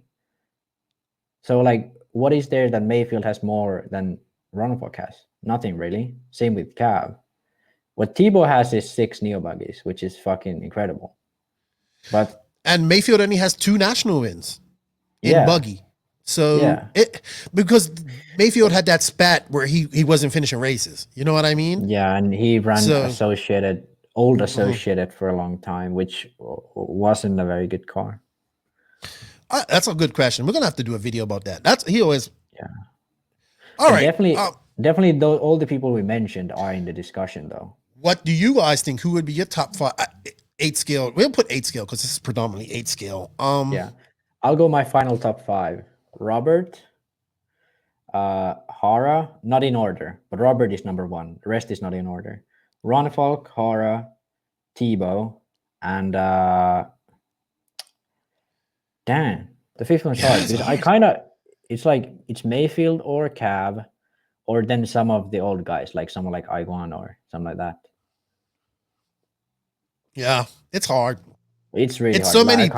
I can't do 4. You can throw in a Miguel Matias in something like that too. You know, it's Jeremy Quartz, all this type of stuff. Mark Pavidis. Yeah. All these guys. But Pavidis was his world's win was sort of out of the blue, I think. I'm not 100% sure, but I sort of got the idea that he wasn't like the fastest or even one of the fastest guys. Well, Yannick was leading and then he broke, and then Greg was leading and then he broke a Spurger because I would have won the, you know. Yeah, and then Quartz was leading at some point, or that's racing. Was like second. That's racing. And JQ was, you know what? At this Worlds where Pavidis won, JQ led the semi by like 6 seconds, and then he flamed out at 4 minutes with his Nova Rossi piece of shit. And that's why you guys have hated Nova Rossi ever since. That's a great question, though. Great question. Dude, we went too long on the questions. This is going to be a 5-hour podcast. Yeah. Oh, gosh. All right. You know what, dude? I think it's time to go into the final segment of this, and that is... Oh, no. Hold on. Thank you all for the questions. We need more questions, but then we'll have a 6-hour podcast. We're going to have to start doing 2. Yeah, I think, that's true. Yeah. You're right. Thank you to everybody who sent in the questions. Thank you to Beach RC for their support. Remember, guys, supporting the Beach RC also shows love to the podcast. The affiliate link, if you guys can use that, we greatly appreciate it. Thank you. Thank you, Beach. And good luck to everybody attending Masters of Dirt. I think it's this weekend or the following weekend. Not sure. No, it's this weekend because it's in, I could be wrong. It's September. Yeah, it's this weekend. Max, it's time to go on to the Sun City RC Raceway. Down and quiet. Sun City RC Raceway, the home of El Paso's world-famous motocross-inspired 8-scale off-road track. The Showers family has over 20 years experience creating one of the premier tracks in the USA. Their world-class facility has everything: handicap accessibility, covered beds, skate starts, space for parking RVs, trailers, and lights for night racing. Follow SCRC on Facebook under Sun City RC Raceway for updates, upcoming races, or host your own race. So we are here for the Sun City RC Raceway Dawn and Quiet. Thank you to Joey Showers, Corbin Showers, Christian for all the support of the podcast. You have the US Open coming up next month. There are Tim Limes putting on $5,000 in the line if Marstyle qualify. I wanted to one of my bucket list races. So if you are in the El Paso area or you're thinking of going to the US Open, don't think anymore. Just do it. It's going to be great. I wish I was going. So thank you to Sun City RC Raceway for their support. All right, Max, you actually came up with this week. Sorry, this is your subject. So I'm going to let you go ahead and introduce it. Yeah, so we already touched on the new Agama buggy, and there was one comment on Facebook that someone made. Can't remember exactly the wording, but pretty much like I was kind of expecting something like this from Mayako, like commenting on the Agama with no shock towers, some different shock system. And the reason why this is a good comment is because even though the premise is, in my opinion, a bit wrong of the question, but there's a lot we can... Yeah, he said that he thought that he was going to see this type of innovation from Mayako because there was some comparison to Awesomatics and some comment. I don't know what comment is talking about. That was said as well. Yeah. Yeah, thanks for adding that, because this actually makes my job here explaining this much easier. Because the comparing this to comparing Mayako to Awesomatics is, imagine now that Mayako releases a car that they've been working on for a while, and the car is same as Awesomatics is when it was released. Well, that car was nice, it looked great, it had good ideas, it worked on high grip, but everywhere else it was a piece of shit. It had the Awesomatics Onward, right? We're talking about what now, real quick, because I don't know what was special about it. So just give a brief synopsis of what made the Awesomatics car special or different. So in touring cars, the cars were made, it used to be that sort of four-wheel drive cars was made for touring cars. So touring cars were very similar to four-wheel drive chassis, and a lot of them still are. They all switched to belt drive very early on, like early 2000, I'd say. What Awesomatics wanted to do is bring out the drive shaft back, because to reduce friction, belts have quite a lot of friction. And then the real thing, the real big sort of improvement was the suspension geometry. So instead of having the regular shocks, they had shocks that sort of rotated. So the rotation of the shock was what made it stiff. The suspension geometry is very complex and it has a lot of small parts that you lose very easily.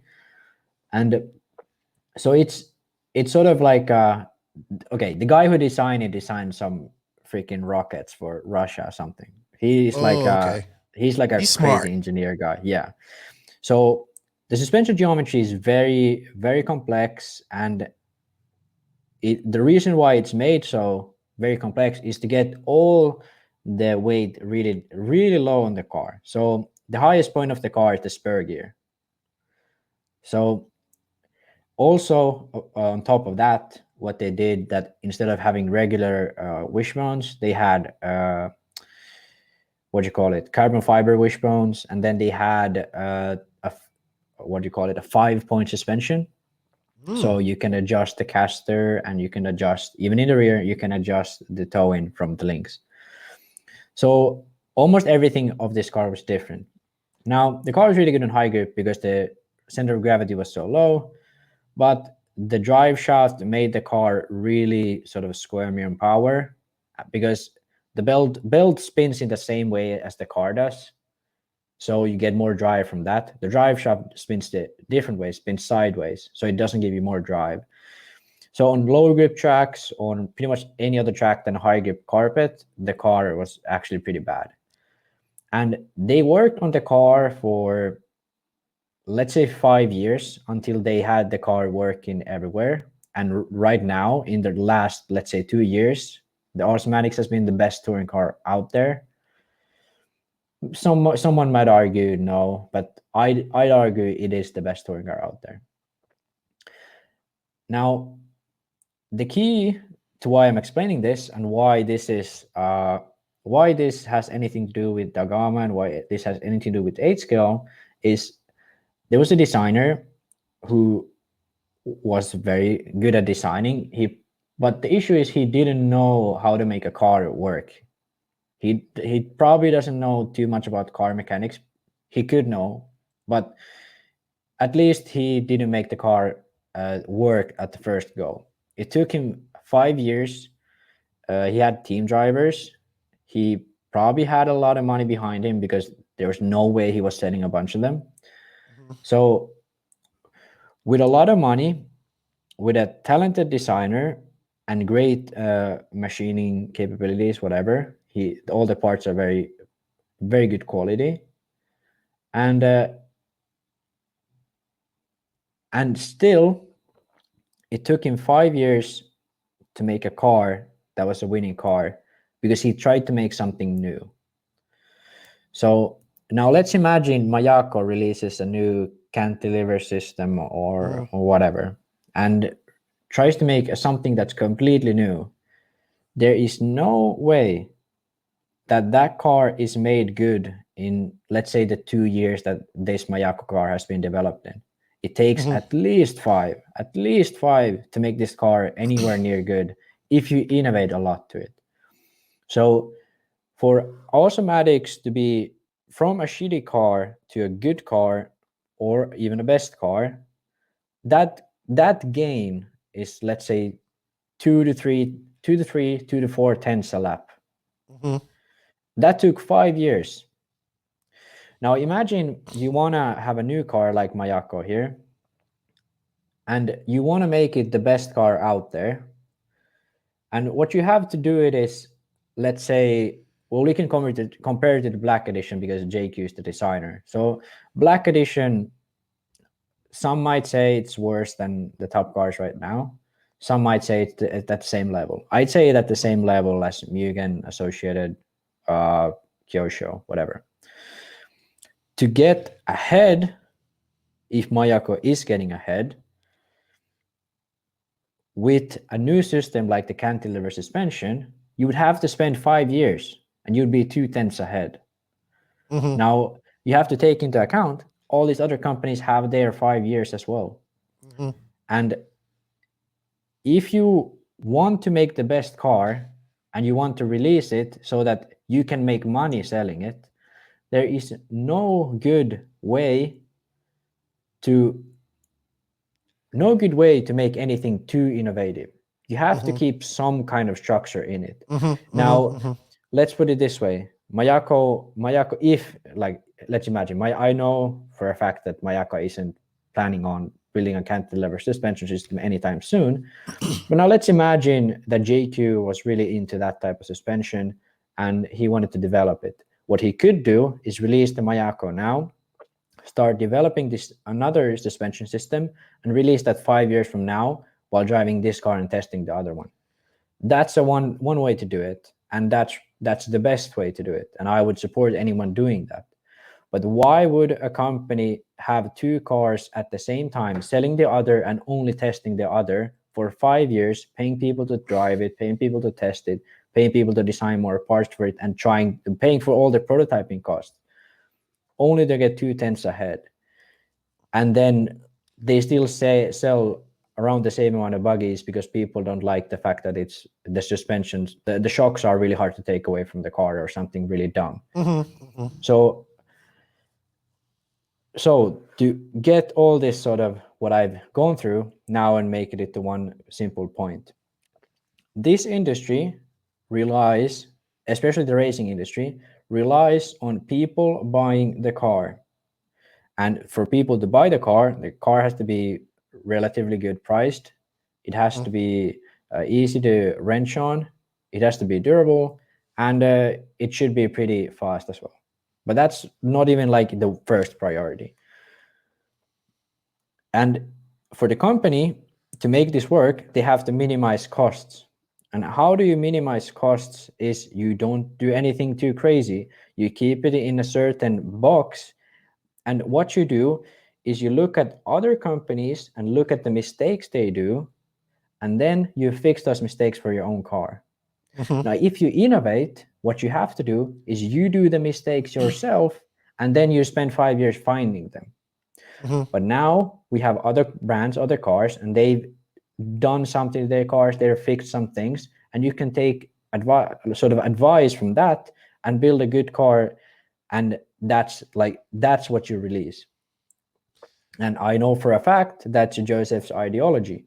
What he wants to do is build a car that's basic, but everything in that car would be sort of the perfect way to do it. So every mistake some other manufacturer has done, he wants to fix. And he takes all the good things from other cars and from his own mind and puts it into this car. That's what he thinks. I know for a fact that's what he thinks. Right. It's like I said before, cantilever system. It's great. It's a great concept. It's good. It's not new. It's been around for a while. Obviously, I think if it would have been perfected, it would have been put on cars now. But it's like you can't. We just talked about it. Like the Team Magic came out, and it was slightly radical, different things, like the tank and all that type of stuff. And it just found out it didn't work. I think, and also like you also have to remember that racers demand new stuff every year.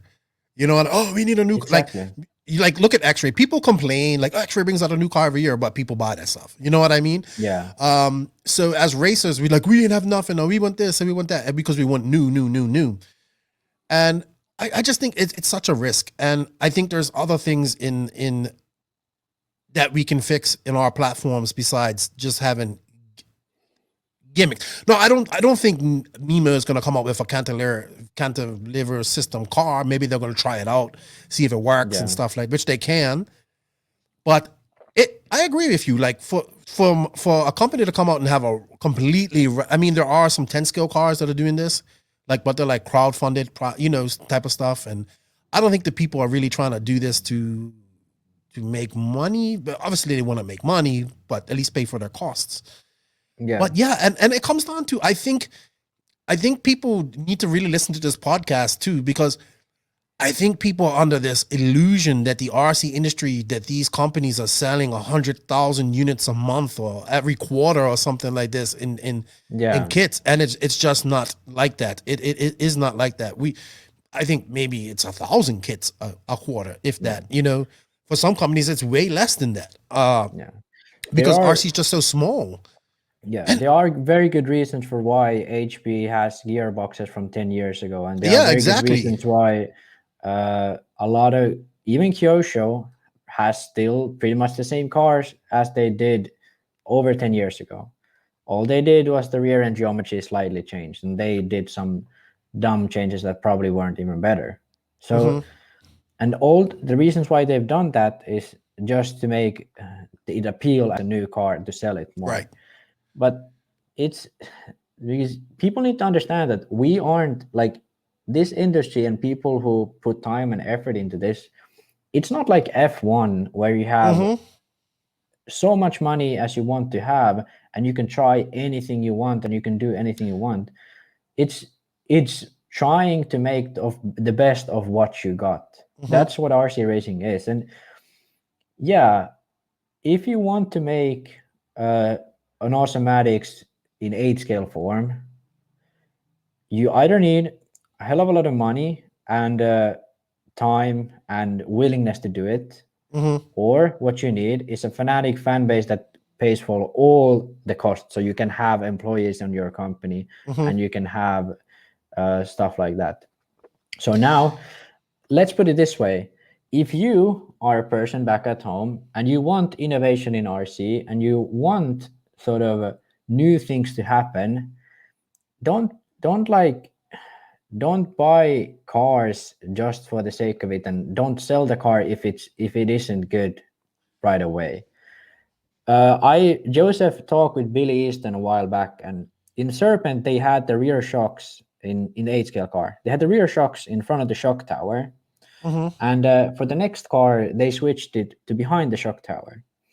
And me and JQ, we have tested this, and it's better to have the shocks in front of the shock tower. And Joseph asked Easton, why did you change it?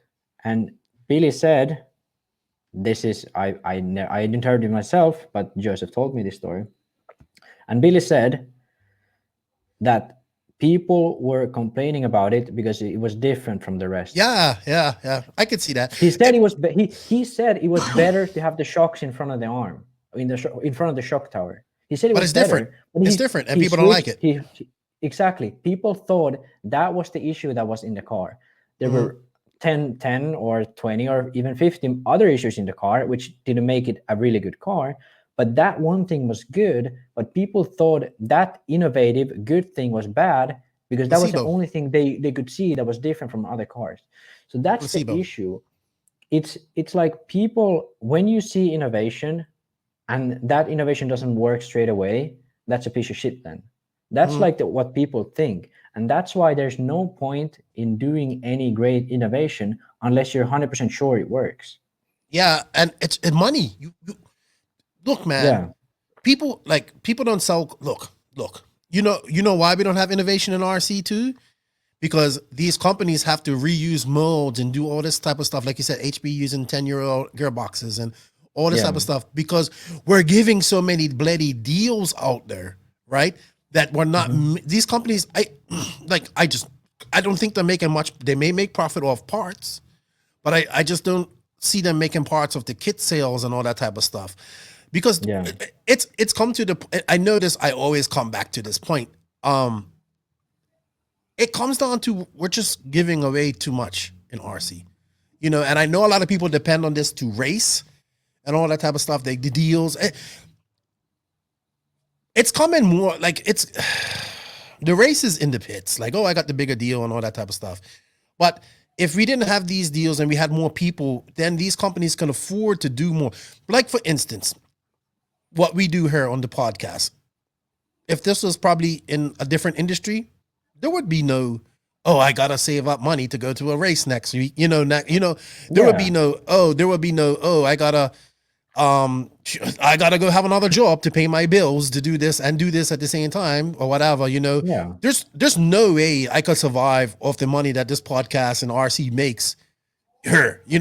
In DR probably, but obviously I have other income, rental income and stuff like that helps me out. I'm not making a lot of money, people, but my point is, if the racing side of the industry was bigger, this podcast would be bigger. I'll be like, hey, Max, here's some money for helping me this month. Stuff like that. You know what I mean? Yeah. Like Steve Mathis and all that type of stuff.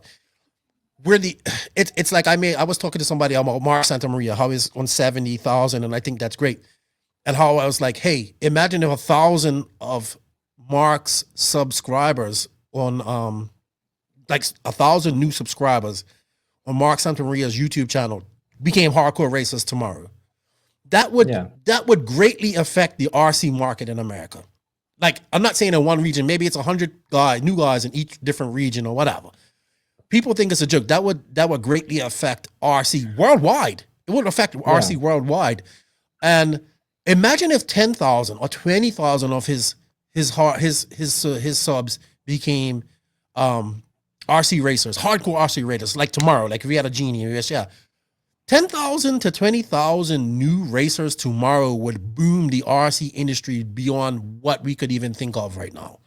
And people think, and that's not a lot of people. You know what I mean? This is how small our industry is. And I think it took me a few years to realize that. Like, I think I've finally come to that conclusion. Like, we're just so small that we're just too small. Like, where everybody has to, like, we're just, innovation costs money. Exactly. You know what I mean? It's a risk. It's something that these companies can't afford right now. You know what I mean? Yeah. They have to make a car that works right off the bat, and we do it to ourselves as racers. We want innovation, but don't change my deal. Yeah. You know what I mean? I still want my 75% off, but I want cantilever suspension. Well, it doesn't really work like that. Like, you know what I mean? Yeah. And I think the thing is, like, the way, if you actually want innovation, if you are an RC racer, you love RC, you want innovation, you're not a fast guy, you're not any podcaster or anything else. What you should do and what you can do, support stuff like RCGP. Why? Because RCGP is a place where these manufacturers can spend a lot of money and get the most out of it. When you're small, when you have 5 guys in a group, you don't all go out yourself and try to hunt for food or what the fuck you're doing in the forest. If you're 5 guys in the forest, what you do is you go together and you work together and you put all your eggs in one basket and try to make it work. Mm-hmm. What RCGP is just doing that. It's putting all of what our industry has into one basket in RCGP, and then with that money, you get most out of it. You get the best coverage, you get the best racing, you get worldwide racing, you get the biggest audiences, and with that, what you can start to do is trying to make your car the best just to win, not to sell, just to win. Because to win, if you win, you get more exposure through RCGP. So now, if we have RCGP that people appreciate, that people watch, that all the companies put money into and effort into and time into, you're going to start seeing cars that weigh like 3 kilograms. They have aluminum parts everywhere, like lightweight parts. They have titanium parts everywhere, lightweight parts. These cars are going to be going towards innovation. Some brand at that point will have to force themselves to put the money to develop and cantilever system to find that lower center of gravity on the car and find that time on the track. And when the guys develop it and drive on RCGP, then they can make it out so that people can release it for sale. But now there's no incentive to do that. If you want to win the worlds, yeah, nice, but it's okay to win local races and sell the cars. You don't need to win the worlds. But when RCGP has such a large audience that you can get, let's say if you win RCGP, you sell 1,000 cars. You got to put a lot of money into that car. There's an incentive to put a lot of money into that car, and then you will have cantilever suspensions and whatever. But now, if you win the worlds, you maybe sell 100 cars, something. Not even that. 100 cars stops in the world. Okay, yeah, I agree with you there. I also, my closing statement on this will be, I think we're gonna have innovation come not in chassis and I talked about this earlier, and I had an epiphany when I was doing the interview with this guy Joel. I think what we're going to see is innovation in a way that makes you a better racer, and that isn't equipment.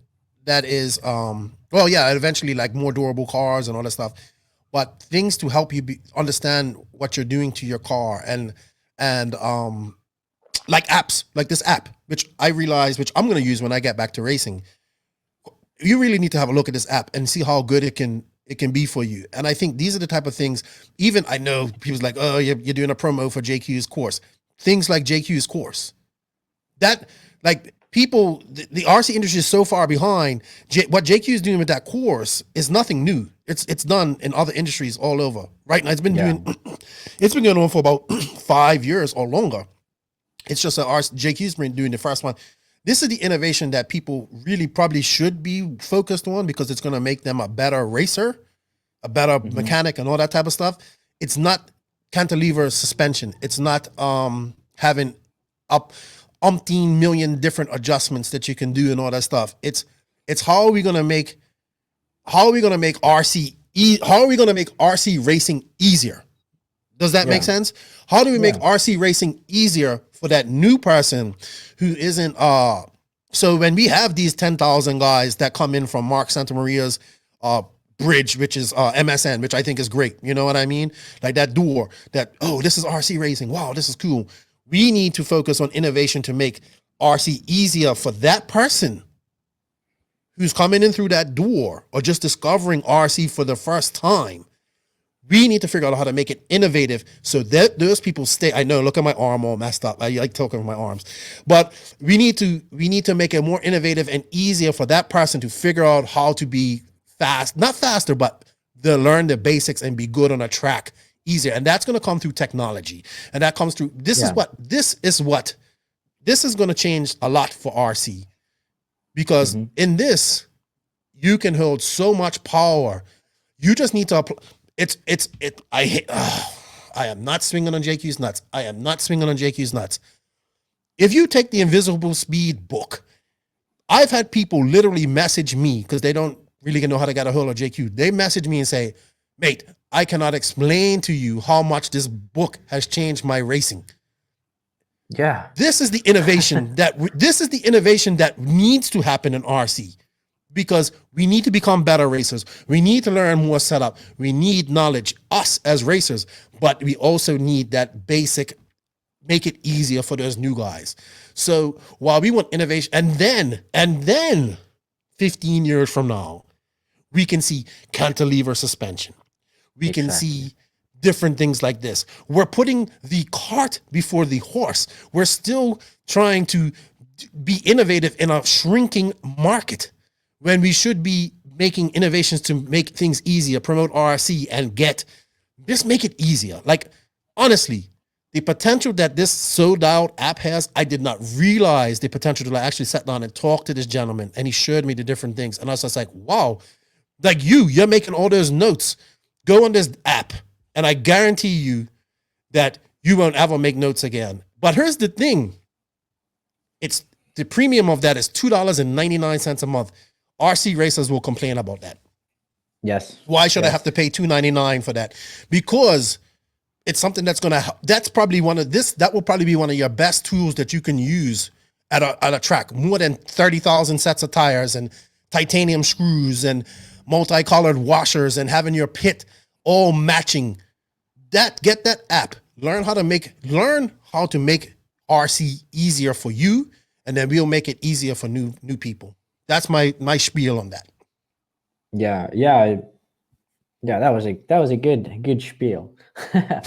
What I'd still add is, I said support RCGP and stuff, and the reason why I believe JQ, and I know for myself, been arguing for changes in EFRA, changes in race time entertainment, changes for Joey's races, changes in ROAR, it's because to get this innovation, which I want to be an RC car designer, but there's no point to be an RC car designer because you work your ass off and you get little to no money. And most likely you even cannot do the things you really want to do because you don't have enough money in the company.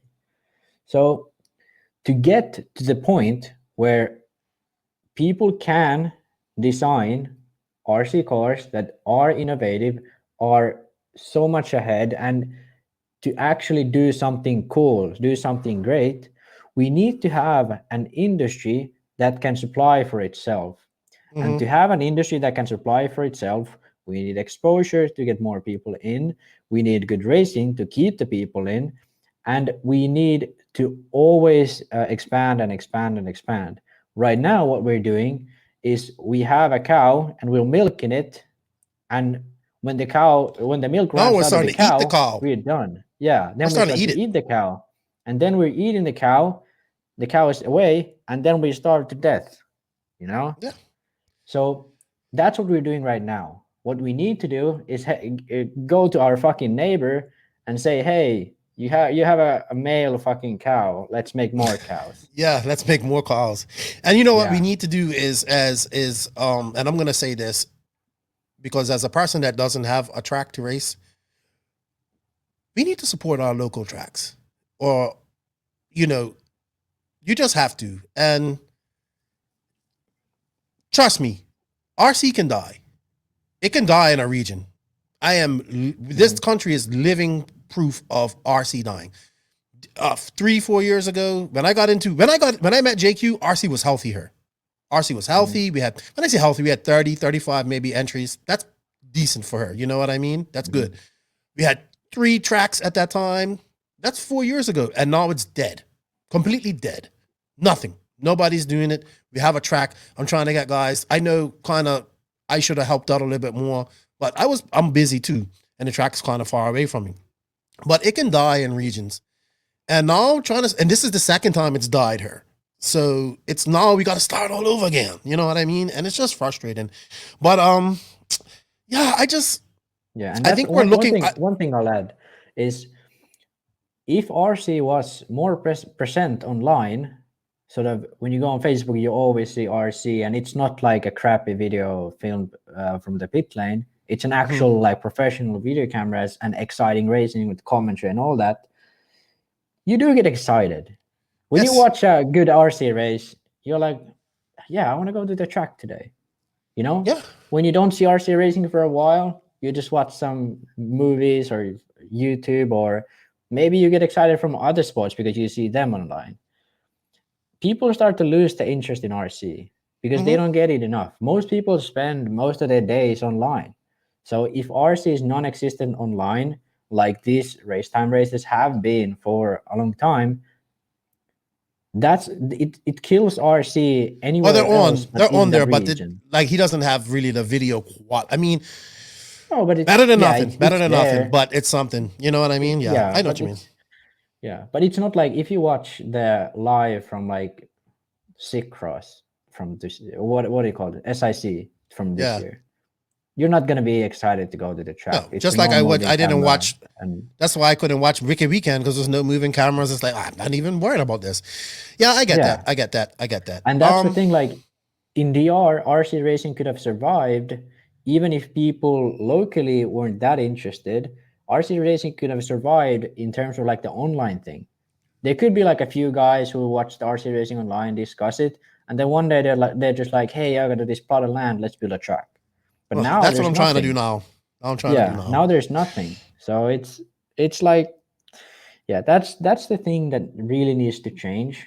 And when that changes, then we get the innovation. And that's why me and JQ and you have been very vocal about and criticizing all these companies that control racing in RC. You know, these Race Time and Joey, they can make RC whatever they want it to be, really. If Race Time and Joey quit right now, what would RC racing in America look like? I think somebody else would kind of bleak. Somebody else would do it, but it would take. I think we'd see. I'd see. We have more club races, and I actually think less big races might be good, but it wouldn't be exciting. We wouldn't have no online stuff, and we wouldn't go no further. You know what I mean? We would have less promotion, actually. Yeah, but and we didn't even get enough promotion out of this. Do you think someone like Brandon Rose or Tyler Jones would race if there were no Race Time or Joey races? Do you think they would go to school instead?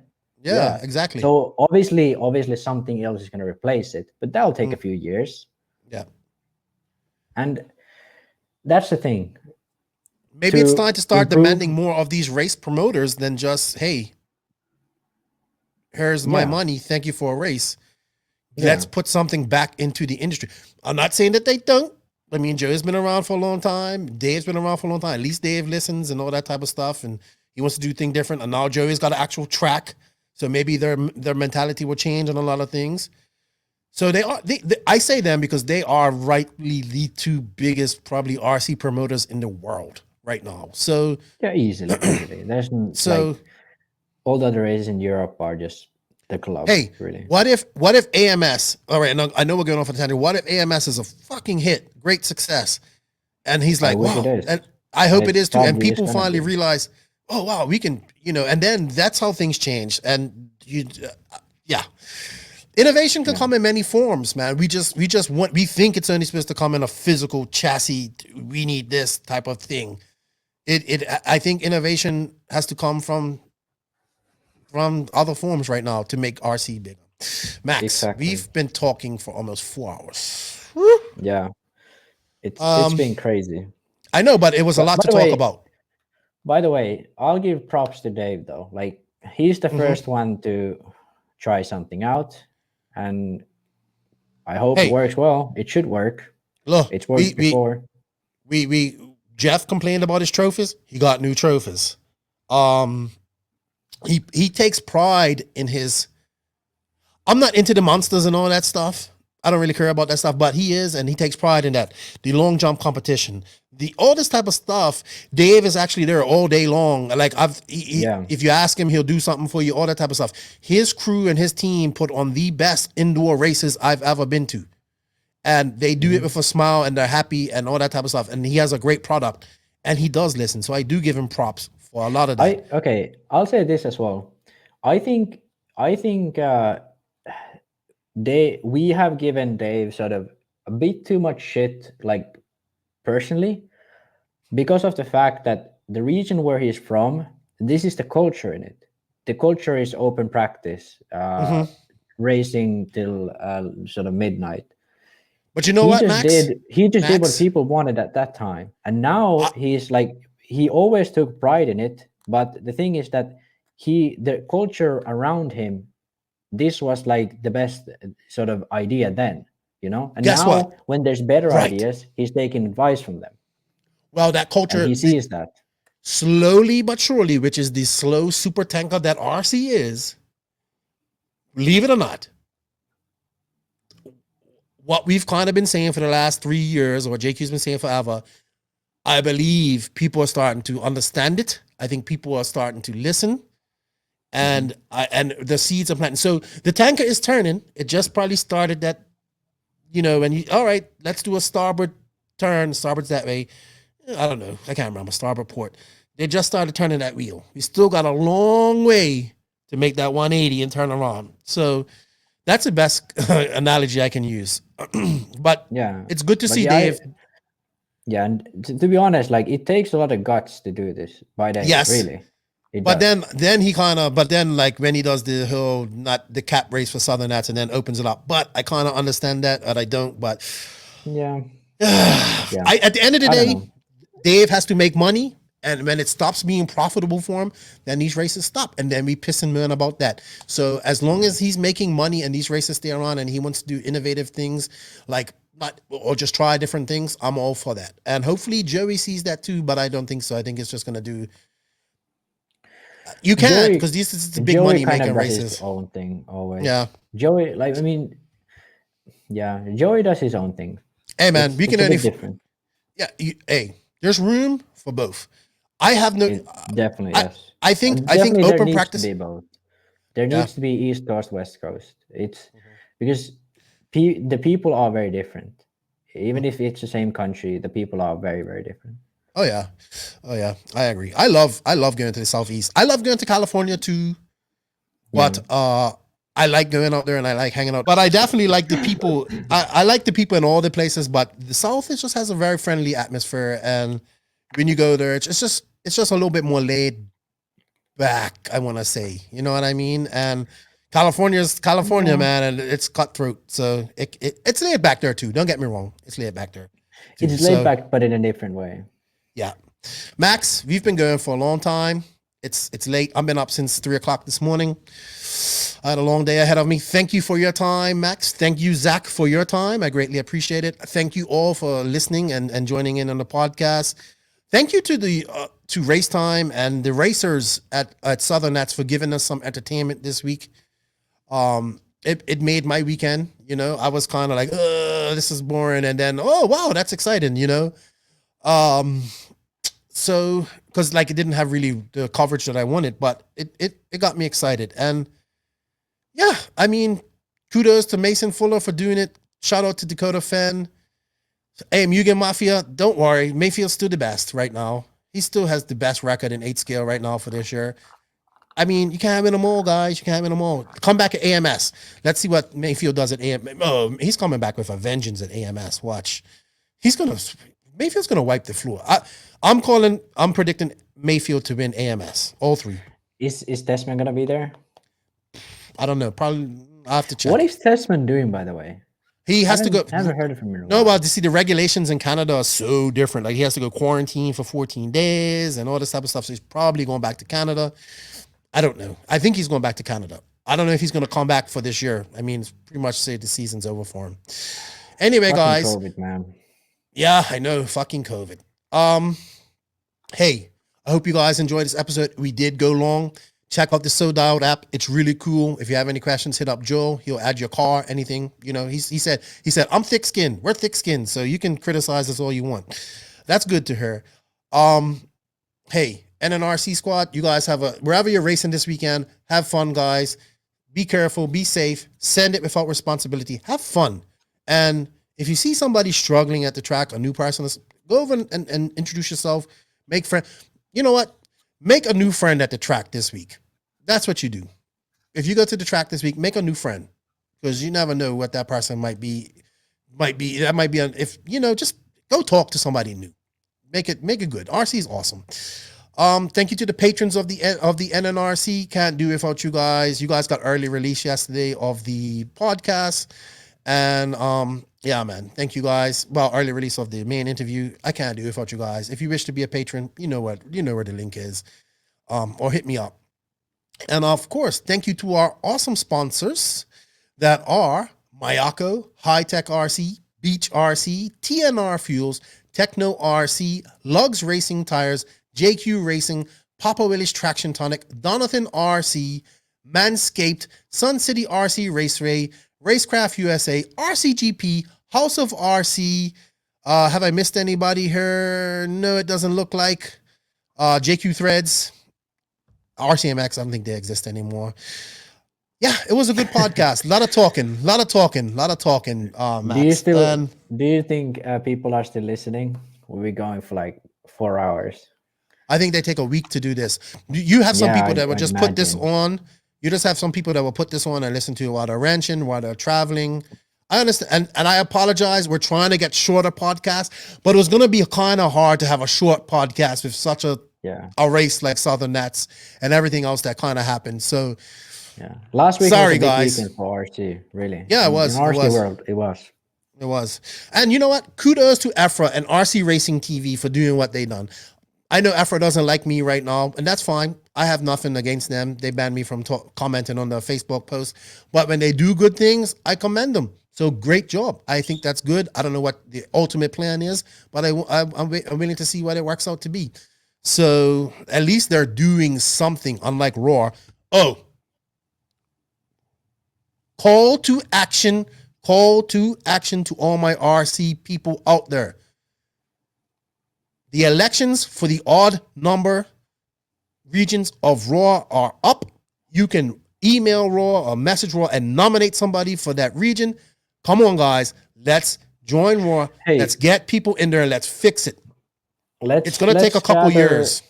Let's gather a list of like sort of 1 or 2 candidates from each region that we. I'm going to post up the region. I'm going to post up the map actually today or tomorrow. We need to endorse these people. So I agree. People who have the same ideas as us, who have the willingness to work for RC and have the passion in RC, please make yourself visible, because it's the best to make you be there instead of the old guard.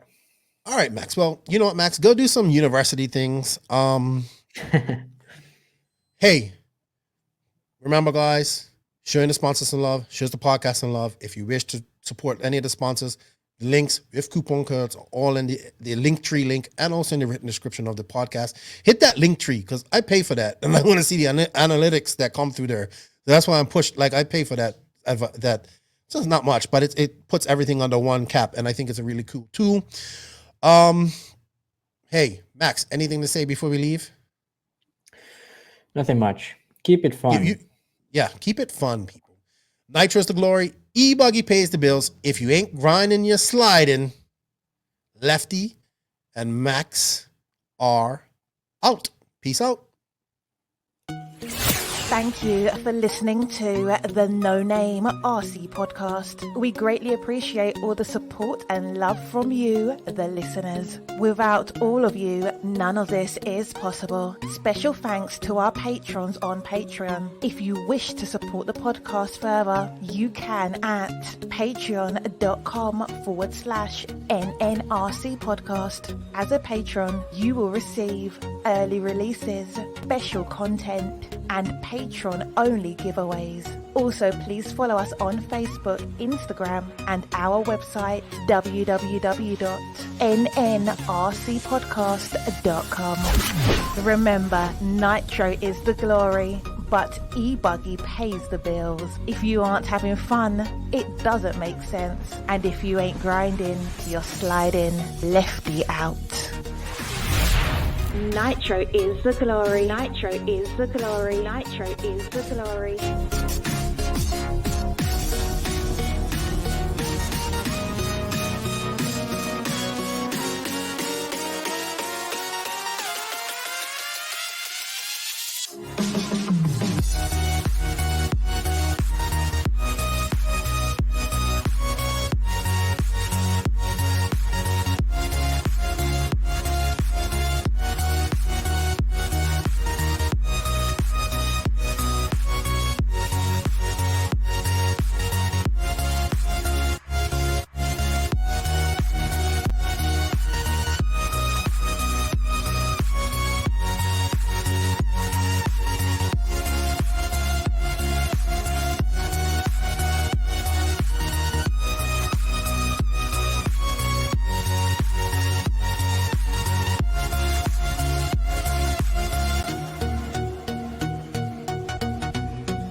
That wasn't so bad.